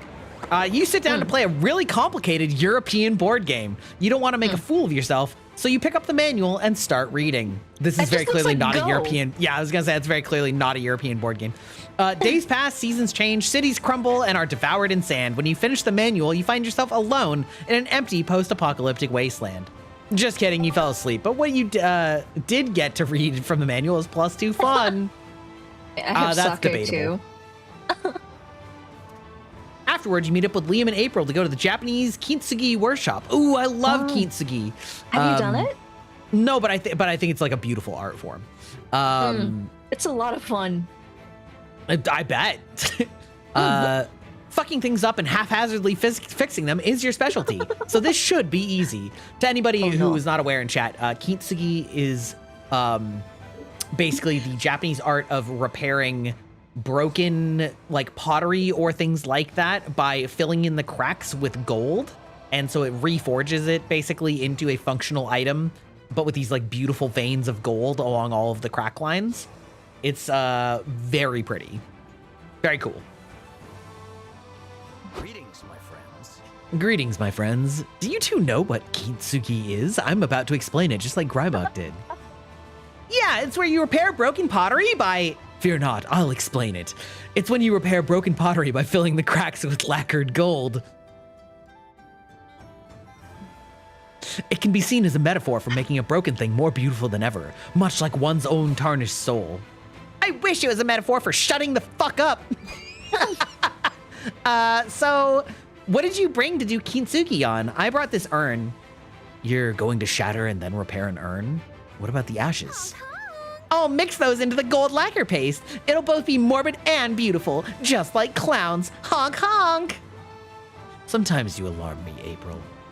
What? It's a cute idea. Besides, I'm sure Blue brought something way weirder. Actually, you didn't bring anything at all. You weren't aware that you had to bring your own breakables. You gotta improvise something to kintsugi. No time to think. Smash your arms with your emergency hammer until you finally have something broken in you, or your bank account. You've been broke for so long, it sounds like it could be beautifully fixed by adding some gold. All right, Aeon, what's the answer? Wow. I will say I've seen some beautiful kintsugi-inspired prosthetics for disabled people. I bet. Yeah, so I've done on and off like weird random one-off commissions for various people in the disabled community. Initially it was from the armor stuff, but a bunch of people got interested in more artsy projects. But yeah. So yeah, how about not doing that to myself though? I'm gonna go with a bank account. That Yeah. sounds like smarts to me. Really? Adding gold to your bank account, it's either creativity or smarts. It'd be nice, but I don't think Top it's gonna one's definitely happen. boldness. Okay. You take the gold dust provided to you by the workshop and lovingly coat your bank account in it. It's slow going since gold dust isn't particularly valuable in small quantities, but soon the gold starts to heal your finances, making them whole again. Quite a disruptive I see now. When we treated with kintsugi, something broken cannot only be fixed but transformed into something better than it began. Are we seriously acting like Blue stealing from the workshop is somehow art? Money, money, money. Then again, my own bank account could use some kintsugi as well. Teach me your ways, Blue. I want a master kintsugi artist too. Never has a bank account ever looked so busted, yet so beautiful. You actually managed to move Liam to tears. You also managed to move about $200 worth of gold in dust before you get kicked from the shop. Dinner's on you tonight. You gain +4 smarts for gaming the system in this profoundly beautiful way, but it comes at the price of -4 boldness. Oh no. See, there you go. Told you. my turn now. I don't know. Main stage might be interesting. Let's go merch hall. Impulse decisions are especially in tune with me, Grybach, the person who likes to go buy a bunch of art, and also me who's drinking. At the stands, you Sure. find a fanzine vendor. You ask her what her zines are about. They're about you, she replies. You open one of her fanzines. It's full of badly cropped pictures of you. You feel like you should be disturbed, yet also flattered. You buy a copy. Dang, some of these pics you haven't seen before. You're bowled over by your own +2 charm. Fair enough. Afterwards, you, Nico, April, and Zoe head over to your super kawaii shifts at the pop-up maid cafe. Oh my god, peak. Oh wow. Hey look, Omen just walked in. So, this is the maid cafe? I thought it would be cleaner. Welcome home, princess. Or would you prefer to be called master? Hey, yo. Gender is a prison from which I have escaped. I would most likely you to address me as your overlord. Reach, follow me, my overlord. I'll show you to your seat. Hooray, everything's going pretty smoothly for once. Oh wait, no. It looks like Omen's gotten drunk on power. Nice job. Oh no. You call that a Sugoi happy morning dance? I'm not happy at all. Do it better this time. Yes, my overlord. From the top, girls. Here's your here's your omu rice, my overlord. Let's say the magic words together. Moe moe kyun. Oh Was no. that spell supposed to make this dry, unseasoned omelet appetizing? Because it did not work. Bring me a medium rare prime rib steak and a chalice of orc's blood to drink. I mean, that sounds pretty good. We don't serve that here. What you serve right now is me. Bring me a steak, or I shall order someone to bring your corpse home to your mother. Hey, I can't help but notice that Omen's being a bit much. They're being the fucking worst. I'll kill them if I thought I could get the bloodstains out of this apron. Kawaii?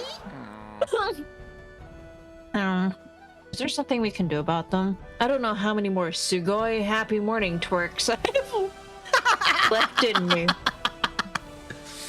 That'd be for the best if Omen ever wants to redeem themselves, and besides, they totally deserve some payback. How can you end their reign of terror? Maids have been subservient for too long. Call the maids to arms, ignite the hearts of your comrades, and start a long overdue maid revolution. Maid problems call for maid solutions. Tell Omen that if they keep being a problem, they'll be having lunch in the cafe's Iron Maiden.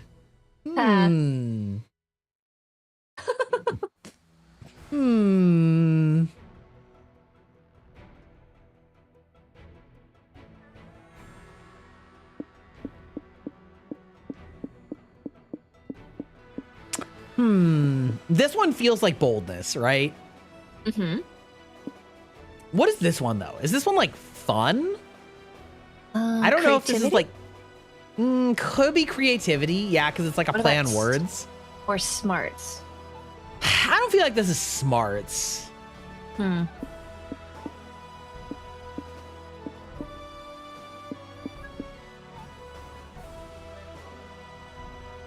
I like this one's funny just for the pun. You bring out the Iron Maiden. It's horribly spiky on the inside, but it has an adorable frog motif on the outside. Omen, this is your last chance to apologize to us and promise to be nicer from now on. No deal. Ha! You shall not make demands of me. Bring me your steak, you uppity underlings. Well, we tried. Lock 'em up.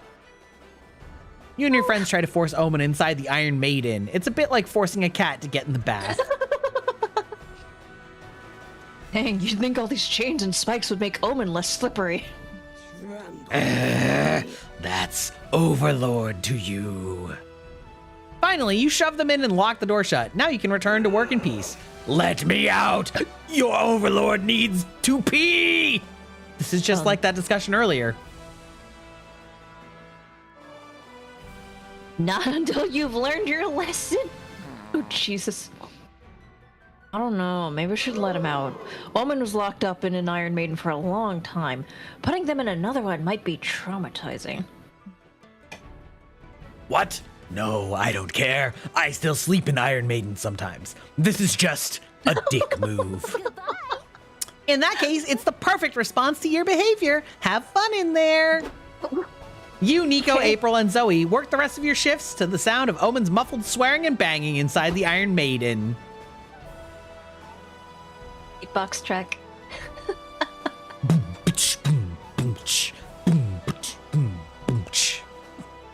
Would a strong bad reference make sense here?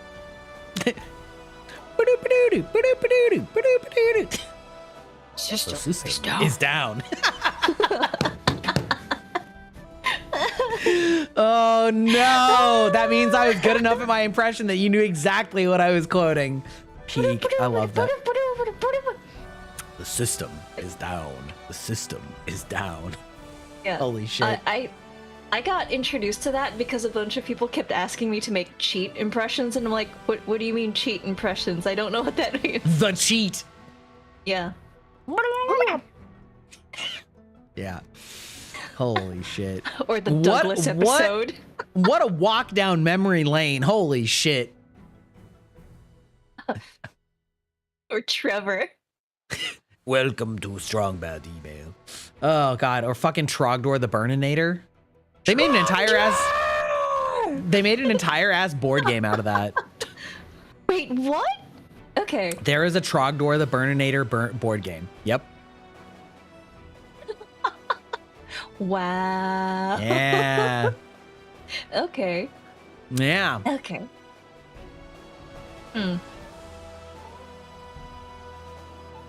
But yeah. Oh no, the Mean Girls. Remember the Mean Girls skin? I don't really. Okay. There was. Anyway, back on track. Sorry. I think it's been long enough. Omen, are you ready to come out now? We made some fresh Omen rice and pika pika parfait. You can eat them if you promise to behave. Fine. That was Ugh, that was claustrophobic. But I must admit, I am impressed you all followed through on such a hardcore threat. You have my respect. Oh god, that sounds Wow, like that's the some of your closest friends. Omen's ever come to acknowledging that anyone is an equal. You get +2 boldness and -2 charm. Amazing. I didn't think I was going to get boldness for that. That's peak. What did you say? Did you say that reminds you of some of your ex-boyfriends? No, some of my friends. Oh. I don't have that many exes. Well, neither do I, for that matter. Okay. All right. Hotel and outdoors or main stage? Main stage. You decide to watch a panel discussing fighting game archetypes. Oh. This Your is main relevant to goal- my interests. Is to determine which archetype you'd be. Are you a grappler? Are you a zoner? By the end of the panel, you realize you are the very rare lover, a highly ineffective archetype for fighting games. Makes sense, you're a better fit for a dating sim. You gain +2 smarts for rude. achieving such your self-awareness. Excuse? What do you think you are? Are dare- you a grappler? More like shooter. Stabber. Is that a fighting game archetype? Well, there's an entire category of swordsmen. And there are also, like, the gunman types. But I feel like that's not actually the fighting game archetype. That's like the character archetype. Because the fighting game archetypes are like neutral, zoning, grappler, and then I don't know if there's like one more, but mostly it's like it's less about the aesthetics of the character and more about the type of space that you occupy and control in your fighting. So like a zoner would be a character that has a lot of weak attacks that like can hit a lot of angles and areas, so you keep people from ever getting to you, which is like probably what it sounds like you're talking about. Grappler Okay, so being that- like the Zangief, like you have 0 range, but if you get into melee, you just like grab them and pound the shit out of them. And then like the neutral is kind of the all-rounder, I guess. Yeah. Yeah. There's I would probably say one the or two first more, or the last one that you mentioned. Yeah. Because, like, no one Zoner. really expects... Yeah, zoner. So, like, nobody expects damage from, like, anyone who deals with daggers.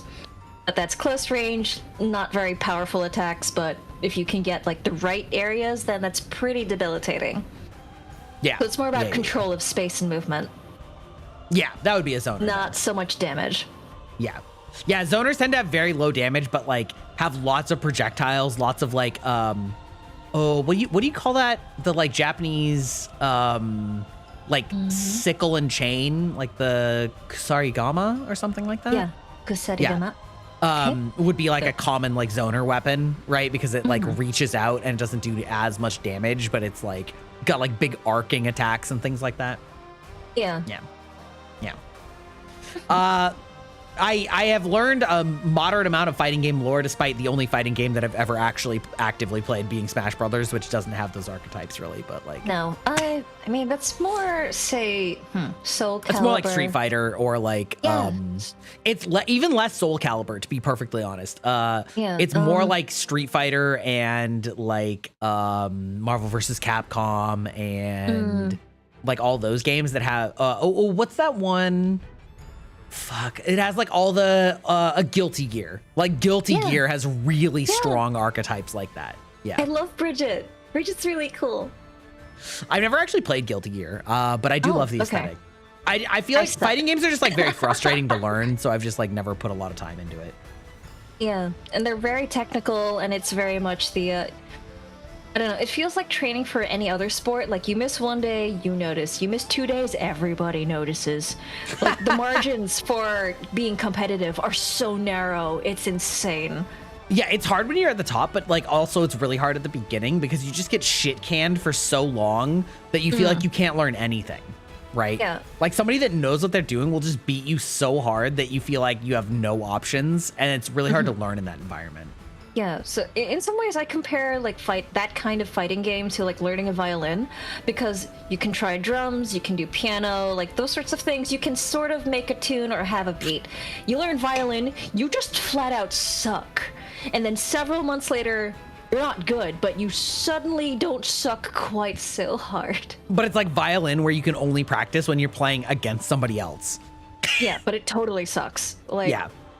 God, you have to be the kind of person that's willing to just eat shit for months, if not years.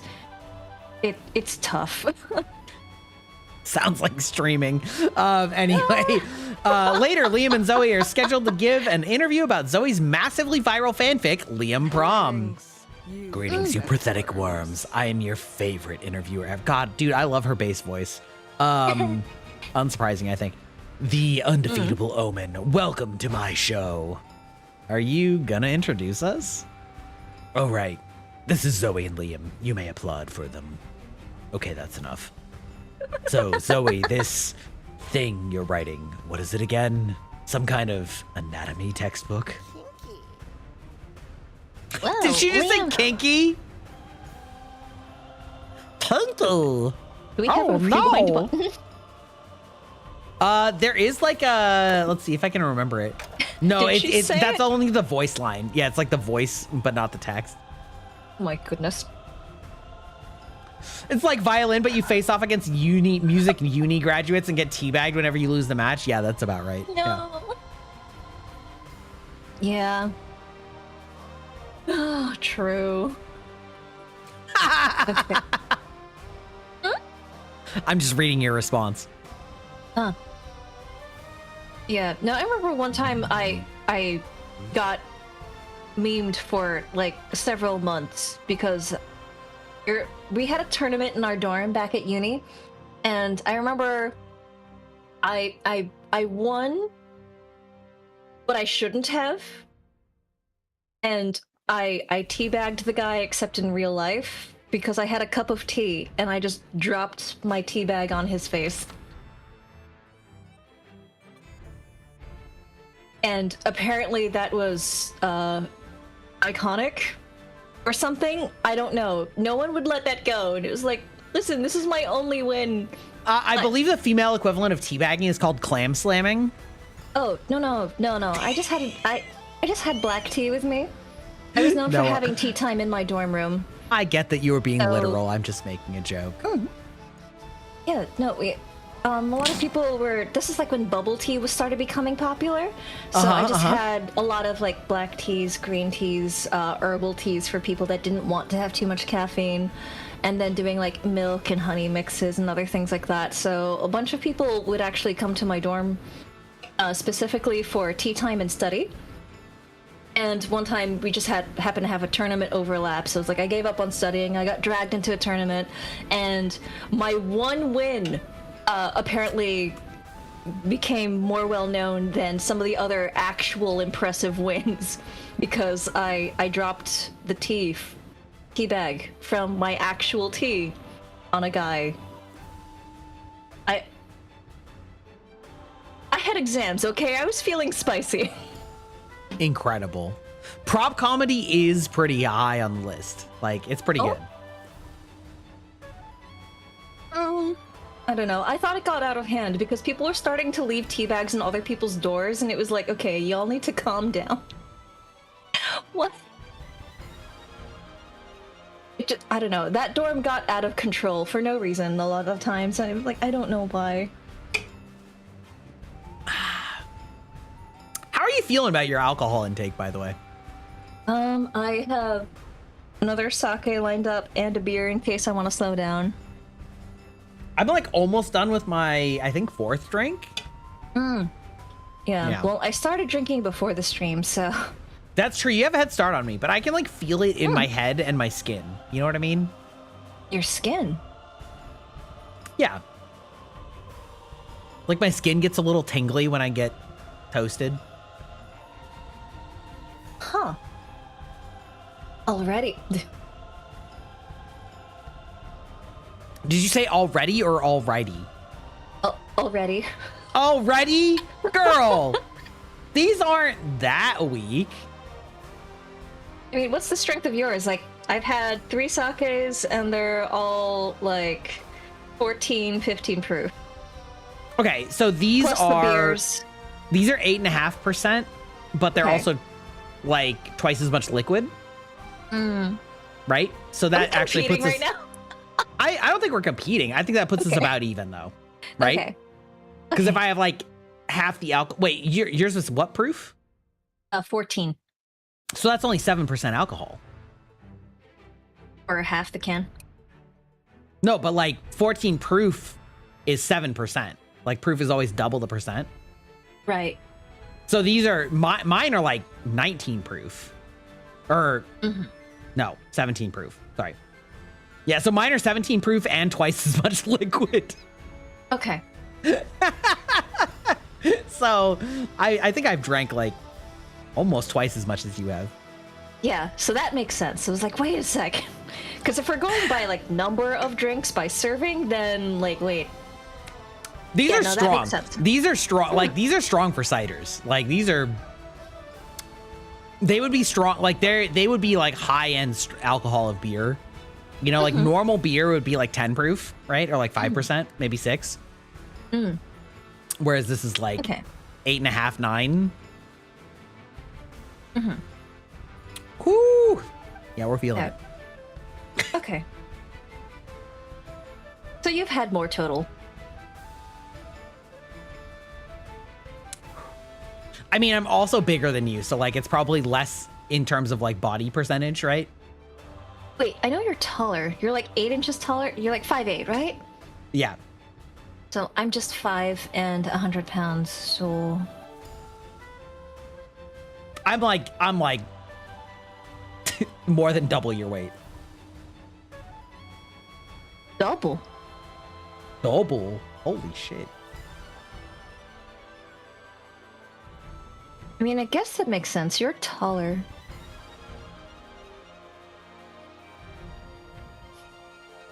Listen, I'm not a super thin anime boy in real life. She just like shrinking down. Goddamn. Sheesh.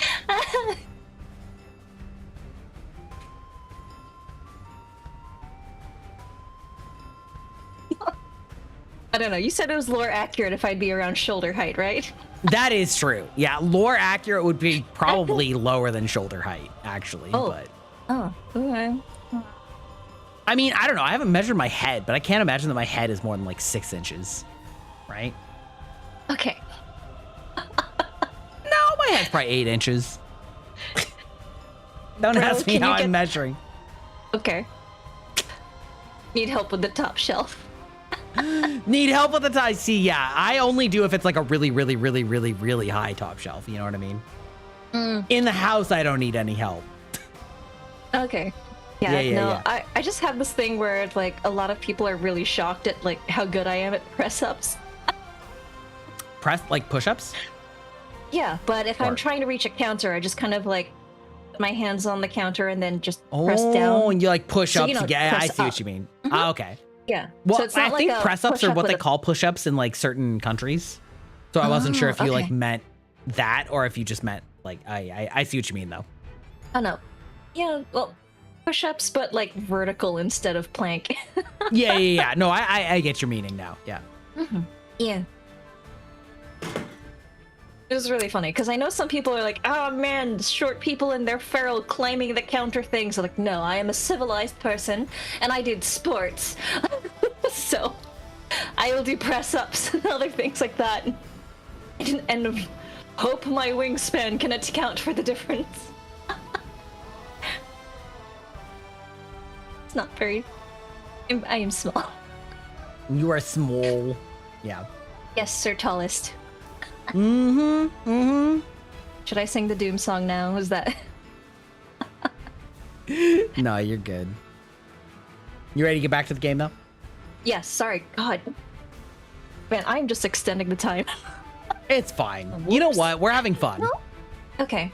So long as we're having fun, but do tell me if we need to wrap this up.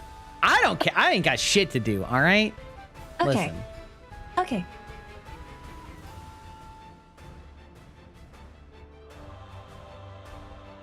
I'm listening.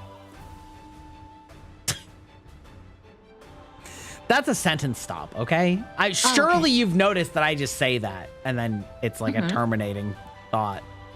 Okay. So, back to it. Yeah. Okay. I have my backup drink. Okay. Oh, wow. Did you hear I'm that? out of drinks, but it's almost ad time, so... Okay, cool. Oops. I can wrap the tutorial before we go. Imagine. Yeah. I guess the drinks are hitting me. I don't feel it, but like, okay. If I'm I this definitely distractible- feel it. Yeah, okay. Alright. Well, Liam's anatomy is oh dear god. That's what I was laughing about earlier. I was like, I'm laughing at your prompt at like your next line. Okay. It is one thing to simp for your friends, it's another thing to create friend fiction. Friend fiction. You know what? I feel like that's a really, okay, not to get distracted immediately as soon as you start reading your line, but I do feel like that's a really interesting phenomenon in the VTubing space where like VTubers are themselves, but they are also like an anime character. And a lot of them are hyper optimized to be incredibly attractive. And so like, it's like weirdly accepted to be almost like hypersexualized towards friends in the VTubing community because you're not being sexualized towards their real body. So it's like the combination of like sexualizing their persona with their anime version of themselves. It's like, I don't know. I've just like noticed that it's like way more common than IRL to like be that way. But it's also, it doesn't feel as weird. You know what I mean? I don't know. I feel like that's a really interesting, like, I don't know, just like a unique aspect of VTubing. I think it also depends on the persona. Of course. Like, if Because the I've person is seen- just, like, cute and not, like, sussy at all, then yeah, like, that doesn't really happen, right? But if somebody's like me and they're, like, making sex jokes and puns all the time, then like it's not that weird to imagine somebody making like fan art of me doing something more sus than I would actually do. You know what I mean? But like I feel like for some reason that's less weird than if I was a face cam streamer and you like did fan art of me, of like my IRL personhood, right? Yeah. Because it's To say the nothing of how persona. many to say nothing of how many VTubers like get sus art of themselves, right? But they don't like post IRL pics. And then of course there's Right. some that like actually post IRL pics also, of course, but like Yeah, like who's that spicy VA you're talking about? that could be literally anyone. Okay, no. There's like one who is actually a voice actor who does like the Cottontail? spicy stuff. I think so. Cottontail's like the most, I would say, like famous and well-known one. Yeah. I mean, that sounds right. I'm not really familiar with her work. But Her I don't know. I feel- NSFW work or like her in general. Her in general. I mean, Okay. my understanding is that she's friendly, but that's about it. And there's like a really thirsty fandom.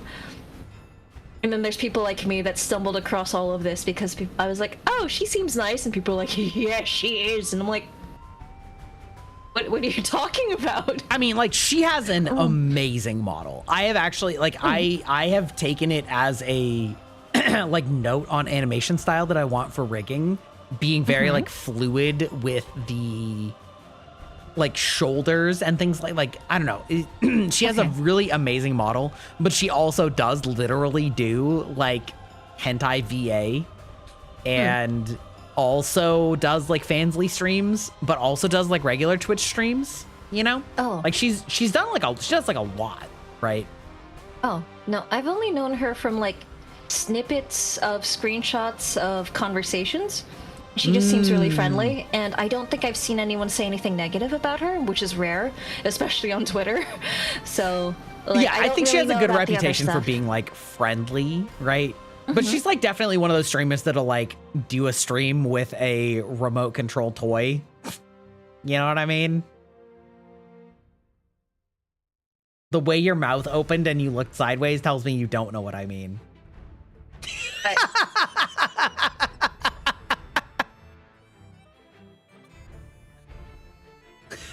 The I wide haven't- mouth shock. You're like, I think I have an inkling, but I just hadn't. I hadn't thought of. I guess someone could do that.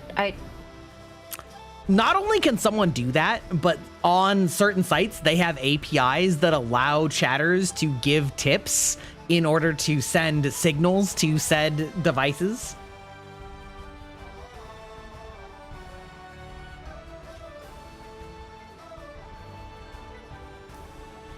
Oh. If you ever see a clip of her where she looks extra flustered while she's talking, there might be a reason for that. And it's not because somebody's saying something to her. Oh. Yeah. Huh.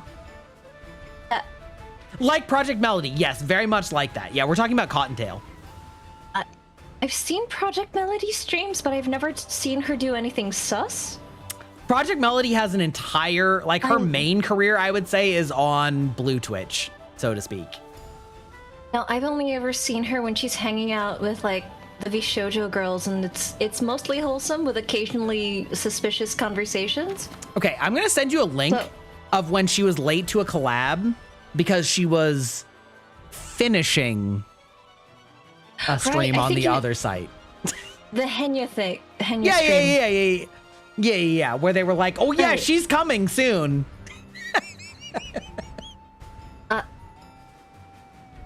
Well. Oh, hi! That's because she was doing a stream on Blue Twitch Dear. and she was almost God. finished. You know what I mean? Time to get raided. Oh my Corny goodness. jail broke free. Great. Look at the raid message. Look at the Oh, dear raid Lord. message. They know what we're about. We're talking about Oh, Project Lord. Melody and Cottontail Oh, my VA right God. now. Welcome in, chatters. We're talking about how God. VTubers have like gooning personas where it's like no. socially acceptable to make art of them in suspicious ways, and how that's a very interesting like difference and divergence from facecam streamers. Welcome in, Raiders. How is it going, Vave? You were playing your The Sims. Oh, Notorious Gooner game. What? I'm joking. I mean, people like having their Sims have sex with each other and then also stranding them in the pools, but Oh, no. I knew about the stranding Sims, but like I don't think I'd ever conceived of Sims as a gooner game. oh, don't worry, the Sims have conceived lots of times.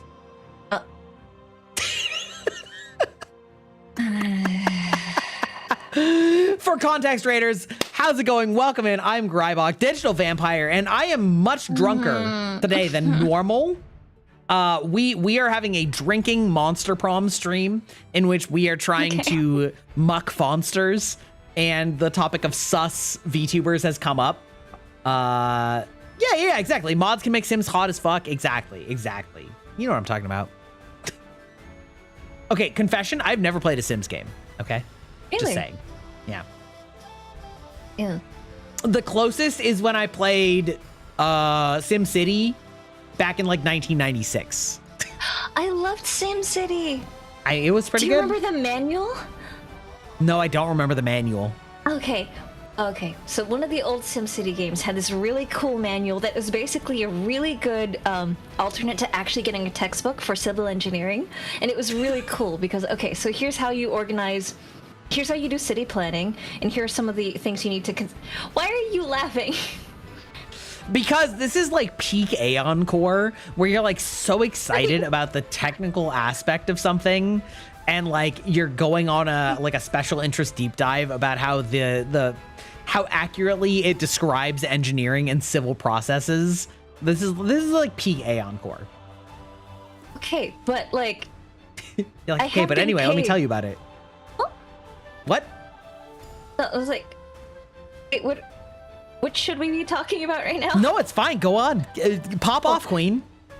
Okay, so like I liked the manual for the SimCity game. Like, was it SimCity or SimCity 2000? I don't remember. It was one of those. It was a long time ago. But they had a game manual that was basically just a really good intro civil engineering textbook, and it was really funny because I remember I showed up to a class and I had the thing and I was talking about it with the professor and he was laughing at me and he was just kind of like, yeah, you actually had a really good primer. That was an unexpectedly good crash course. You're ready for this class. And then he found out that I was a theater tech, and he was like, "What do you mean you're not in engineering? What are you doing in this class?" I mean, theater has a lot of engineering involved in it. You know? Yeah. Especially on the like costuming and set design side. Yeah. Yeah, so I remember when I went to the theater tech program, a bunch of people like, oh, they tried to stick me in costumes, but like I was already doing programming for the sound and lighting in New York City before that was mainstream. And so I got to college and a bunch of people were like, okay, so here's how you do the basic design things. And I was like, yeah. And if you look at the gel for the Roscoe looks, they actually have the physics charts for why these colors look ugly on people. So anyway, a bunch of people are like, why are you not in the engineering program, Aeon?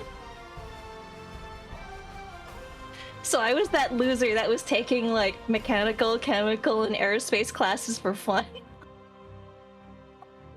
I think that just makes you "Wait." cool, not a loser. He was like, why are you in the art program? What are you doing? And you're like literally the coolest content freaking creator I nerd. know. It's actually fucking wild. Actually fucking wild.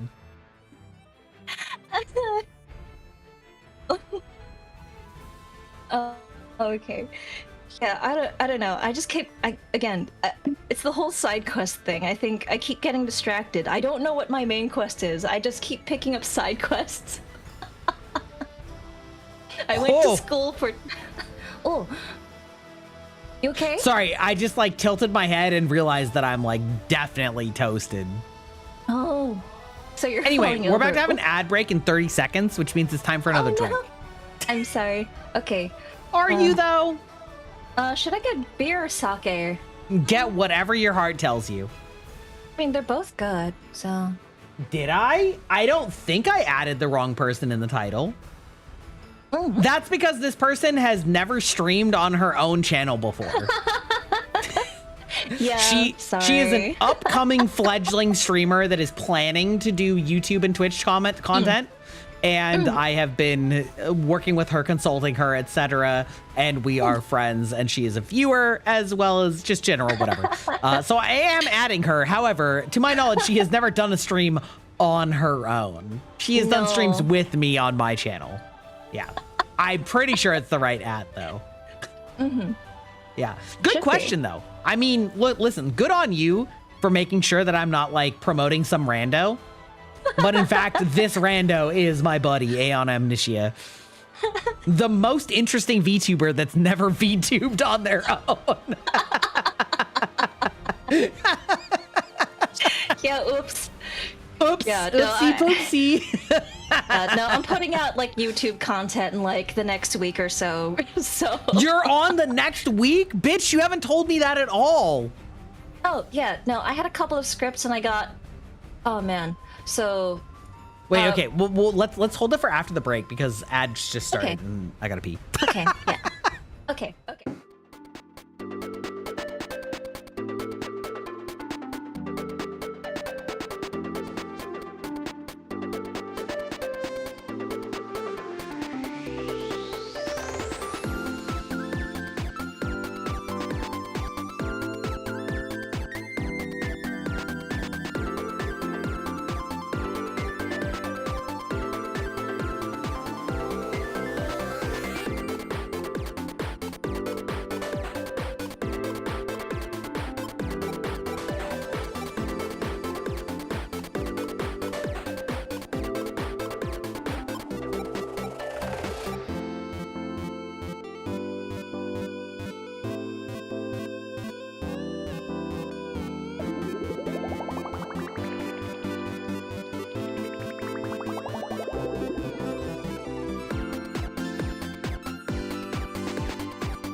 That's peak. We're back. You got a full set. You know what I mean? Okay. Yeah. All right, we're back. Chat, we're back. Wielding both the beer and the sake, east and west. Let's go. East and west. Yeah, my east and west is actually I don't have any east. I'm just all west. Yeah. No, I just kind of have I'm that West on my Coast resume. cider and gamer subs. It's east, no, west and pseudo east. What's pseudo east? Is pseudo east gamer subs because it's all about VTubers? Yeah. Yeah, fair enough. Fair enough. Whereas, like, I legitimately have, like, east and west all over my resume. It's so awkward. Why is that awkward? Seems peak. Seems amazing. I don't know. Like, most people say, it's like, oh, you've done, like, martial arts. And they usually associate the word martial arts with, like, East Asian martial arts. Like, no. There's also a lot of the English longsword and that sort of thing. Because, well, I started with Shakespeare, but then people kept handing me more weapons over time. And I also made European armor. So it's, like, legitimately East and West martial arts and arms and armor. That sort of thing. And then also with the performing arts, yes, sure, I did ballet, but I also grew up doing Chinese dance and a whole bunch of things in between. And also same thing with singing. I started out in classical opera, but then I ended up doing Chinese opera and that sort of thing. So, like, and people start hearing that, oh, you've got this weird mix, you can probably do this other stuff, and they just kind of expect me to somehow pull it off. And I have been flying by the seat of my pants for long enough that I've collected all these other side quests where it's like, okay, so I ended up involved in making a Bollywood short because they're like, oh yeah, you do like Asian things, but you have a Western sensibility because you were born and raised in the West. And I'm like, yes, sir, but I don't understand how this translates to Bollywood. Doesn't matter. Apparently they thought it was funny. So... Like I said, chat, the most interesting VTuber who's never streamed on her own is right here in my chat. I can't wait for you to start streaming and then just fucking fucking climb the ascension all the way to partner overnight. Like you got that peak energy. Your lore is truly immaculate. I don't know about immaculate. Some of it's kind of cursed. Like, oh. Black hat. But like as the concept of lore, it is immaculate. Like the experience of it, that's totally that's totally removed from like the concept of it as your lore. You know what I mean? I guess. Yeah. So. See, there you go. We got raiders already saying they'd watch you. See, peak. Based. Yeah, and to like answer your statement about people kept handing me weapons. Yeah, no. That was kind of an accident, and it was like sort of not exactly bullying, but you know, I got started in martial arts that way, and it just kind of kept going from there. I don't know. I get clocked on the street as a martial artist by total strangers, and it's just I have that aura apparently, but that's been like forever.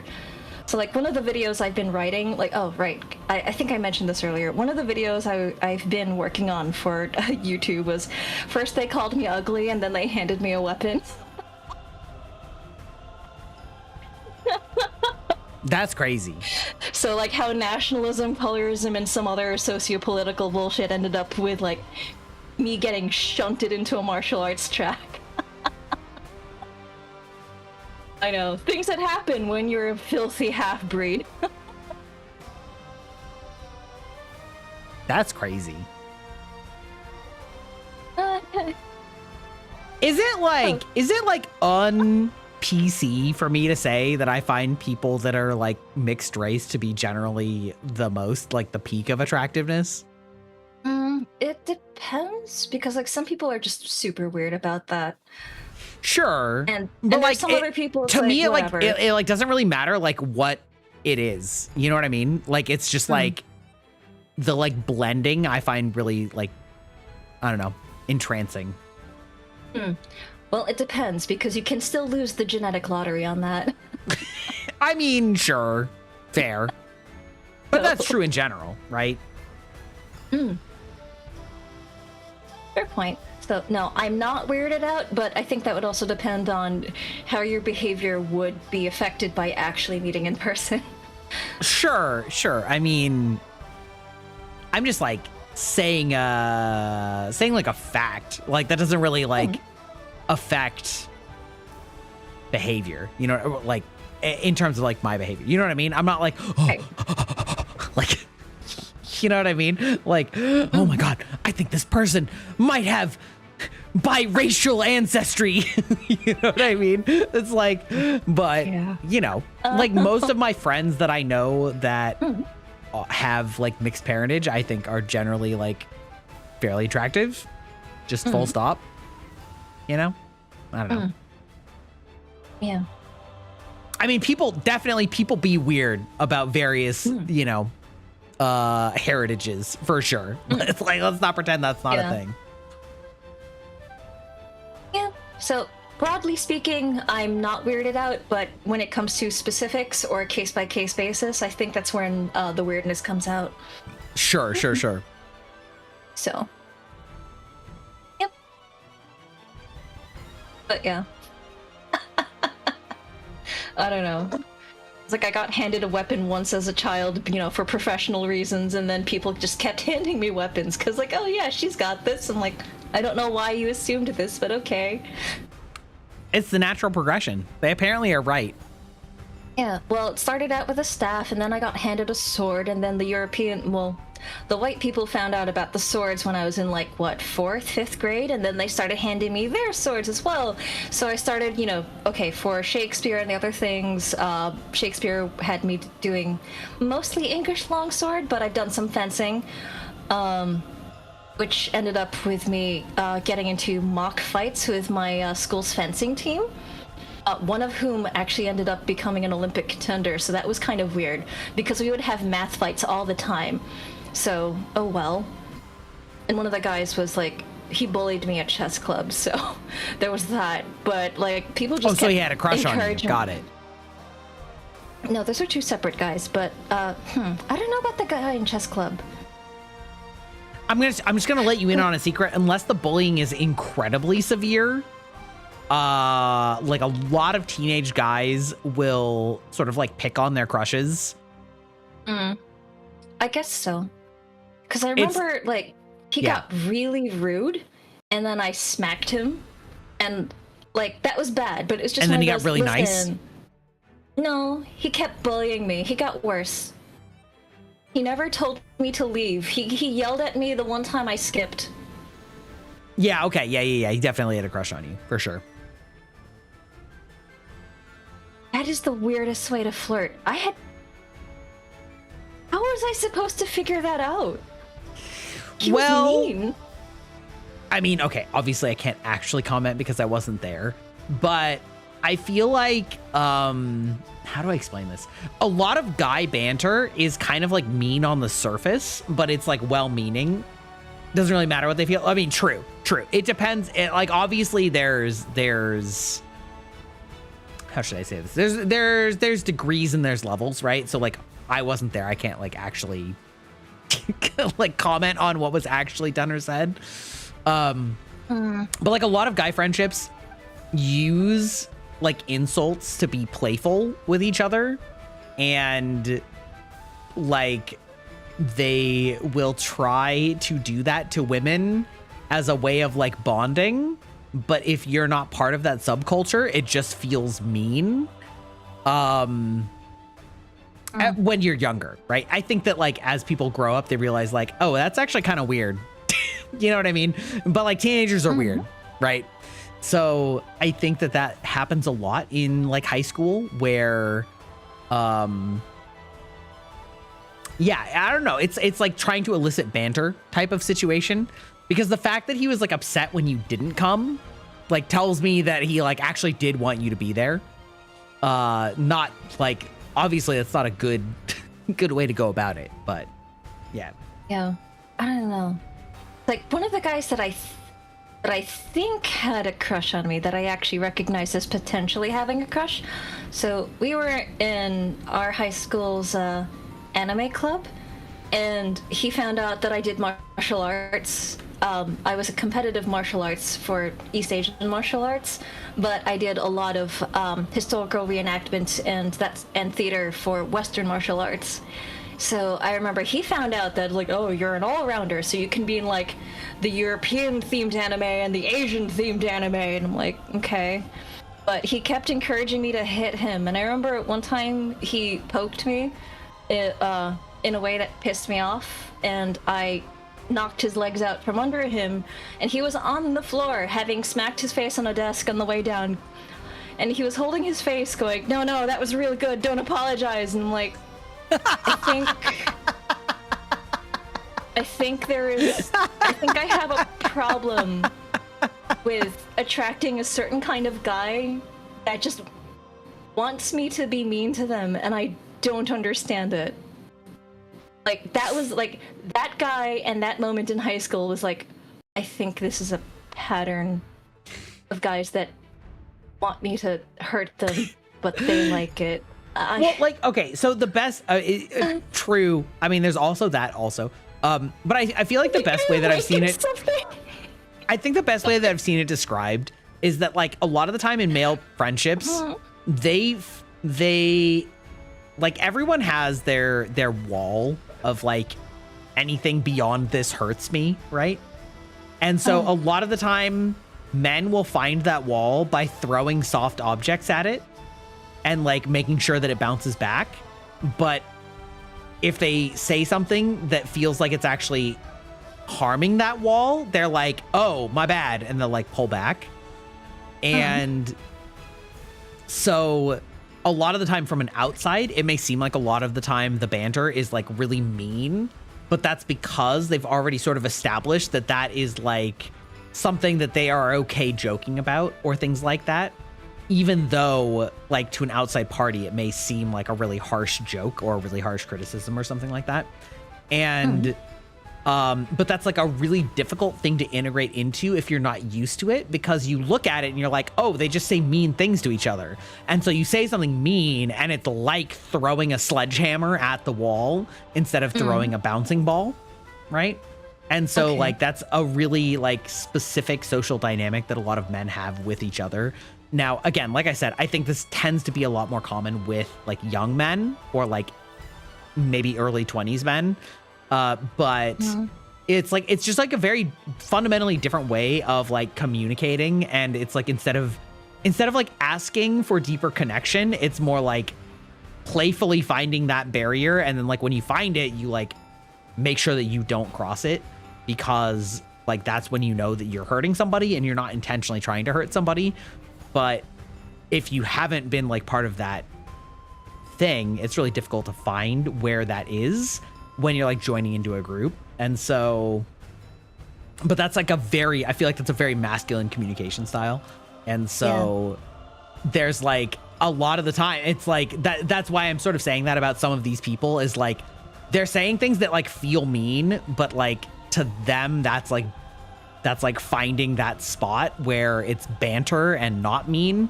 But, like, if you think it's mean, like, maybe they're not understanding that you think it's mean, right? You know what I mean?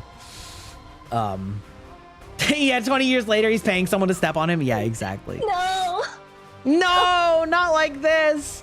Yeah. Yeah, no. I remember there's this one guy who was just really pissing me off, and, like, he found out that I did, like, some marksmanship stuff. I used to go to the shooting range for fun, and he was like, oh, yeah. He was like, oh, so you, like, target practice? And I was like, yeah. And he was trying to ask me out, but it was going very badly, and I was like, yeah, sure, I'd love to take you out from 30 yards. And he went, please do. I'm like, Jesus. See, that's fun. See, that to me seems like good banter. Oh. Like, to me, that's fun joking, right? You're like, you're like moving from like a lightly romantic to like a joke about the actual activity, because I don't think that they really thought that you meant that really. You know what I mean? Like, I don't know. That's funny banter. Yeah. I don't know. That just seems really dangerous. Like, what if he, like, said that to the wrong person who'd actually take him up on that? I don't think anybody's actually going to shoot you. You know what I mean? I think you don't realize that you accidentally rizzed. Oh, okay. You know what I mean? Okay. Like, that is fun, playful banter. You know?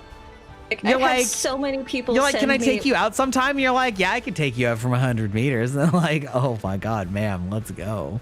You know what I mean? Because like a real person that's actually going to do that wouldn't say that. Oh, You know what I mean? You're like, no, I would shoot him from. oh God. This is the disconnect. Yeah, this is the disconnect. Yeah. It's like, I don't like joking about murder as a gambit for relationships. That sounds terrible.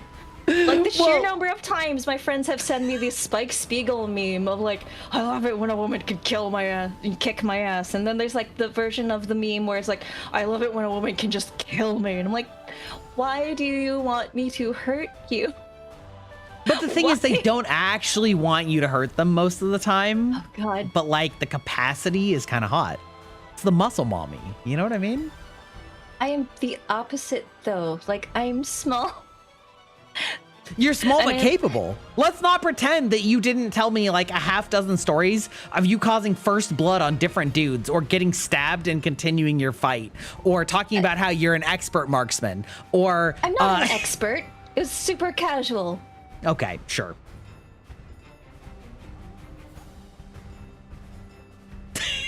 I am not going to pretend I'm an expert at that sort of thing. No. I Okay, do not but have the money let's- or the time for that level of training.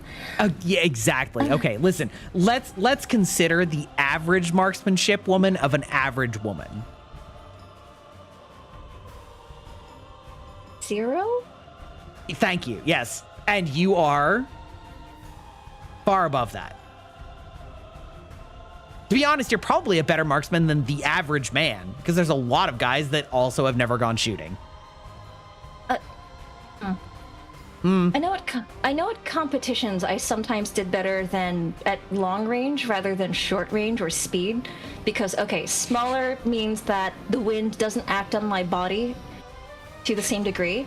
So okay, and then there's also Okay, the math. but like, so there's like but a certain I amount want of- you to hold on. What? I want to be clear. None of these men are thinking about the actual specifics.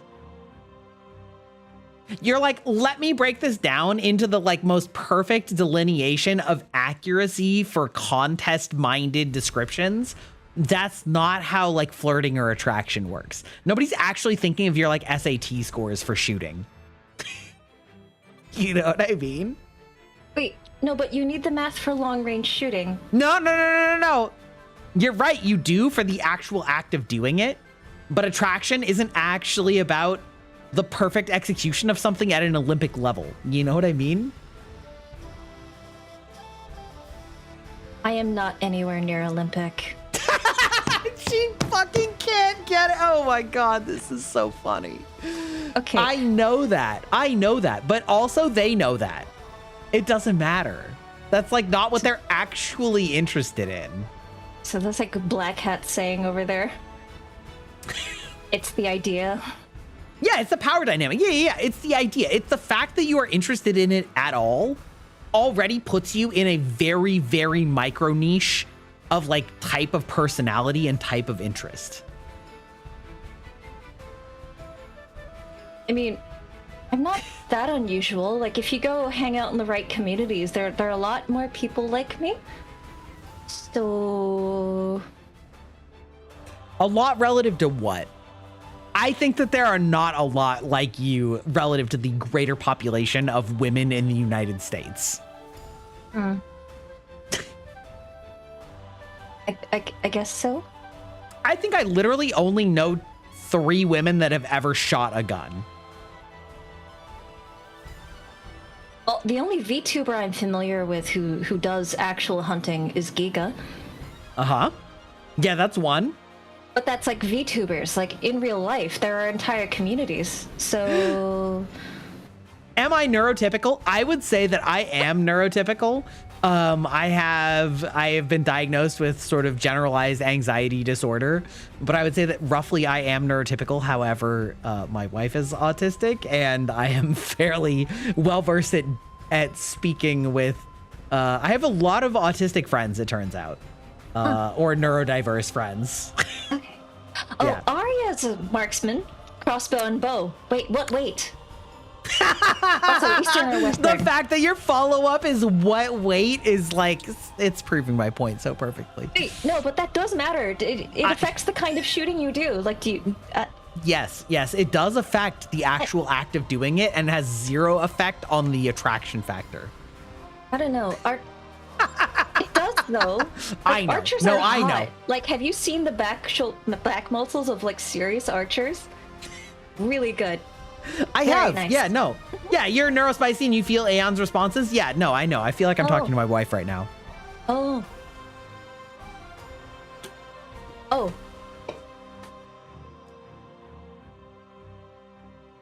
Okay. I have been tested. I am not autistic. I am not on the spectrum. I mean, sure. But I do think that you are wildly unaware of how some of these social dynamics work. In a way that's very endearing. All right.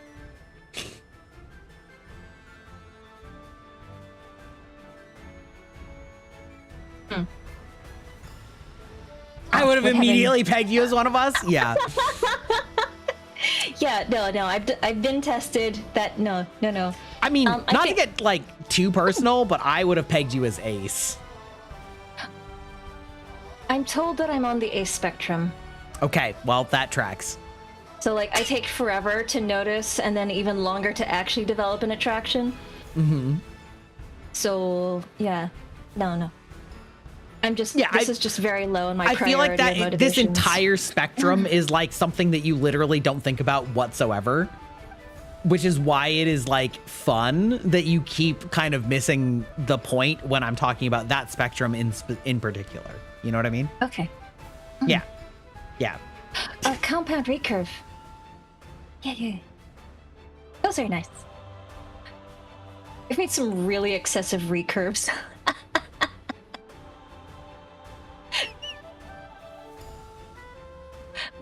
Listen, the Lord of the Rings movies was fantastic for like if you like making armor or like ancient weapons, like those are the only times I get to do fun commissions where I get to make things nice and really pretty. But most of the time it's like, I'm just gonna get something like from the Walmart. I'm like, that's no fun. There's no art to this. It's not the same. I agree with Black Cat. Yeah, your responses are very cute. That's why I like having Aeon on the channel. Oh. Okay. Okay. Yeah. Oh, Guy walks up to his archery says, "Girl, I love your curves." Nice. I feel like I would miss that in the moment, though. Did you see Sandwich Savant's comment? Yeah. I was reading it with you. Yeah, so there's like some wood engraving you can do without harming a bow too much, because if you do like mostly surface work, so like you can do It's not a going lot to affect of the structure. Right. So just taking something to burn patterns into the wood. There's some additive things, but I'm really iffy about removing too much. Sure. Or adding too much. So like I remember one of my friends was asking me about when during lockdowns when Fire Emblem Three Houses came out, one of the major characters is himself an archer, and I remember I was yelling about, I was like, oh yeah, look at the stance, that's a real stance. Also, wow, what a flex. He's not telling anybody he's being excessive, but he's being excessive. Okay, whatever, it's fine. My mind Nerds. immediately went to Petra, who is not a man, no. of course. No, she's pretty too, but like less focused on the technicality of that sort of thing. Yes, Claude. Some of my friends were asking me about like, oh, Aeon, could you make his bow? Like that'd be really cool. And I'm like, well, I'm only interested in functional bows. I'm not really interested in like cosplay bros, unless they actually can do some shooting. But the problem is, if you were to build a bow in that style, it would be in its own way. You lose a lot of the flex required for it. So you'd have to be doing something else. And like that style of bow could be made to be functional, but wouldn't be the kind of bows I like to work with. So yes, three hopes. How did you like Three Hopes? Like, I didn't really... I don't know, the story was not satisfying to me, especially after Three Houses.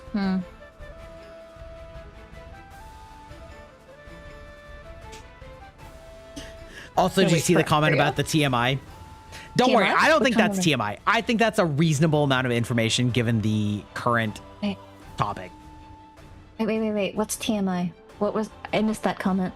I keep hitting my chest. TMI. I rarely shoot a compound out of fear of self-friendly fire. Oh, yeah. Yeah, that is a hazard. There are some historical rifles that I will never touch. I am very entertained by the fact that they exist, but they were a terrible idea because you could end up maiming yourself. Like, it's not very good when you can put a rifle up to your face and try to reload quickly and end up just shooting yourself in the face. Some people had some very interesting ideas where they were too clever by half, but not careful. To be clear, I don't think they were talking about their face, Aeon. Hmm?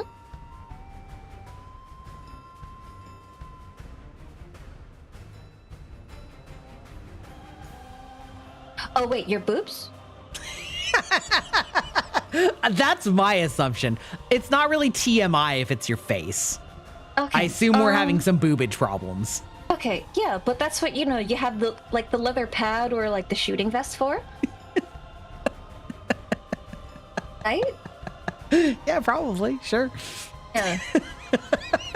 Like, I've always had to make my own because, like, there's never one that fits that's in my size. This is always really frustrating.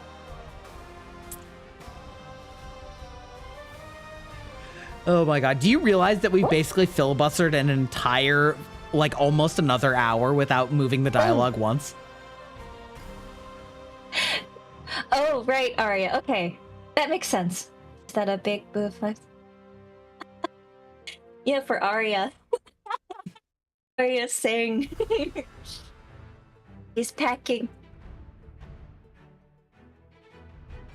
all of the cake. I'm pretty sure cake exclusively refers to ass. Oh, okay. Sure. Okay.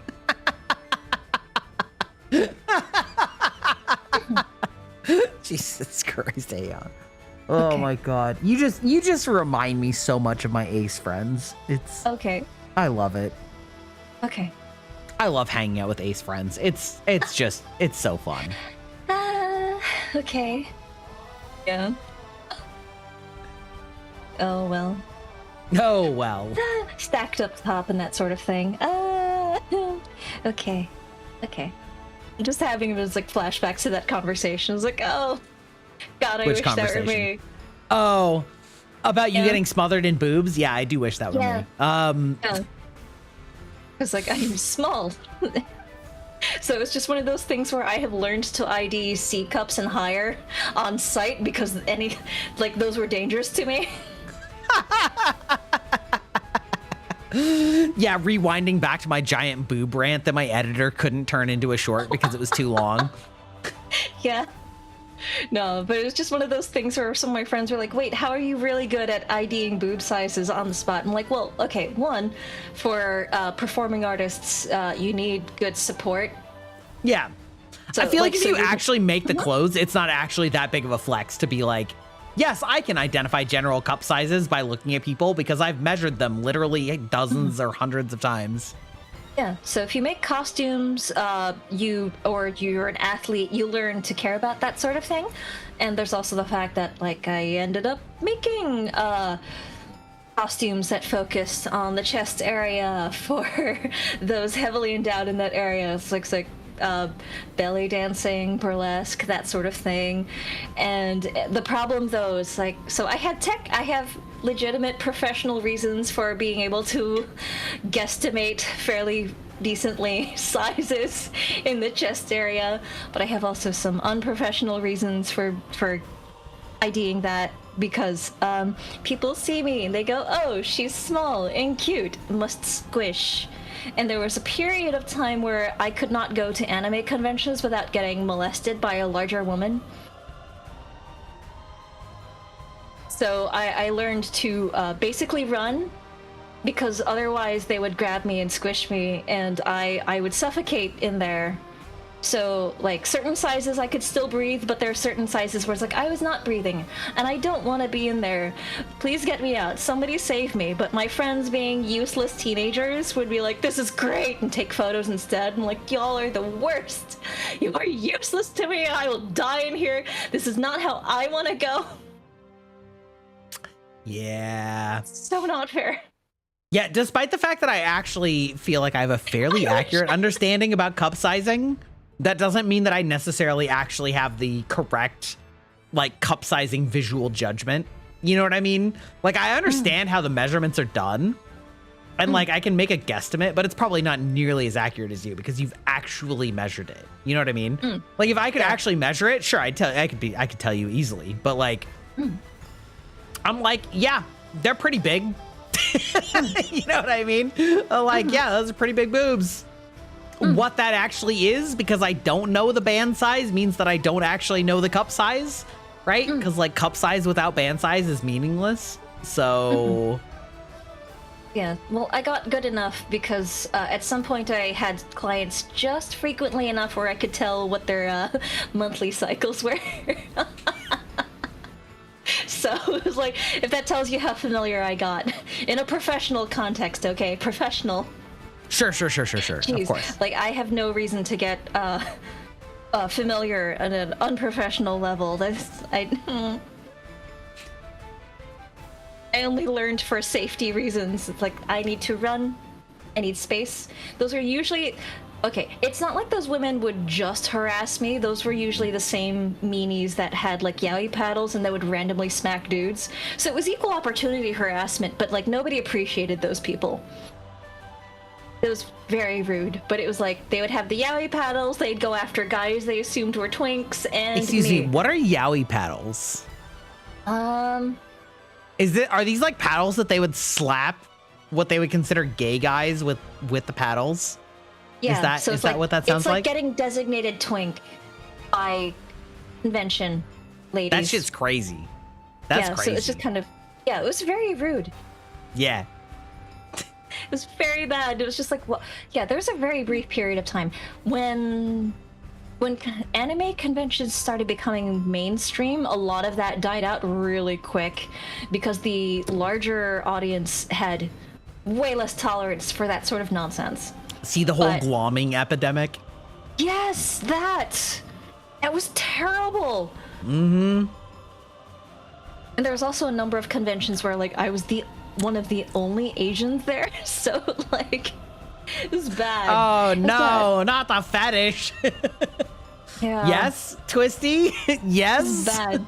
Why am I getting called out here? Listen.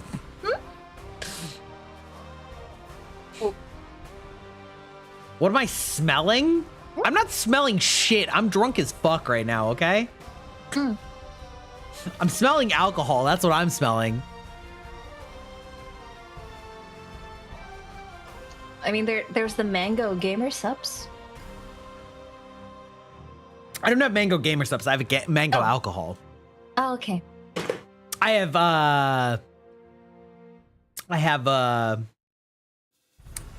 anime thigh gamer subs. Yeah. Oh. Yeah. Okay. Which is orange cream. I ain't smelling shit. Okay? I'm not smelling anything. Unless it's for a meme, and then I'm like... Okay. Only thing I'm Craft smelling supplies is and craft old supplies and fabrics. old fabrics. Amazing. I feel that. Yeah, I bet Still you have do. still have a bunch of, like, clothes I need to get rid of, but I can't get rid of them like a normal person. It's so bad.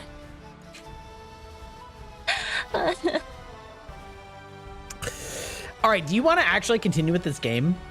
Right. Sorry. Oh, I look like I'm smelling your hair. I'm like, Oh no. There's a game. Yeah. There's a dating game. yeah, it's a dating game about fucking monsters. How on topic. Yeah, and I don't think I've managed to flirt with anyone. You're flirting with Liam. Really? Yeah, 100%. I mean, I would bully him, but yeah, I don't know about flirting. Who would you want to flirt with? Let's just be 100% for real right now. I don't think I've seen anyone in the game I would be interested in flirting with. Yeah, that tracks. Yeah. Like, I'd probably hang out with Liam, but I'd probably want to hit him half the time because, like, he's missing the point. That's rich. But, like, okay, look, I am not good with the whole flirting thing, but, like, there was a time earlier in the game where I was preventing somebody from getting scammed, and Liam was trying to ruin the ruse by being too honest, and it was like, okay. That I cannot forgive. Missing flirting makes sense, but like, hi, we are trying to save this person from making terrible life decisions. Like, no, that's different. It's not the same.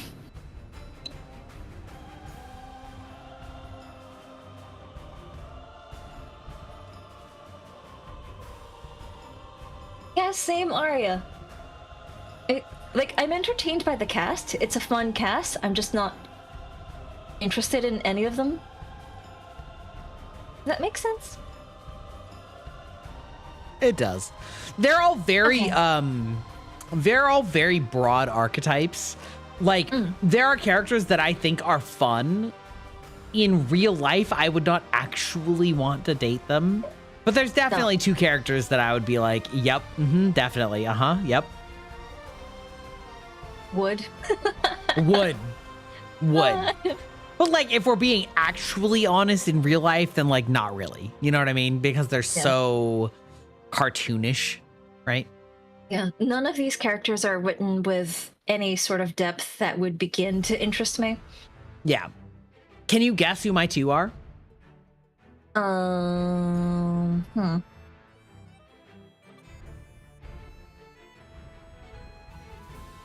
would have to look at a picture of them. So not April. I don't think April's your type. April's not my type. That's true. No. Maybe Zoe? Zoe there was is that one redhead. of them. Okay. There's Zoe, and then there was that one redhead from, like... I don't think the redhead is actually a romance character. Oh. Okay. Never mind.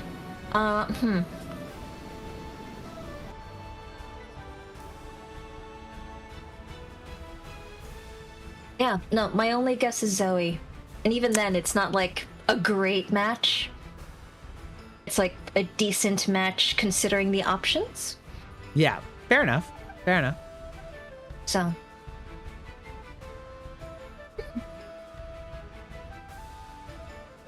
Anyway, it's your line. Oh, it's been my line. What's I my know. line? Oh, right. Zoe being... It's about how she made a fan inappropriate. comic about Liam's junk. Right, and that's how he got sidetracked. Like, that's rude.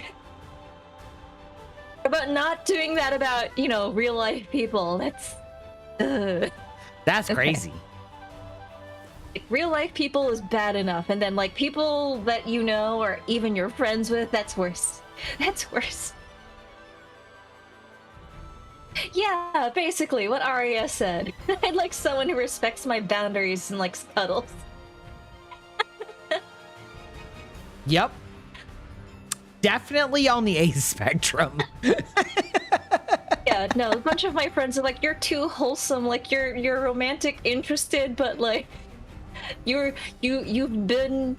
worked multiple jobs where you've been surrounded by sin and you're just unaffected, just completely uncorrupted. You're like, okay, have fun, and wanders off entirely.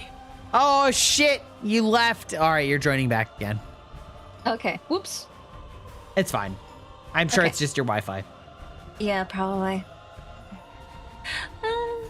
Yeah, but yeah, I feel like some of my friends have given me shit for this. Like, you have worked jobs that are full of sin, people doing all sorts of naughty things, and all you do is say, okay, have fun, don't do anything too bad or illegal, okay, goodbye. Like, whatever. Like, Aeon, you're never going to get married at this rate. Which is fine.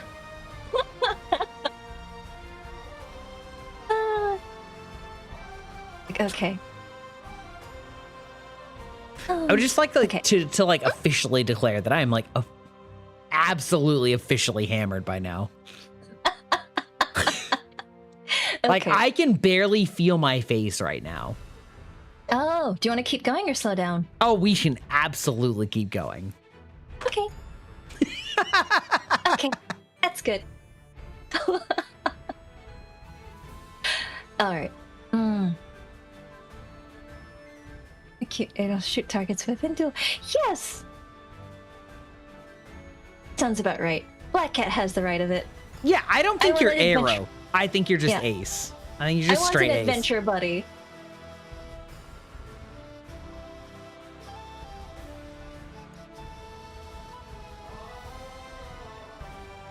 Chaotic lawful with a lack of observational skills. Relatable. This is so funny to me. As somebody that was directly told to my face that I was good at flirting in high school, like you know, it's like unrelatable to me, but I love hanging out with you. Okay. Does that make sense? Yeah, because we're the opposites in certain regards. Yeah. Yeah. Okay. Okay. Okay. I mean, this works. Like, friends don't have to be the same.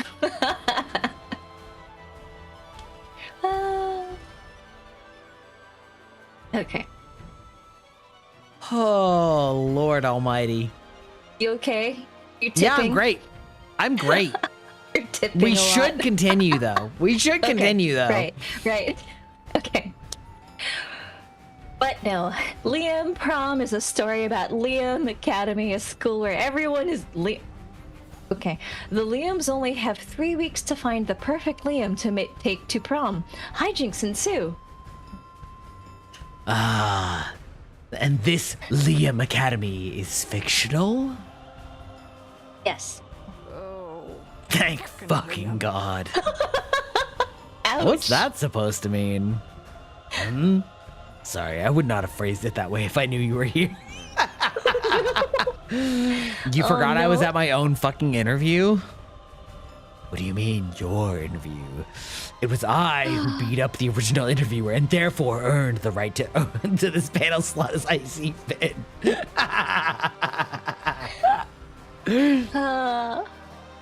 Wait, this interview wasn't scheduled by the con? Are you going to ask us a question or not? If I must, how many gallons of heavy cream can you consume in one sitting? Ayo. A question about the fan fiction, Omen. The rest of Omen's questions aren't much better. So when the audience of Q&A starts, you know it's up to you to save this. This is you, right? Yeah, this is you. Okay. Liam, do you think agreeing to let Zoe write a fan fiction where all characters are you is an act of intense egoism or total deconstruction of your ego? Versus, Liam, if all Liams represent different aspects of yourself, which Liam represents your butt? Oh. The second one makes me laugh. Aeon, Jesus Christ. How can you be so literate and also not understand that stargazing on a moonless night with a guy isn't a date? Well, we were in the aerospace program, and we had a... That has no bearing on that. Yes, it does, because there's a lot of navigation that's tied to the stars. Mm-hmm. And I also had history components, so... Did they need you for that? No, but we No, had to... See, the fact that they wanted to do it with you is the important part of this equation. But we had to book the telescope at the university in advance, and we all had our own modules to complete for the course. Mm-hmm. And everyone in the class agreed that I had the prettiest charts that everyone could actually read, so...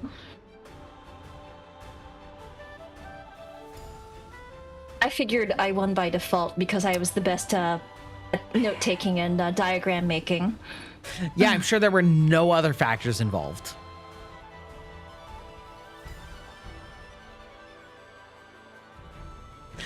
Anyway, which of these two options do you want? Okay, I feel like the second one would annoy him, which amuses me, but the first one is more interesting to me as a question. Uh-huh. So the first one? So, do I actually want an interesting answer, or do I want to annoy him? Only you can decide this.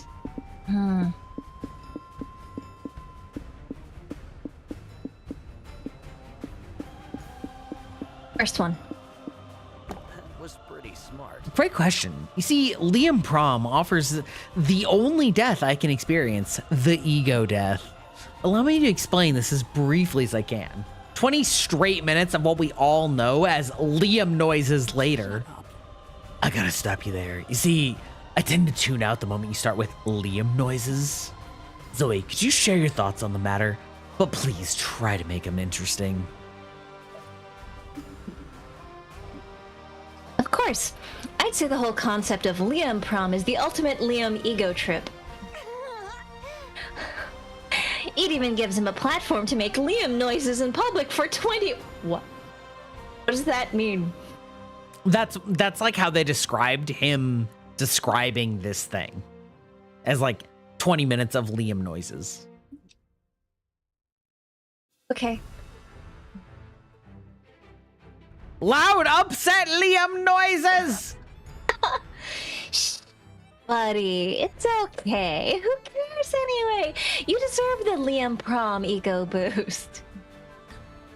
I mean, you get overshadowed by our more charismatic runs in real life enough as it is. Ouch. Yes, Wait, what? Liam Prom. Be your worst Liam. Oh. But not anymore. I say this is the year of Liam. Liam here, Liam there, Liam everywhere. Insert Oprah meme. Everyone will love Liam, even if he was... No, even if he is a worm. Ouch. Worm? Backhanded compliment much. Jeez. Yeah, Worm Liam. I just whipped that character up last night. What do you say, audience? Do you want to meet Worm Liam? Okay, I admit, he's got a certain charm. This is like peak VTuber. Fuck. Now every time I see no. real Liam, I'm just going to be disappointed that he isn't a worm. Not the Everyone- Worm AU. Everyone gives Worm Liam a standing ovation. He deserves. You getting 4 smarts and -4 fun for asking such a deep question. It's not that deep. It's not that deep, bro. Everybody No. make a noise. Any noise. Make your noise for the other players before advancing.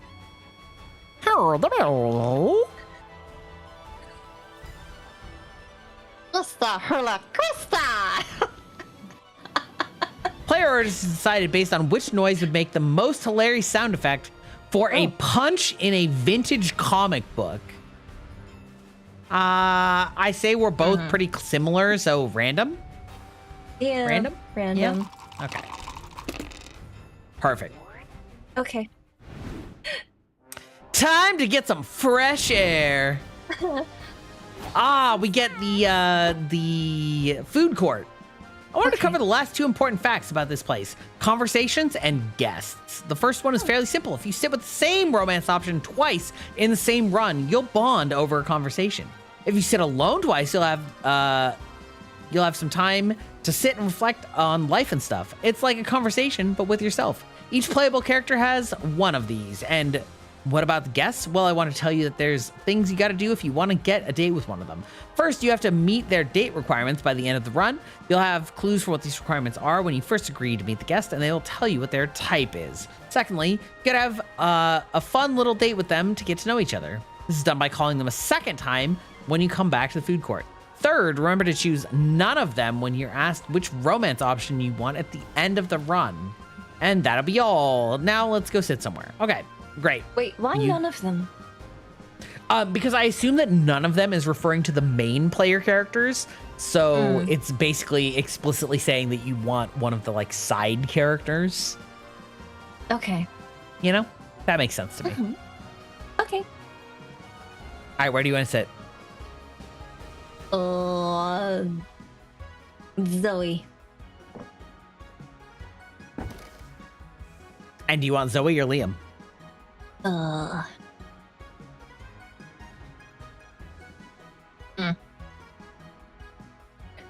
I need a dice roll.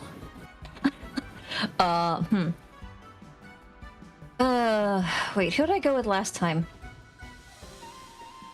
You went with Liam last time. Oh. Okay, right. To the museum, where I thought it was safe.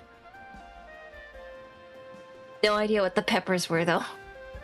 It's how spicy it is. Museums are not spicy. Yeah, but he gets spicy because he's thinking about how much he loves talking to you about all the things that are his special interest. I'm gonna go with Zoe. You would.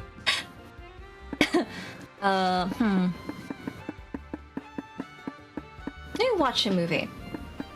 I feel like she'd spawn several fan fictions. That'd be funny.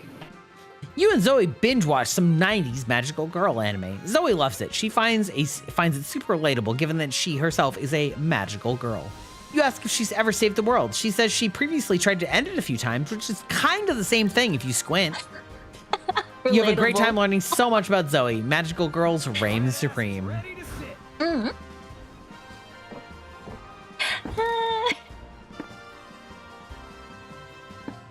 Oh, I don't have any spice. Interesting. Talk about getting used to the modern world, I'm gonna say. Don't get me started on that. Monster kind should reassess whether or not the world needs this many inventions. Vacuum-powered cleaners, machines that condition the air, mops? I can't keep up with all that. It would feel impossible if I could get some sort of weekly newsletter in my email explaining the sort of inventions each time. Wait, how the heck do you know about email and newsletters but not AC and mops? What's so hard to comprehend, Spicy Red? If you have more than a century's worth of progress to learn about, you might end up learning it out of order. Sense. Fair point. Also, Liam got me this phone the other day. It's supposed to help me since I can look up stuff on the internal net. Still, it's taking me weeks to understand how it works. Liam explained it, but I tend to block out his Liam noises. I don't want to admit defeat to him, so I've been doing research at the library. It is the worst punishment ever to be inflicted upon me. Is it? Anyway, I'm sure you'll realize that all this learning is worth your time. Because in the end, these inventions you have to learn about are useful and make our lives easier. Well, not mine. Take that grotesque nightmare that are revolving doors. What do they help? What was not working with the regular doors to start with? Okay, most of these inventions are useful and make our lives easier. Stupid present times. Would you be down to strategize a plan for wiping out, let's say, 30% of the last century's progress with me? I'd rather not. What if, instead, I help you learn all about these modern inventions? We could start with your phone. Omen likes the idea. You spend the next few hours helping them set up an email so they can receive newsletters. Teaching Omen is exhausting, but it is definitely worth your time.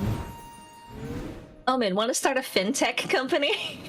Holy everyone's fuck. money. How dare you?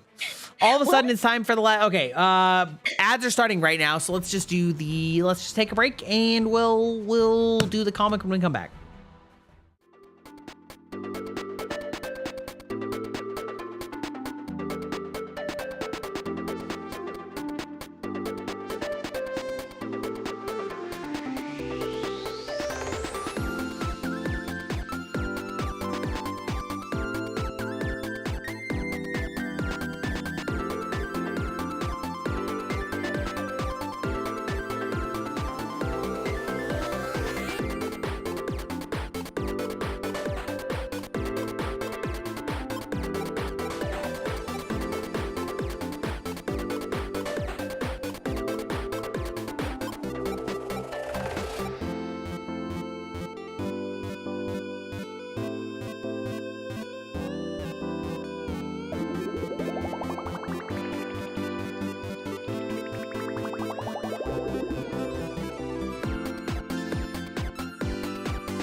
That's the six pack. I'm gonna have to move to beer after this. Imagine. Sheesh. Alrighty. And going through it. And all of a sudden, it's time for the last brainstorming session of your comic. Where did the time go? What is the best way to combat a hangover? Intense poetry slams, passionately kissing your own hand, 6 years of majoring in biomedical engineering, or holding a heavy object between your butt cheeks. Wow. I don't understand how that's relevant. Well, I feel like passionately kissing your own hand is the closest. I don't know. That feels like more drunk stuff. The correct, but like the most correct answer is like a double bacon cheeseburger. You know? I do like bacon. The type of person that if someday said they'd give their heart to me, I'd probably just think it's in character RP or something and not even think about the implications and such. Amazing. Impeccable. Yeah. Oh, this is gonna be metal. Oh, that was you! Oh, fuck! If you were in a band, what would you name it? Twin Dolphins of Fire, Surgical Eye Removal, Kawaii Eyes Forever, Anal Beads, Sexy Deadly Whiplash. Okay, chess guy. Yeah, right. I feel like either Twin Dolphins of Fire or Kawaii Eyes Forever. I think Twin Dolphins of Fire.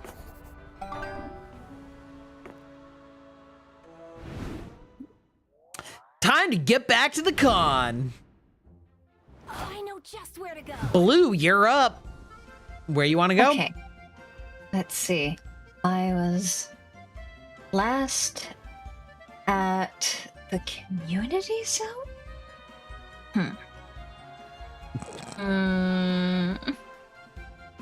I like hanging out with role players. They're great fun to talk to. People who grew up as theater kids are also great to talk to. Yeah, that sounds right. Also, both of which are extremely horny.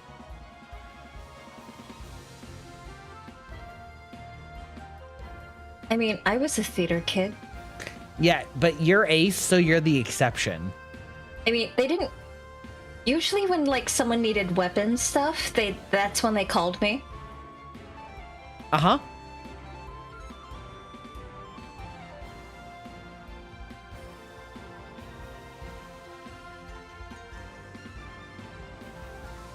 Okay.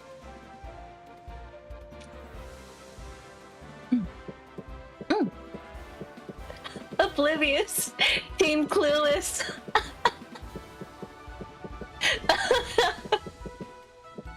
Maybe one day we shall see. Okay. See, I was last at the community zone. No, wait. I was at the lobby, right? Maybe merch hall? You find a portrait artist at the artist alley. Asshole. Apparently, he can accurately portray your soul. You've always wondered what your soul looks like. Buff, small and cute. Hey, maybe it's ginger-haired. No, it's just you with the weird blue glow around you. But hey, that glow sure adds +2 charm. Was it? You're investigating the horniest corner of Artist Alley when you happen upon Liam's Yowie stand. Greetings, my fellow. Hello. Thanks for stopping by. I appreciate all you supporting my art. Your art? You mean you created all this? Yes, Yowie is my passion. I've invested over 10,000 hours in perfecting my craft. But didn't you start drawing Yowie until last year? The numbers don't add up. Once again, math rears its ugly head to sabotage the beauty of art. You spent Hey, you can't 10,000 do art without hours. math. You spent a 10,000 hour year on this stupid hobby? How far have you fallen? Ugh. Ouch. I know of your past, Liam. You used to be Angelus, ruler of the dark side. You subjugated millions. You nearly conquered the world. I know, but I'm not Angelus anymore. I don't enjoy reminiscing on my dark past. Dark past? You mean your glorious past? I looked up to you. You were once one of the biggest threats to our reality, and now you drop penises for fun? It's maddening. I am maddened. But Omen, look at these books. They're worth 1,000 conquered empires. Are they, Zoe? Are they? Okay, Omen's great. Omen's your number 2, right? Zoe and is my Omen. number. Yes, Zoe and Omen are my 1 and 2. You're correct.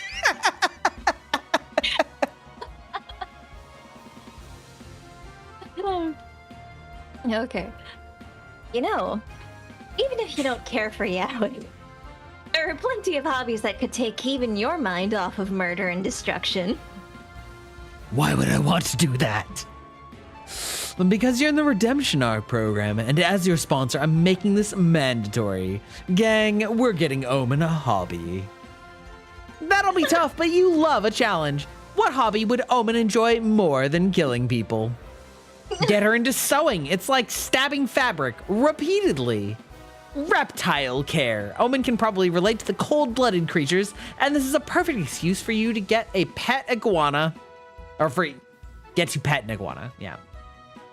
Iguanas are very cool. Iguanas are very cool.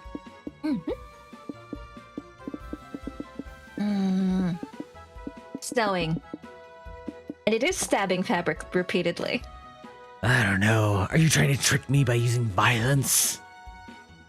Shit, she's onto us. No! Look at this cool tiny sword. We call it a needle. Stop this nonsense. I may be old blue, but even in my time we had needles. Okay, think of it this way. The Redemption Arc program establishes that you should stop stabbing people, right? It's more of a case-by-case basis, but for the most part, yes. No, Zoe. Stabbing is always wrong. Never deal in absolutes. So, hey, fencing. You make me want to stab stuff, Liam. And by stuff, I mean your face. Use that. Imagine this piece of purple fabric is Liam's face and stab it with the needle. Oh, now that sounds interesting. Omen stabs the fabric repeatedly. Die, Liam! I'll stab you into an insufferable, beautiful sweater. You channeled Omen's desire to stab Liam into a healthy outlet. Genius. I guess I'll take a win when I can. You gain a +4 boldness and -4 charm for introducing Omen to the wonderful hobby of fabric stabbing. I mean sewing. Okay, let's go. Let's check the main stage. You decide to attend a panel on the merits of soft versus hard magic systems in a magical girl fiction. Brandon Sanderson. After getting the required dick jokes out of the way, you actually learn a lot of valuable info about world building mechanics. You gain +2 smarts from all that knowledge and from learning so many new dick jokes. Sounds like a good time to plug Shakespeare. Later, you invite Omen to wind down and watch a movie at the hotel. Finally, you can spend some much needed time, one-on-one time together. This is peak cinema and exceptionally relatable. What did you say it was called? Despicable Me? Fascinating. You see Omen reach into the popcorn bowl. Now's your chance to not so accidentally brush her fingers and create some romantic tension.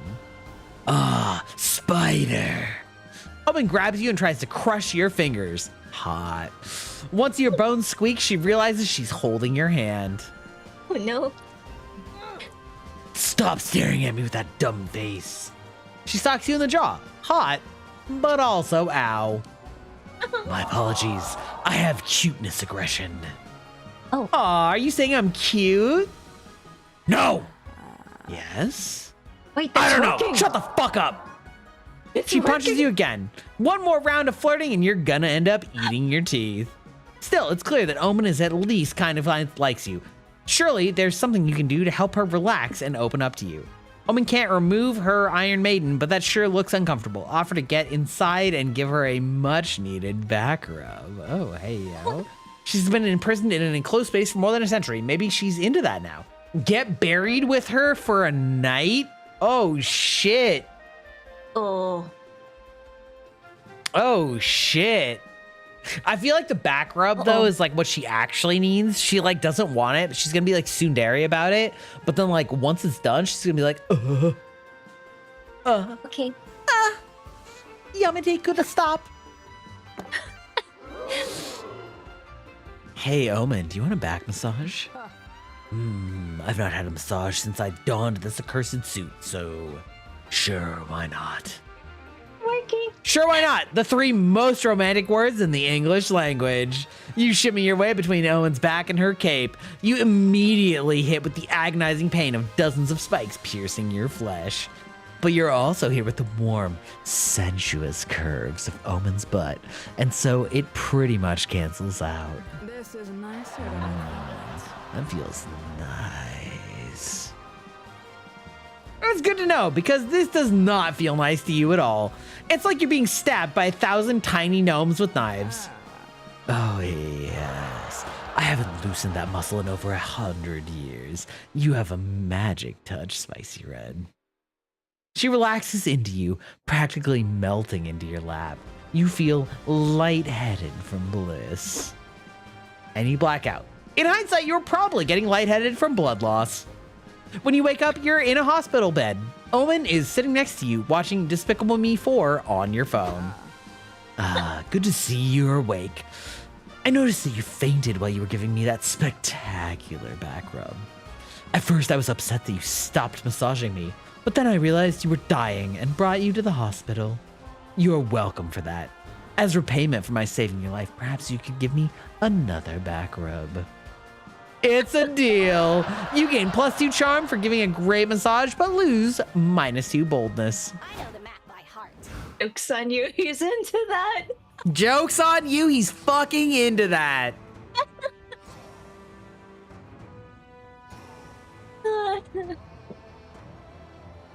Okay. Where are you headed, Blue? Hotel and outdoors? You're chilling in your hotel room when suddenly a man dressed as a rat breaks in. He runs around while yelling, "I am the rat! I am the rat! Look at me, the rat!" And then he leaves confusingly as he came. You call reception to complain. Ah, yes, that. It happens sometimes. Apologies, ma'am. We can compensate you with +2 creativity. Fuck it, you'll take that. Later, you're searching for an open bathroom, but what you find is Zoe and Doug interviewing Liam as he lays on your chaise lounge. Come on, Liam. You gotta dig deep for me. What's your big... What's your biggest kick?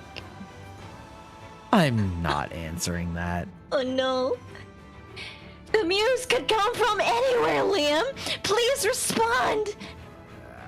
Zoe, you know I'm happy to let you mine me for content for Liam Prom, your fan fiction where every character is an alternate universe version of my illustrious self.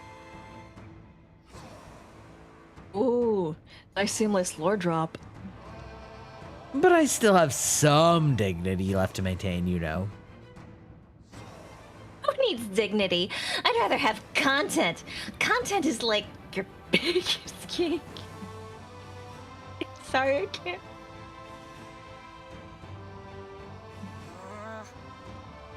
The subject's being unruly.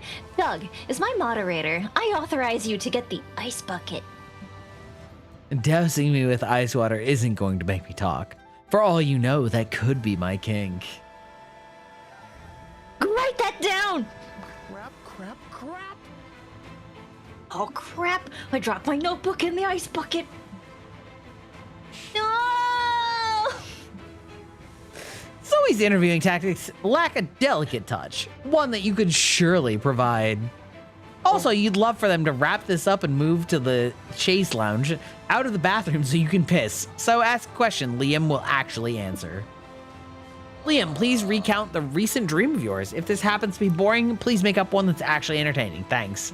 Versus Liam, keeping in mind that we will design a zany character based on your answer, will you be open to sharing your deepest, darkest fear? First off, apologies to anyone for the sounds. Secondly, I feel like the second option is the more honest one. I agree. Yeah. I'm not going to share my deepest fear. Why is he blushing? Because it was a good question. Why would fears make him blush? Because That doesn't make they're sense. going to make a character out of it, right? That's like kind of embarrassing. Okay, that's fair. Why? Is it tigers? What? No, where did you even get that idea? It's okay to be afraid of tigers, Liam. I'm afraid of them too. There, I said it. I'm proud of you, Doug. That was very brave of you to admit. Yes, good for Doug. However, I am not afraid of tigers. It's okay. You don't need to admit you're afraid of tigers.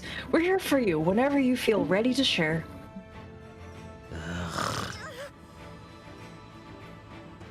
Liam, look out! There's a tiger right behind you! I'm not falling for that. But there was a tiger, and it proceeds to maul Liam. And that's the story of how Liam died. Just kidding, there was no tiger, but I bet I had you there. World full of Liams. Oh, fuck it. I'm making tiger-fearing Liam a character anyway. I'm very into this idea now. Seriously? This is panini pressed Liam all over again. I told you that I don't actually love paninis, and I'm telling you now that I'm not scared of tigers. Liam, there's a tiger. Run!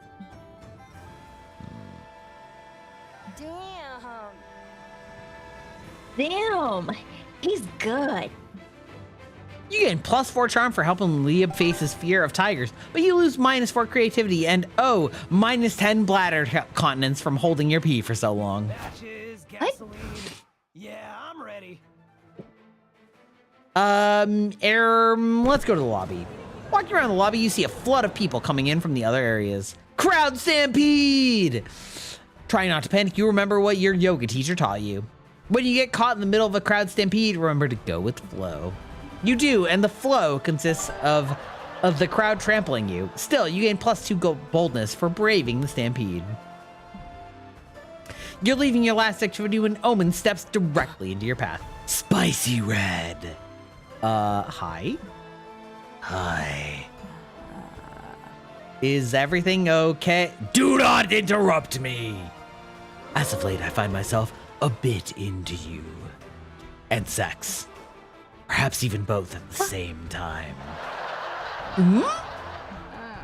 Do not let it go to your head. It is a rare day when a glorious overlord such as myself stoops to lay with a pathetic worm like you. Anyway, I'm here to make you mine, but I'm unsure of the current courtship rituals, and therefore do not know how to proceed. I thought it best to simply ask you directly. What is the typical courting procedure these days? Fiction has forever changed courtship. You need 5 seasons of will they won't they, a love triangle, and at least only one bed situation.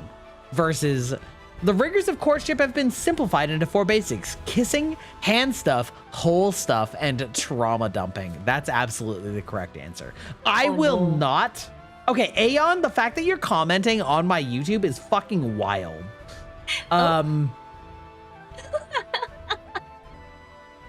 I don't know the kanji for your first name, but I do definitely know the hiragana for omniscia.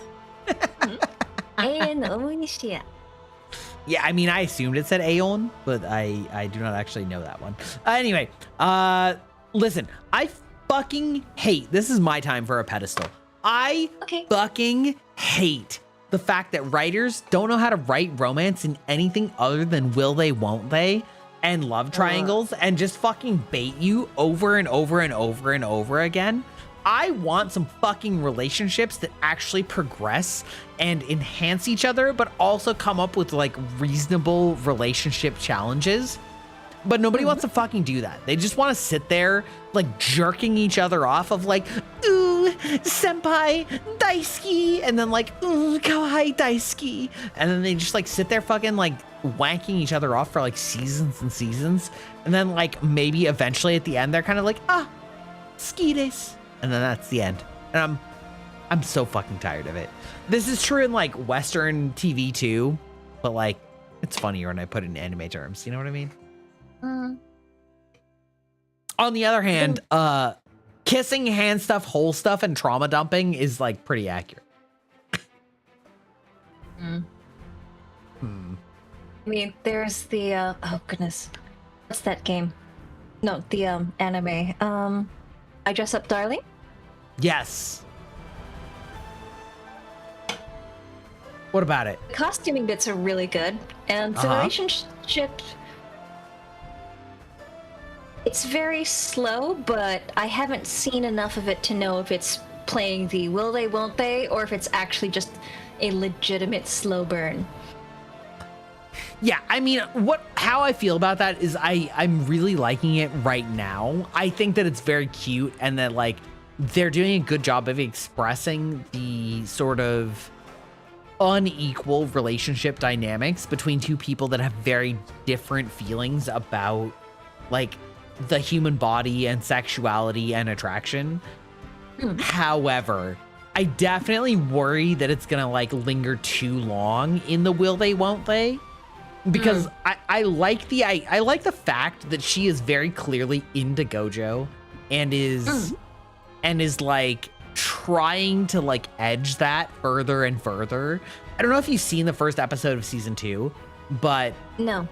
they had this very funny bit where she wants to dress up as a bunny girl, and he's like, okay, I have a problem with this outfit, like the I don't know what you would call it, like the cups, right? Like the bra portion or the boob cups or whatever you would call that on the actual outfit, like, keep falling down, right? And so then they go to the store, and the dude's like, oh, well, you can just, like, put boning in here, right, to, like, give it structure like a corset. And he's like, oh, shit, I didn't think about that because, like, you couldn't see the boning in the anime. And he's like, well, yeah, because the anime is just going to simplify things, right? And then, like, it pans to Maureen, and she's like, so I'm not going to have a wardrobe malfunction.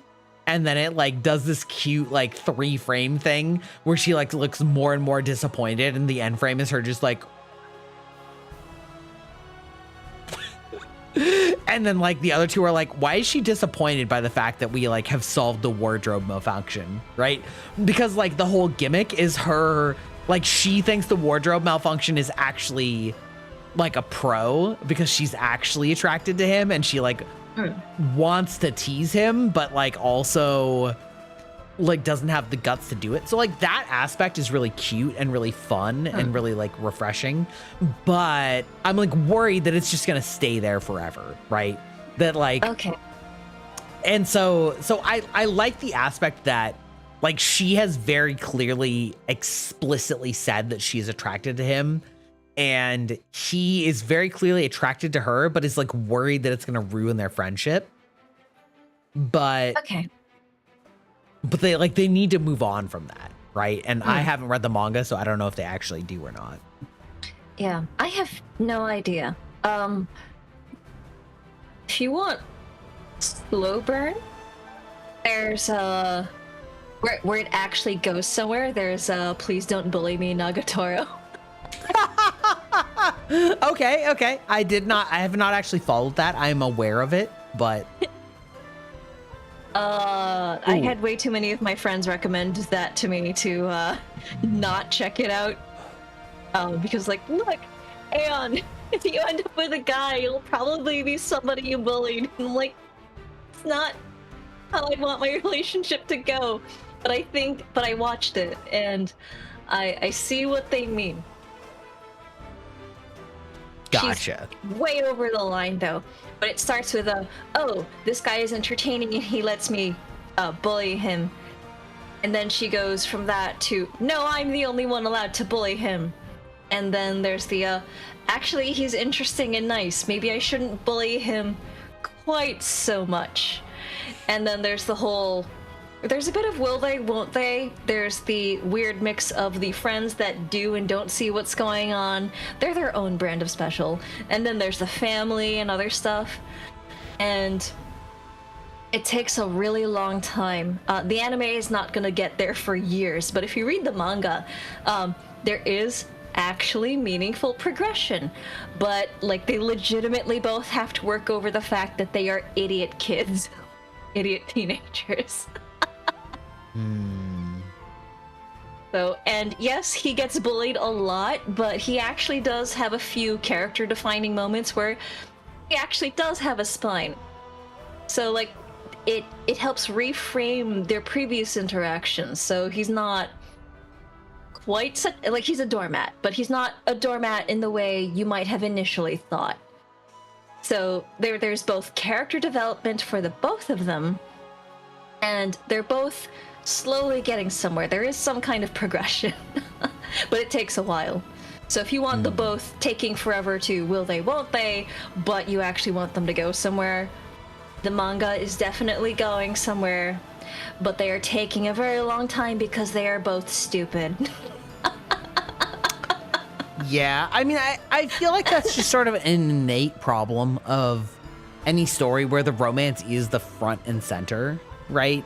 Like, again, not to relate everything back to Sanderson, but the thing that I like about the Stormlight Archives is, like, there is romance that exists in it, and same with Mistborn. There is romance that exists in it, and because it's not the central plot focus, it actually advances like reasonably quickly, all things considered, because that's something that's happening sort of adjacent to or in addition to the main plot. It isn't itself the main focus.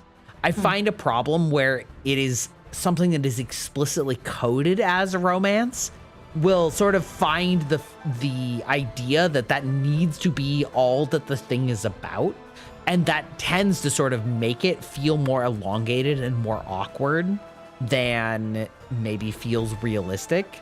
And so, yeah, like I find that frustrating. I do really like My Dress Up Darling because I feel like both of the characters are very like couples goals, right? Like they're both very supportive of each other and each other's like hobbies without like realizing that they're actually a couple.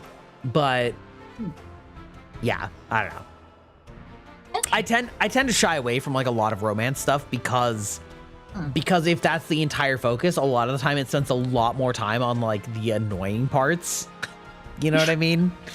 Yeah.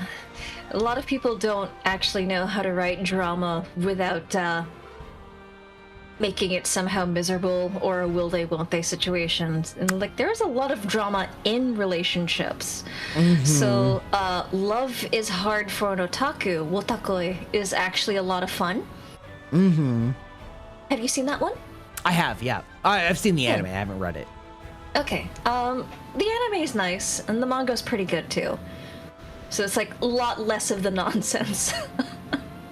I think my problem with Wotakoi is I didn't really like the like main girl very much because I kind of felt like she was sort of a bitch to the main guy, and I was like, okay, I actually don't like you as a couple. Like individually, I can like you, but I kind of feel like I don't feel as like you deserve a relationship. Yeah, like yeah, but in other ways, it was fun. Yeah. Yeah, so I like the interpersonal dynamics, the relationship dynamics, and does that make sense? Yeah, no, I totally get it. Yeah, I'm just trying to think of any good romance anime. They're so rare. They're so rare, and like again, so many of them fall into the classic trope of the will they, won't they forever, right? Right. I mean, there was also recently Zenshu. I haven't heard of that one. It's basically Mappa's love letter to animators. Oh. So there's so many references that it doesn't really bother to bring you up on, but it's one of those things where a anime director gets isekai into the anime movie that set her on the path to becoming a director for an anime. Okay, that's very And- meta. Yeah, so it's also Mappa. So, and, you know, Mappa is like one of the great animation studios. Yeah, one of the So they're- premier animation studios. Yeah. Right. So it's really self-indulgent, but without being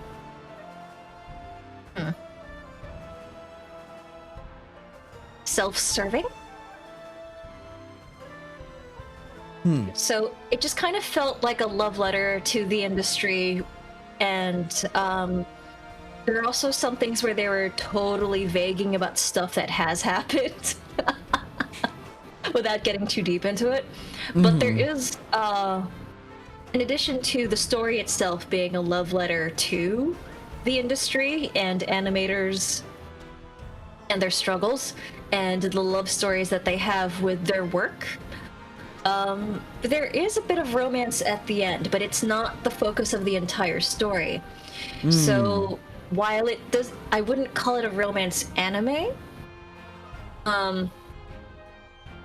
It's interesting because you have, you know, the trope of like, I can't mess with the original story, but I also care about this character who suffers way too much for no good reason, world-ending shit, whatever. The hero's been through a lot and I want to give him a hug, except the person who gets isekai is not the kind of person who goes, and I will be the one to give him that hug. It's not how this goes. Like, I am an animator, I am a storyteller, I will fix this. How do I fix this without being disrespectful to the story? So, she's really not romance oriented, and Hiro-kun has been very busy watching his friends die in the world end and having to deal with being one of the only people who can stop this, going, I think I like this person. Oh god, why her? It's very much, alas, there she is, the love of my life. It's like, oh no, that gremlin. Because a lot of artists are gremlins, sorry. No, it's true. It's just a fact. Yeah, so the story doesn't spend the first season, I think it's the only season that's getting. I haven't heard anything about a second season, but it just kind of naturally happens because, well, proximity and working together for mostly aligned goals, but they're not entirely aligned, so it's a bit tricky for everyone involved, but I wouldn't say it's romance focused. It just happens to have a bit of romance at the end. But it didn't annoy me. So the way the show ends, if anything were to happen, I would not be upset. But I don't want to get into spoiler territory in case someone wants to watch. Fair enough. All right, let's continue because we're getting on towards almost 7 hours for this stream and we're still not done yet. So like, let's yeah, we're on the last day though, I think. So Okay. Really? How efficient. without warning, Omen yanks you for a kiss. Your lips slide over her beautiful, steel-cold mouth. And then she's gone, and before you can process what just happened, she punches you in the face. There, kissing and hand stuff in less than a minute. I am crushing you at this. Next thing you know, you're sitting at the edge of the bottomless hole with Omen, tossing in some stuff you no longer needed. Farewell, left glove, left arm brace, left shoe. Wait, shit! Oh well. What are you throwing out, Spicy Red? Your dreams of Omen doing despicable things to your hole tonight, for one. Just old clothes and some potential blackmail material I want buried. Very smart. That means we're on to step 4, right? Trauma dumping? Here's mine. I'm still not over Scabby's Tavern shutting down. It was a dank, moldy hole of blood, sin, and cheap rum. Gods, I miss it. Ha! Oh my. I'm surprised you didn't bring up being trapped in an Iron Maiden for centuries. I mean, sure, imprisonment was boring, but Scabby's was legendary. Fair. I also noticed you haven't mentioned losing your hand. I want you to know that I'm here for you. if you ever want to talk about it. Cares about my hand. Damned if I wouldn't lose the other one if it meant they'd reopen that tavern. Anyway, it's your turn for trauma. Go.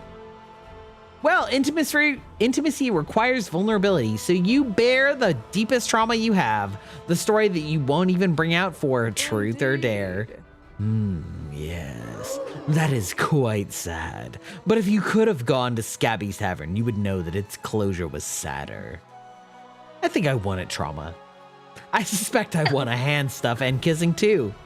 I do not think to throw out blackmail material though, so you were the superior hole stuffer. You know what? That's my favorite title. Superior hole stuffer. I can live with that. Maybe we could have a rematch sometime. It's a deal. You and Omen watch the sun sink into the horizon, gaining +2 fun and -2 creativity. The last day of con is here. Who will be your con love? I believe this is you to choose. Oh.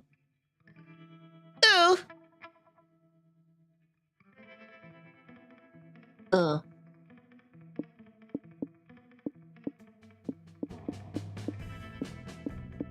You can still choose none of them if you want to go stag. What would be interesting? I mean, I feel like pretty clearly you've got a thing going with Liam, but also none of them works. It's up to you. I feel like those are your two main options. I'm a ghost stag. You would. Ask none of them? Just to be clear, Yep. yes? Yeah. I think it's obvious that I'm courting Omen. Ask Omen to the con after party. Yes. Let's check your comic.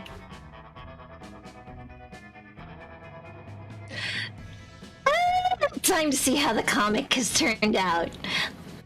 Okay, what was the goal we agreed on for these days' work? The cover, the overall plot, and one full finished page. Do you remember how you solved each one of our exercises? It's key to how the muse will give shape to the fruits of your labor. Which is Liam's pedantic way of saying that now is when we'll see how the options you chose will affect the comic you're about to see. Sue me for wanting to imbue poetry in our day-to-day. I may see you later, Liam. For now, I want to take a peek at this comic. Finally, the art gang gathers round to put all the pieces of your greatest masterpiece together. Time to see the fruits of your labor. Punching Harder. Punching Harder is a comic about a dangerous world infested with big dong wolves. Only a group known as the Slayers of Big Dong Wolves can keep them at bay. In order to join the ranks, you must prove your worth by passing a ruthless test, winning a fighting tournament. The first part of your test challenges the young warriors to solve the Hodge conjecture, a major unsolved problem in algebraic geometry. The second part of the test? A fighting tournament. It's always a tournament, duh. Our brave hero Damien dreams of joining their ranks. All the odds are stacked against him, but he'll do his best, and he has a strong passion to join. He made a bet while he was drunk. There's also, oh my god, Raiders! Welcome in! What the fuck? Welcome in, Raiders! Hello, how's it going? Welcome in, Olties Raiders. I see that you were streaming Marvel Rivals. How did it go? How's it going? I am Grybok, digital vampire, the Unk gamer, so to speak. And I'm here with good friend of the channel, Aeon Omnitia, a fledgling Neo VTuber, and we are streaming MonsterCon. We are incredibly intoxicated in real life and playing this amazing monster dating sim. How did it go? Make sure that you take care of yourself. If you need to raid and run, absolutely okay. Thank you for trusting me with your community. And good to see you, Ultimil. I saw you lurking quite a while ago. How's it going, Ulti? How's it going? One of my most charismatic friends. It's actually crazy. This man is like the Riz Master. It's insane. Okay. Yeah, but would I notice? Would you notice what? What do you mean? Would I even notice? That he's like powerful rizzing? Mm-hmm. I think you would notice if he turned his attention up on you. Okay. Yeah. Yeah. Because we've established I'm not very good at noticing signals of any kind. That's true, but like ulti is so good at being like so endearing. It's actually insane. Okay. Yeah. I am the shy extrovert, and I think ulti is just the confident extrovert. You know what I mean? Does that make sense? I am a noisy introvert. You're a noisy introvert? Perfect. I feel like noisy introvert, shy extrovert is a perfect peak combo. You know what I mean? Yep. Played a dating game and I went single. Yeah, you would. Phoenix is great if you can aim. Oh, shit. Let's go. Name a character that's been more maligned by terrible movie adaptations if you're not including Venom. Because like Phoenix and Venom are the two characters that comic book nerds want to see adapted to the big screen, and they keep fucking up over and over again. It's wildly disappointing. Yeah. It's like I remember the 90s cartoon version of Phoenix is basically a comic, basically iconic, and my understanding is that the comic fandom respects the 90s cartoon adaptation, but no movie adaptation has ever managed it, and it's just one of those you guys could just copy paste from the cartoon. Ain't Your no homework was way. already Were you done. guys playing together? That's fucking wild, y'all. Hello. A double fucking raid? Were you guys playing together, or did you just double raid me from Marvel Rivals? That's crazy. Hello. Welcome in, Raiders. Welcome in, Ray. Welcome in. Everybody make sure that you check out Ray and Ulti, both of whom are lovely streamers. Welcome in. Yes, we were. Okay, thank God I didn't just somehow get on the raid list for Marvel Rivals streamers. I don't know how that would have happened. Anyway, welcome in, Raiders. I'm Grybach, digital vampire. I tend to play a lot of action RPG adventure games. However, tonight we are playing Monster Con. I'm a little bit of a say sus. What was your version of that, Aeon? Say suspicious. Say-spicious? Fuck, I love that. Yeah, I'm a little bit of a say-spicious streamer, you know, a little bit halfway in between say-so and sus. We tend to play a lot of those games, but we are currently finishing up right now Monster Prom, the dating sim in which you date a bunch of monster characters. It's a lot of fun, and we are incredibly intoxicated.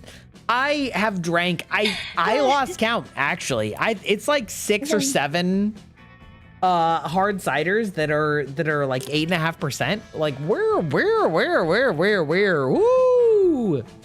We're sent, okay? But Ulti's our good friend, and if you're friends with Ulti, then I'm sure that we can be good friends too. How were your game of Marvel Rivals games? Excuse me. Speaking of punching friends. I would never. I mean, you picked Omen. Daily? That's crazy. Oh. A daily Byte. That's right. Naruhodo. Naruhodo. Yeah, see, we're doing free redeems right here. For free. I'm drunk enough that for free is like automatic right now, okay? Okay. For free, that's right. Welcome into the database where we do semi-sus voice lines, and we have a lot of redeems that like make the chat make fun of me, you know? Yeah. I want you to know that Ulti tapped me and he was like, what rank are you in Marvel Rivals? And I was like, I don't know, like diamond. And then he tried to like stack up with me on the new season when I hadn't played. And he's like, bro, you're not diamond. And I was like, bruh, the season just reset. Okay. All right. I'm sorry. I thought you were asking for skill, not for like actual current season ranking. Womps and prayers. You know what I mean? Womp womp. Womp womp. Anyway, So we are finishing up our run here. You tricked me. I answered honestly. My skill level is diamond. My actual rank, unranked. Can't trick a bottom? Excuse you? That's crazy, dog. Wait, who are you calling the bottom? Are you calling Ulti the bottom? Because I feel like neither Ulti or I are the bottoms. Listen, I gotta stand up for my V sibling. All right? Ulti is like... This is fucking crazy, but I'm about to tell you the lore anyway. Ulti is my aborted V sibling, which is to say that we were going to be V siblings, but he ended up canceling his commission and went with a different, incredible V artist and rigger. All right. Brother by a different mother. Yeah, exactly. My brother from a different mother. Exactly. Ulti is my like V sibling in soul, but not in fact. In fact, you know what I mean? You aborted yourself. Exactly.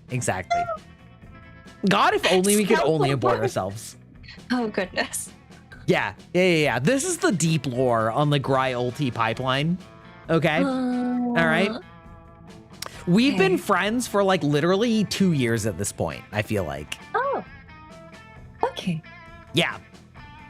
Ulti has an incredible model artist and mama. Love it. Love to see it. Peak. Absolutely.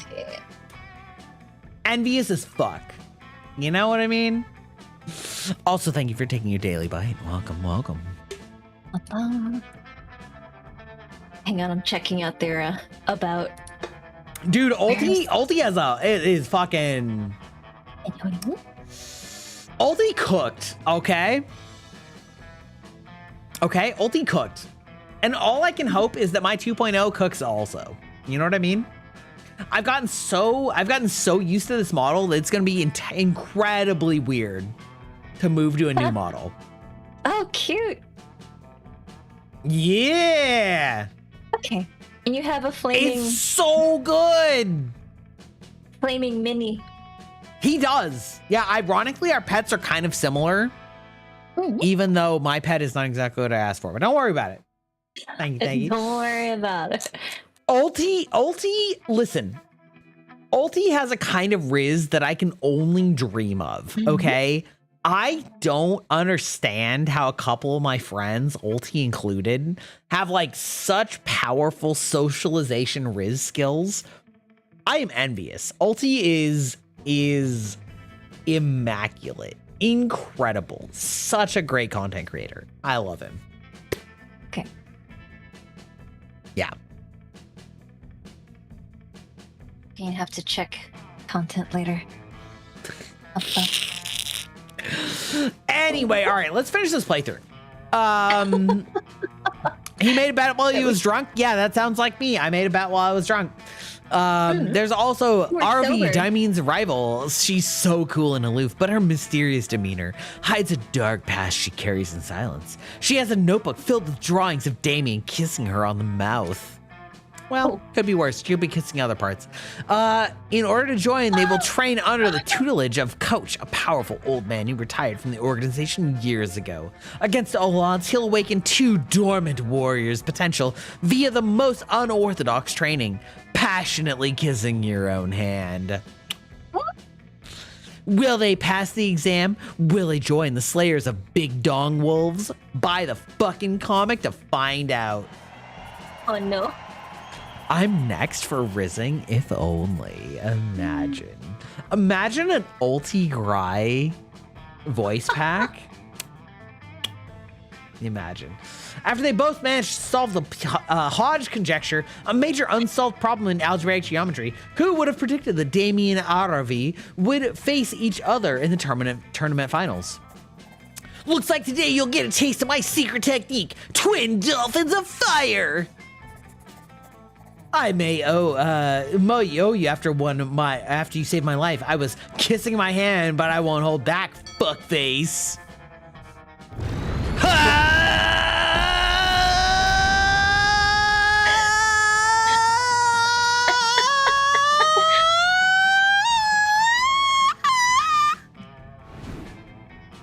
Con after party.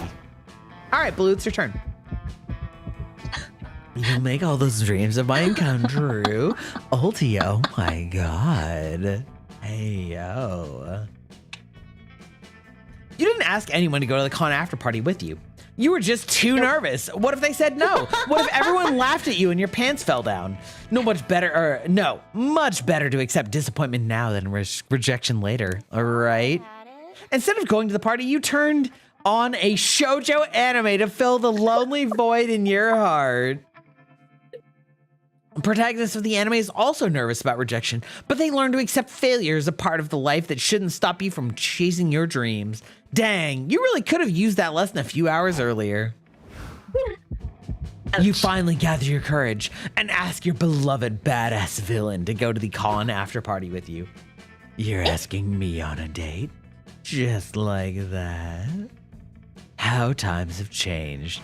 Previously, my suitors would have groveled at my feet just to feel my hand wrapped around their throat. I mean, I can be persuaded to do that if you want.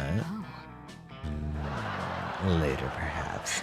For now, let us party. I can actually. The after party was glorious. Omen arrived in their first armor, wielding their finest flail, and announced that they were here to conquer their festivities. They could have tried to stop them, but what can you say? You're a sucker for a beautiful person who can kick your ass. The cops aren't, though, and you were both arrested for the bloodbath you two caused on the dance floor. At least you and Omens got to spend the night in jail together. Who knew fucking in a holding cell could be so hot? Let's go! Let's fucking go! Wow. Oh dear. There you go. That was one game of Monster Con. Before we knew it, the con had ended. It was just 4 days, but we could swear it felt like an entire lifetime. All sorts of misadventures took place, entire friendships blossomed, and we ourselves changed as people. The idea of going back to our day-to-day lives made us feel a bit disoriented. Promises were made of not growing apart, of meeting again soon. Still, we would lie if we said it didn't feel a bit sad to leave all that behind. But as each of us went our own way, we realized that wherever we went, these people would be there with us.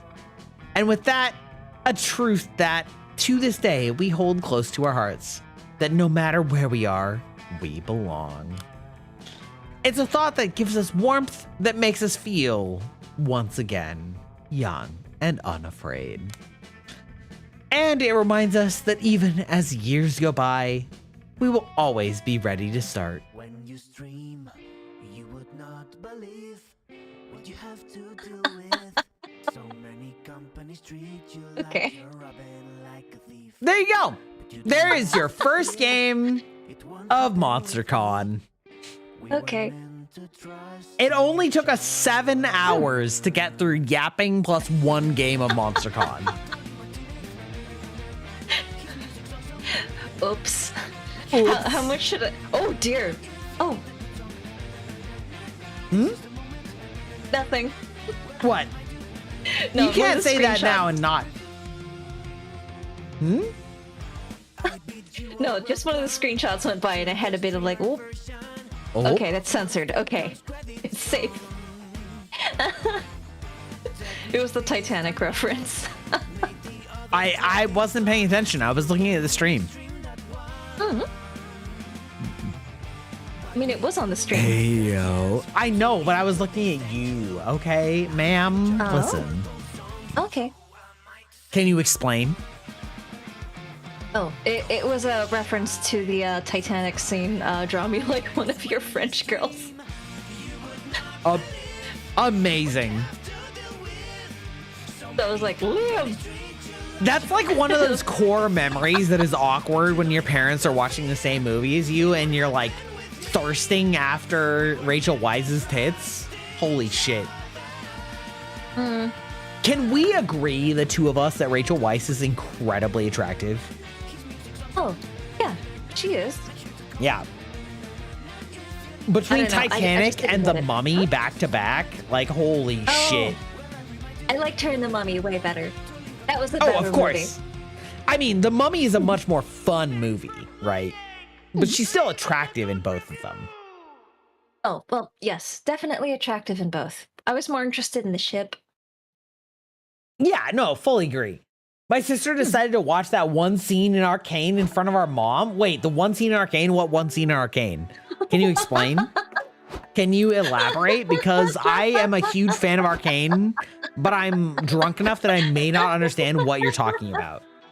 Please elaborate. Please elaborate. Thea scene?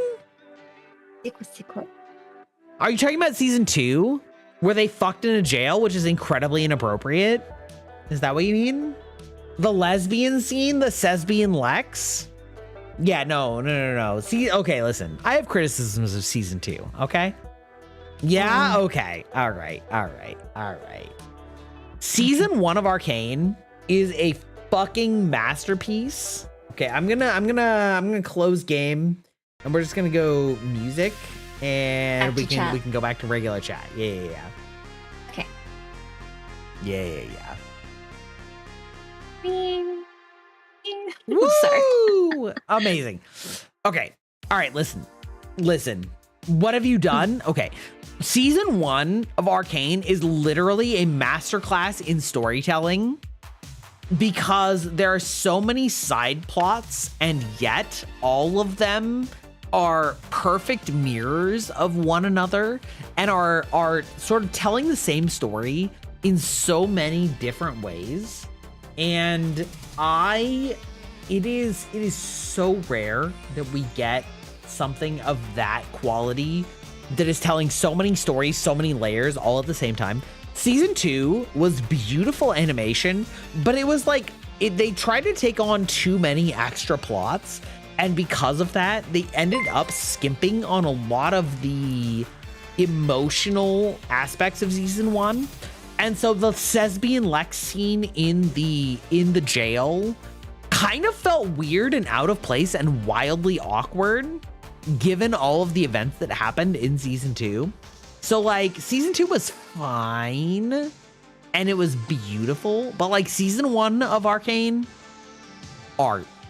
Okay? Season 1 of Arcane is like peak, is like 10 out of 10. Okay? I would call season 2 like 7 out of 10. Maybe 7.5. All right? You've unleashed Gry, the critical drunk anime demon, into season 2. All right? Aeon, you be awful silent right now. I haven't seen season 2, Oh, perfect. so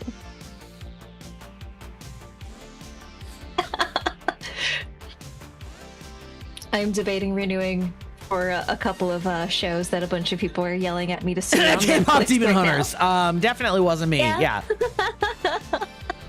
Listen, just take my advice that I said earlier, which is find a friend that has Netflix and just find a reason to watch that with them. That's Yeah, all you need. I know how to make desserts, so that's pretty easy to bribe somebody. You're I like, just need to find hey, a time." yo, I'm going to bring over a Boston cream pie and then you can just show me Netflix. Let's go. K-pop Demon Hunters, let's go.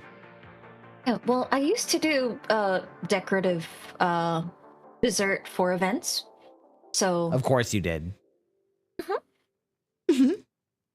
So, I don't know, depending on who I need to barter with, it's like, it could be either as basic as brownies or cookies or something, or maybe I need to go out of my way to make like a bean paste dessert or something. Something truly immaculate. Anyway, it's ad time and your boy has to pee again. Okay, back after the break.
Welcome back, chat. She has there you go. She's untextured herself. All right, we officially finished one run of Monster Prom. It took us 7.5 hours. You know what? But we're living our best lives. Well, actually 5, because we were yapping for about 2 hours first. That's true. You know what? I have found that people enjoy the yapping segments more, which is understandable. That's always one of those things that I've been self-conscious about. Because how do I explain this? Like,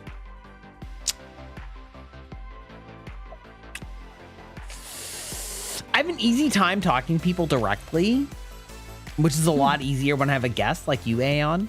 But I definitely, I think that like the natural state of chatter to streamer, there's like a silence that is literally only filled with me, even if people are chatting. And so I find have like a little bit of a hard time with that, feeling like there's like too much silence, even if that's not necessarily the case. So I feel like I get self-conscious in chatting. So it's something I've been working on for like a long time, but like, you know what I mean? You know? Yeah. You know? I noticed you were talking more about trying to practice yapping by yourself, so. I do. I feel like a lot of streamers that do just chatting do a lot of like YouTube stuff. But like, I don't necessarily know what chat wants to watch on YouTube. You know what I mean? You know? Yeah. You also don't have a very big YouTube audience, so that's always a... Well, that's like a separate question, right? But I mean, like pulling up like YouTube videos to talk about. You're almost at 5K on YouTube? Yeah, I saw that, bro. That's fucking wild. That's fucking wild. Good for you, bro. I don't know how YouTube works. It's crazy. It's crazy. For some of the other names I've seen, the communities seem to be different on Twitch versus YouTube, and I don't know how to... I don't know. I'm just hanging. Yeah. Yeah. Yeah.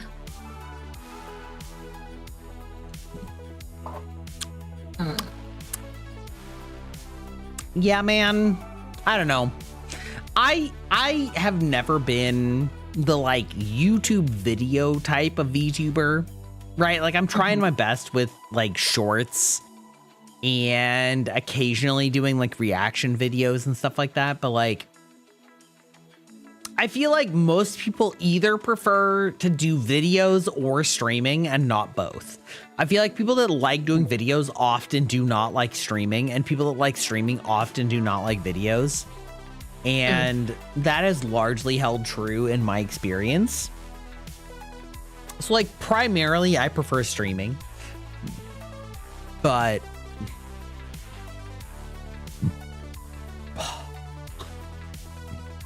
all those other things are like important for growth. You know what I mean? You know? You know? Okay. Yep.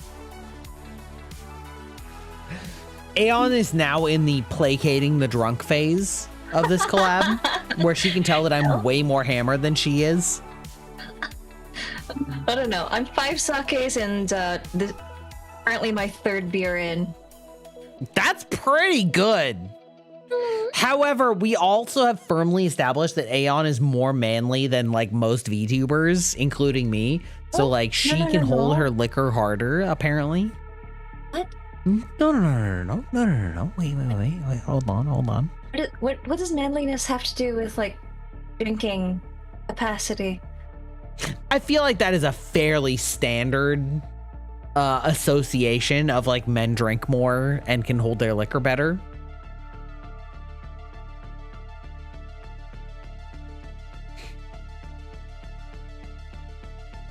I mean, I don't know. I just feel like in the West, at least, the drinking culture is slightly different. Okay. Feel free to elaborate. Talk to me about it. So, there wasn't that much alcohol of any kind when I was growing up. There was the Italian side of the family, so I kind of grew up with the glass of wine at dinner, and I started drinking when one of my uncles decided I was old enough to have a sip. So, but post-dinner activities, there'd be the social component, and sometimes the men and the women would split up. And I don't know if that was just the Italian side of the family. I didn't really see the other sides of the family do that as much. It was different. But the men would split off and they would talk about their own things and they would drink, harder stuff. And the women might, if they weren't cleaning, they might drink, something a bit more tasty. But, fruity mixed drink, for example. Yeah, but it's just one of those things where, don't knock the fruity mixed drinks, because sometimes, a lot of times those were way stiffer than anything the guys were drinking afterwards. So I was like, no, be careful, that sangria will mess you up. It looks pretty and cute and flowery and stuff, but no. If you look at the alcohol content, the ratio of shots, of ounces of just straight liquor to juice versus, the men with their beers, and the ladies with their wine and their mixed cocktails are way stronger. But in terms of flavor palette, I ended up hanging out with the uncles a lot more, which, I don't know, they seem to think was kind of funny. Because, I don't know, a lot of in America, at least, a lot of the American liquors have synthetic sugars or sugars that just disagree with me somehow.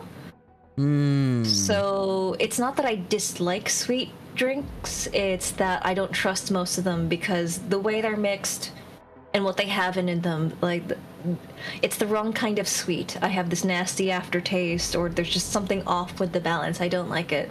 So it's just safer to go with just straight whiskey or scotch or bourbon. So the guys are like, oh, she's one of us, how cute. It was funny.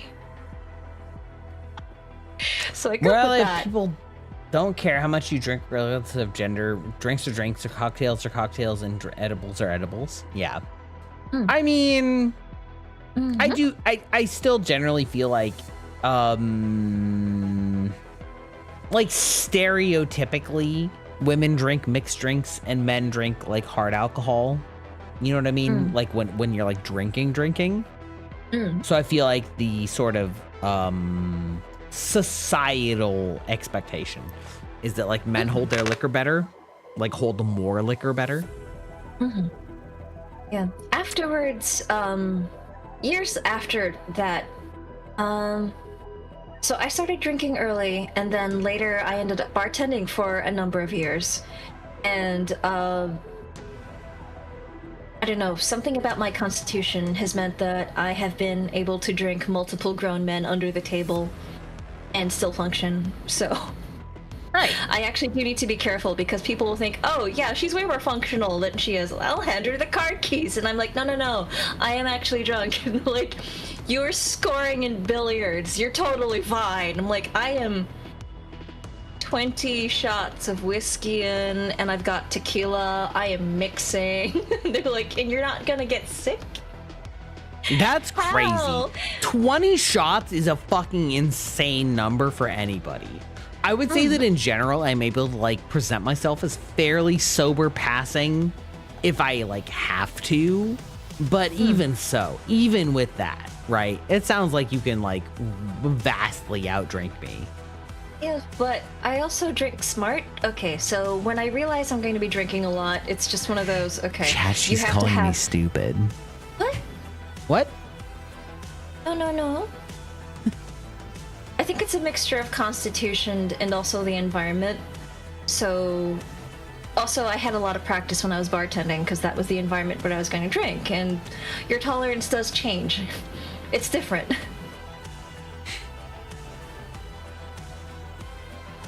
You okay, Gry? Yeah, no, I'm fine. It's great. It's good. We're you good. look like you wanted to say something. No, I'm just laughing. Oh. Laughing at Okay. the instant backpedaling. You're like, I'm just smart with I'm drinking. And I'm like, Chad, she's calling me stupid. And you're like, no, that's not what I meant. No. Please don't. When I say smart, I don't mean smart. No, hey, it's okay. The rule I was told is that you need maybe a pint of water for every 1 to 2 ounces, depending on your personal constitution, your tolerance. Sure. So when I was working, I would do that, and that's how I could get up to 20 shots in a night. But that's like, I don't know, over how many hours? Like doing. I don't know how many hours is that. Let's see if I could go from 3 p.m. to 2 a.m.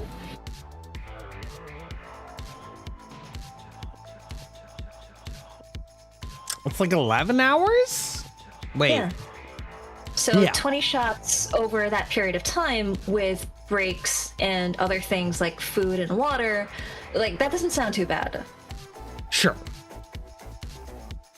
So it's not as crazy as you might have initially imagined.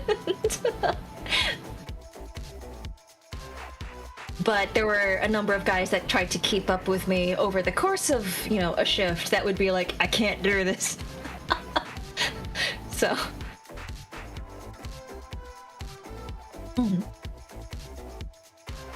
I mean, I'm fine being like a lightweight, middleweight. You know what I mean? I don't care. Cheap date. Cheap date, that's right. Mostly, I'm not really a fan of just overdoing it. It just feels like past a certain point, you can't enjoy the drink. You're just drinking agree to with get that. drunk. Like when you get blackout, it's not actually fun. You know what I mean? You're kind of just wasting it. Yeah. And I'm fussy about my drinks. I like good mixed drinks. I like good straight whiskey. So it's one of those, if I can't taste it, it's like, okay, I may as well just switch to a gin and tonic. Heavy on the tonic, not so much the gin, because I'm really not going to be able to appreciate anything else. But there have been a few times where a bunch of people have laughed at the whole "you drink like an old man," because like I'll have a really good whiskey and I'm like, okay, I need to stick with this. Like whiskey and steak. It's like a grandpa thing. Like I just thought it was a classic combo. I thought that was standard. Yeah, I classic didn't combo realize for that was a old men. grandpa Correct. thing. Yeah. Why is that specifically an old man thing? It just makes sense. Because women don't drink whiskey. As a rule of thumb. I think we go to different bars. I'm just saying, like, historically, I feel like the whiskey is sort of like the cowboy drink, the man's drink. You know what I mean? Obviously, there exist women who drink whiskey. Case in point, right? I'm just saying traditionally. I don't really give a shit about traditional, right? Like I drink quote unquote like girly fruity drinks because I prefer it to actually taste fun. I don't know. So like I like mixed drinks. I like fruity drinks, right? But that's also stereotypically not sort of the masculine drink. Yeah. There's some classic tiki drinks from World War II that like a lot of people forget that the grandpas drank, and it's like, yeah, those are fruity AF. All right, good night, oldie. Thank you for the raid. I hope you had a fun time. Yeah, we're probably gonna be closing up here pretty soon here. Okay, yeah.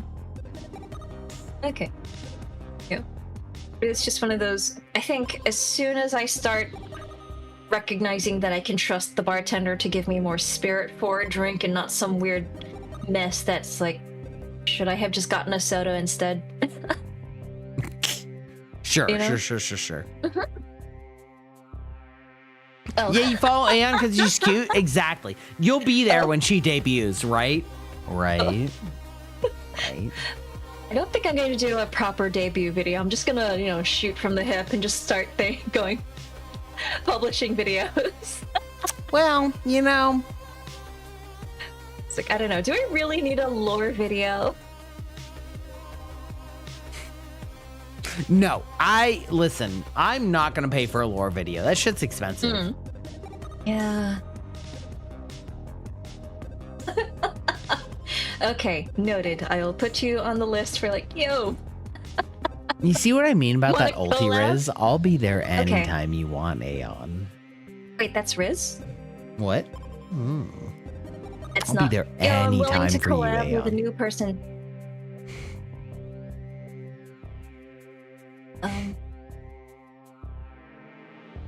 That's not just an invite.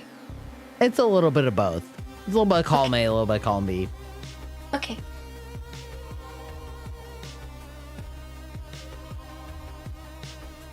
I was thinking slowly. Okay, so Gry was right. Okay.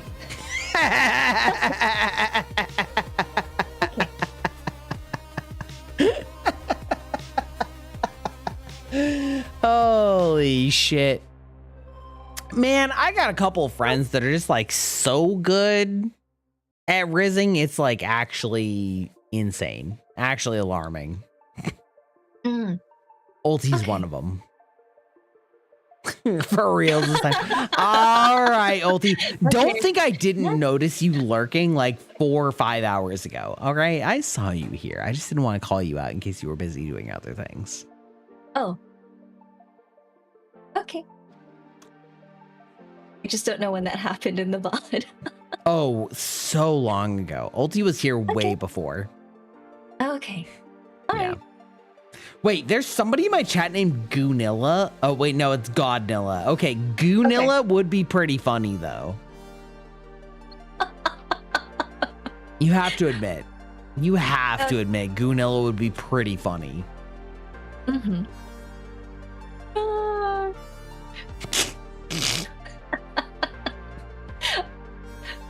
I feel like that'd be a very interesting thing to just open with in public. That's like having the that infamous hoodie that went around in public for a while. Oh yeah, the fucking Ahegao hoodie. Yeah, it's just like, wait, why would you wear that in public, you maniac? You madman. Well, I feel like if a man wears it, it's like the absolute woman repellent, but if a woman wears it, it's like the gooner bait. You know what I mean? I feel like that's a bad idea. Well, sure, because you don't want a gooner bait. Right. I feel like Hime Hajime could get away with it, though. Of course she could, because she's fucking... She's into ugly bastards. She's terrifying, and I fear her power. Yeah, I fear her. Yeah, exactly. Fish fear her. Right. You sent me her lore video and said that was a tame thing compared to some of the other stuff she's done in public. Oh my god, absolutely. And I was like, this is already wild. What do you mean? This is tame compared to the stuff she's done in public. That bitch is crazy, all right? Listen. So... Okay. Ah, fuck. Like, that woman is fearless. My god. Her power is immeasurable, all right? I don't think it's possible to shame her. No, it's not. It's not. Absolutely.